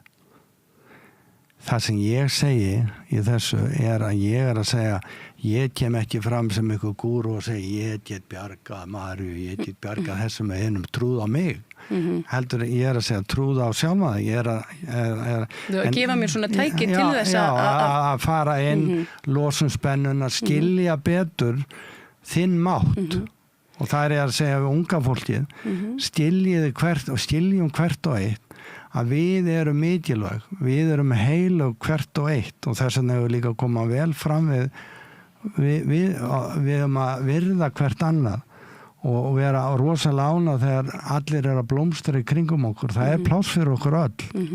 Þetta er bara þetta hugarfar sem alveg ömurlegt í dag, hvernig ráðamenn að koma fram með ófriði og öðru slíku sem algjörlega óásættanlegt. Við höfum svolítið verið að ræða hérna í vikunni svona skautun í samfélaginu og svona polariseringu sem mætti kannski hérna blanda svona óhefðbundnari aðferðum við að kveða niður. Fólk alltaf við mitt stál í stál og fer svolítið að rífast og hérna svo ég vísi nú aftur í umræðinu sem við höfum átt svolítið hérna við borðið í vikunni, þá höfum við verið að tala sko kynja umræðina og þetta hérna hljómar ekki eins og eitthvað sem að karlar gera, en nú ertu bara búin að nefna karla í þessu samhengi. Já, en og þú spurði hann þessu námskeiðin hjá mér, ég var nú með námskeið núna fyrir einni helgi og það var, ég hef ekki nema 15 manns á hverju námskeiði, það var fullt. Og flestar það nú konundar sem mæta og við kallarnir höfum svolítið ekki verið eins tilfinninganæmir og við erum að efla það náttúrulega með þessu. Við þurfum bestu hóparnir þegar kallar og konur að vinna saman og bestu hóparnir þannig að við byggjum upp traust á milli okkar, 100%. Þannig ég fæ að segja það sem mér býr í brjósti. Og ég sé alltaf hérna í kringum hálsin okkar ef við setjum fjólublátt ljós svona og finnum frá höndunum vegna þess að hjarta tengist nú beint hérna í litla puttan. Hjartarásin hérna, hann hefur bara sína litla putta. Marja mín, viltu hjálpa mér? Það sýni þið litla. Það sama, á ég að gera báða? Nei, bara svona, ég myndi vilja sjá svona engin annar putti fara á loft en litli puttin til þess að kalla þegar ég þarf stuðning. Það svo fallegt, Marja mín, kotti. Og ef þú segir Þorvaldur valdi mig eftir til ég að koma hérna aðeins og styðja mig, að því að leið og við erum að rækta það að við séum einstök hvert og eitt, þá erum við líka að segja að við getum gert svo margt saman fallegt og notið þess. Ef við erum bara róleg og yfirveguð og trúum því að við erum öll að styrkja hvert annað, við erum ekki að enginn allir að með okkur og það var mjög gaman og ég fylgdist vel með munkonum sem voru að labba í Bandaríkjónum, Walk for Peace, og þar voru þeir bara og sögðu svo fallega þessir átjöndu búddamunkar. Við erum ekki að koma með neinn trúarbrögð, við erum bara að fá hugsunina, meditation, inn í þessa hugsun friðar, komum vel fram við hvert annað í hvers konar trúarbrögða með að skoðanir við höfum. Og þetta líka mjög mikilvægt og við höfum alls ekki að vera að draga svona kalla og konur í sundur. Heldur að segja virðum hvert annað og leifum öllum að blómstra og því að við viljum heldur, konurna vilja það örugglega heldur ekki að það verði mismunum í þá áttina og kallarnir eiga þetta þannig að í samfélaginu okkar. Og ég nú líka að kenna leiðtogastjórnun, mín menntun þessi formlega viðskiptafræðingur og meistaragráði í stjórnun og stefnumótun og minn áhugi leiðtogastjórnun og ég með litla heimasíðu sem heitir livsrækt.is þar sem hægt að sjá aðeins þetta En Qigong fellur mjög vel að því vegna þess að þegar við finnum fyrir að við erum óhrædd, við stöndum vel með okkur, þá erum við alltaf að reyna að finna betri lausnir. Við erum að segja hvernig getum við nú leyst þetta betur og erum að leggja hvert öðru lið til þess að gera umhverfi skilvirkara. Ekki að einhverjum fætingi þannig að okkur líði vel, okkur hlakki til að koma í vinnun og við getum hugsað hvað ætli getum við gert betur í dag en í gær. Og þegar þetta hugarfari komið inn að þá eru allir leiðtogar á vinnustanum, þannig þarf ekki að heita einhver stjóri. Og þetta skiptir svo miklu máli að þegar við erum að byggja upp og þarna förum við líka að tala að minnka álagið á virk og annað, vegna þess að leið og við erum farin að koma fallega fram við hvert annað og þér líður vel, þú þorir að tjá þig. Og eins og ég var einu sinni þróunarstjóri á sjúkratryggingum, ég var nú í fyrri vegferð sjúkratrygginga í brottrekstri, þá var ég rekinn eftir tæplega 40 ára starf fyrir ríkið. Varstu þá reiður og hérna? Já, og þetta var auðvitað sjálfsögðu sko og hafðirðu þá þessa speki þess að grípa í? Jú, en enga síður erum við bara mennsk og við okkur auðvitað sárnar og við þurfum þá stuðning. Maður líka að segja það, þó ég stundi Qigong og vilji oftast eiga aðeins auka orku, þá enga síður þurfum við að viðurkenna að stundum þarf ég að fá stuðning og það bara, þannig fallegt samfélag að við erum að hjálpa hvert öðru og í æfingunum til dæmis þá fljúum við og svífum og finnum orkunni kringum okkur og þá viljum við oftast geta verið kannski í oddafluginu, verið fremst eða til hliðana, þannig að við getum stutt. En stundum þurfum við að fara inn, sko, eins og við sjáum gæsirnar fljúa. Já, það skiptast á. Já, og það það sem við hefum líka að gera, hvort það í stjórnunu öðru að gefa tækifæri, þú veist, og skiptast á að taka ábyrgðina. Og þetta náttúrulega líka eins og þriðja vaktin heima og svo framvegis, hvernig við náum að dreifa álagi og skipta með okkur verkefnum. Þetta hljómar er svo drauma samfélag svona með flutum valdastruktúr og bara svona vellíðan og samfélagslegri vitund. Ég vona að okkur takist nú að komast og koma því á bara einhvern daginn. Já, við þurfum bara að ræða meira þetta. Já. Við þurfum líka að sko, alveg eins og þú varst ákveðandi að segja þessar skautun og annað. Að því að bara eins og ég var að segja, þegar það kemur upp eitthvað sem okkur mislíkar, okkur finnst vera ekki rétt. Ef við bara spyrjum, býtum nú, af hverju finnst þér nú þetta? Ef við skoðum þetta frá þessari lið og hinni liðinni, og við erum opin. Auðvitað það þannig að samfélagið með öllum vísindunum og það alltaf að breytast. Það að koma ný tækifæri, einhver þarfir sem einhver sími sem við erum í dag var ekki til bara fyrir 20-30 árum. Og þá datt engum í huga að væri hægt að gera allt þetta bara í símanum. Við erum svona háð þessi svona glerboksum í vasanum. Jú, en það ákvarðat kannski og í menntakerfinu, það náttúrulega líka aðlaga sig að lífsleikninni. Þú veist, við vitum ekki hvernig störfum verða eftir 20 ár og þannig að það mestumvert að rækta sjálfstraust hjá börnunum og góðvild og vináttu og stuðning þannig að þau séu óhrædd við að vera saman og horfast í augu, ekki bara að vera alltaf í símanum. Þannig að það sé eitthvað svona fastur punktur eða þráður, breytingarnar þær verða, en það sé alltaf eitthvað svona fastur punktur sem að... Jú, og þetta til dæmis að segja, finnst þér á mikið, María mín, að gefa þér 20 mínútur á dag fyrir þig? Ég anda inn í kroppin, taka burt öll döggský, hugsa aðeins hvernig líður mér eftir daginn. Eitthvað reið í mér? Það aðeins að setja grænt ljós hérna á lifrina og gefa frá mér og þannig að ég sofi vel. Eitthvað kvíði mér eða áhyggjur, skilurðu?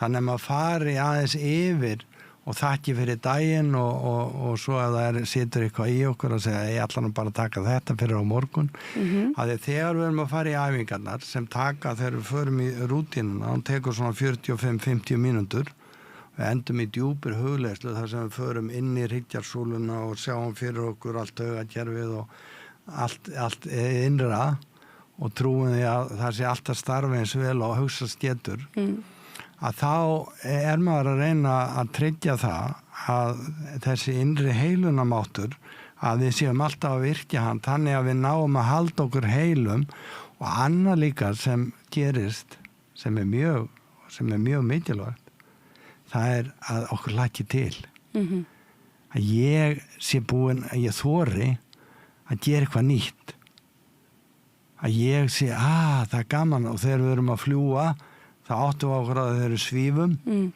að við erum að fljúga yfir í paradís það verður gaman þú veist, skilur þannig að það sem við erum að tala í Qigong og Vigdís okkar Finnbogadóttir hún byrjaði með Gunnari 94 að stunda Qigong og hennar þegar við heyrðum í okkar yndislega forseta Vigdísi að þá hvernig hún talar að það er Qigong og ég hef verið svo heppinn að fá að sitja með henni oft og ræða lífsmátan og það sem við erum að horfa á þetta sem við erum búin að vera aðeins að tala hvernig við getum stutt hvert annað, hvernig við getum náða styrkja okkur, verið heilar og góðar manneskjur og þannig að við þorum og við viljum líka að þegar það búa svona neikvæð umræði eins og í pólitíkinu og annað, þá kannski vill ekki gott fólk með mikla þekkingu bara ganga fram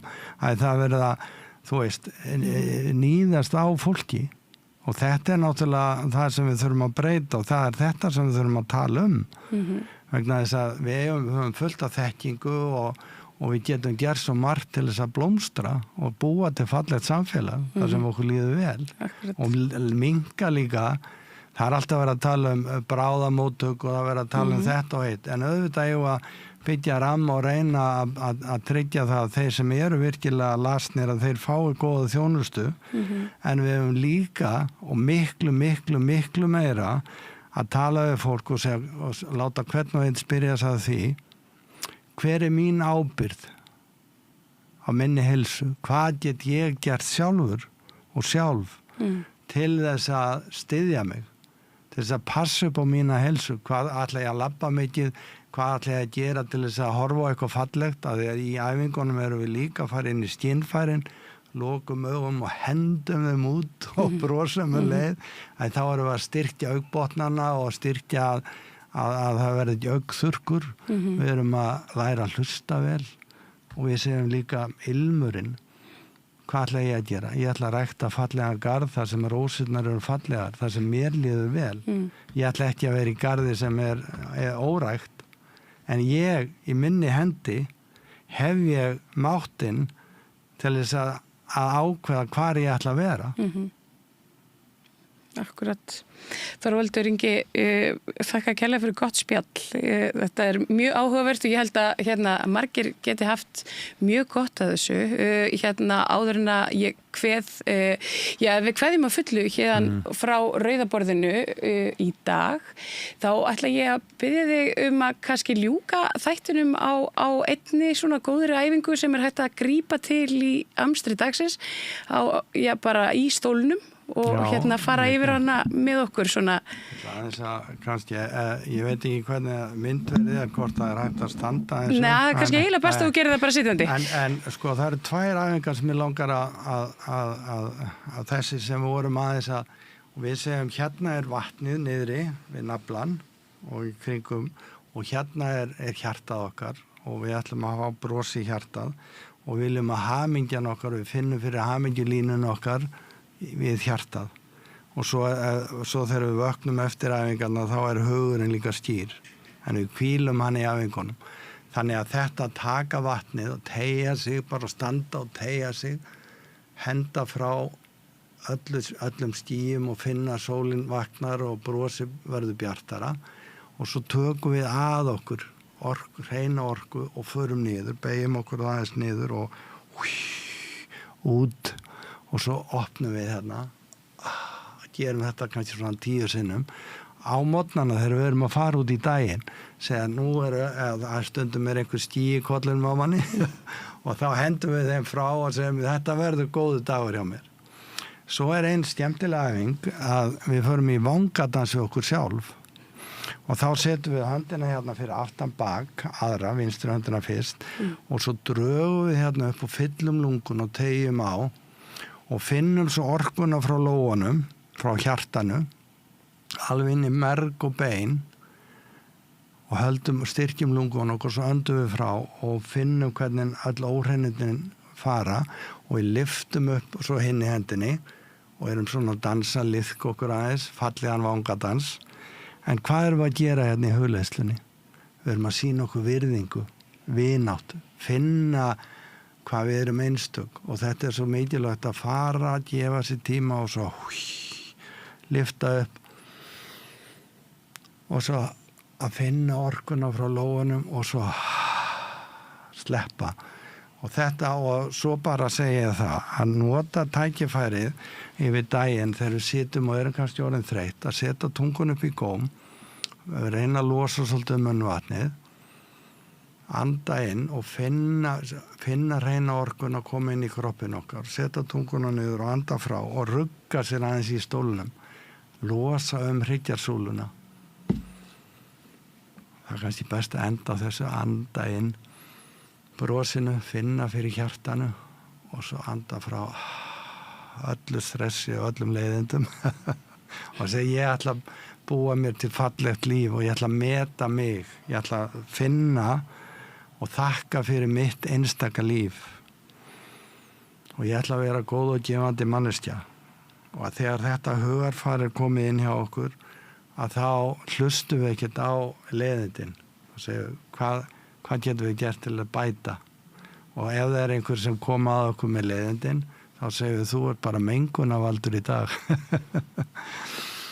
anda inn brosinu og slaka og við eigum öll munum það að við eigum öll rétt að við eiga fallegan og yndislegan dag og vakna upp og segja hvað get ég gert til þess að njóta dagsins eins vel og kostur er og munum það bara hvert og eitt styðjum hvert annað og við erum og öndum inn í okkur orku, tryggjum orkubrunnurinn sér hlaðinn og þá getum við gefið enn meira af okkur. Þorvaldur Ingi, takk kærlega og hérðan kveðjum við frá Rauðaborðinu, góða nótt. Segðu það á Samstöðinni. Samstöðin er í eigu hlustenda, áhorfenda og lesenda. Sláist í hópinn og gerist áskrifendur.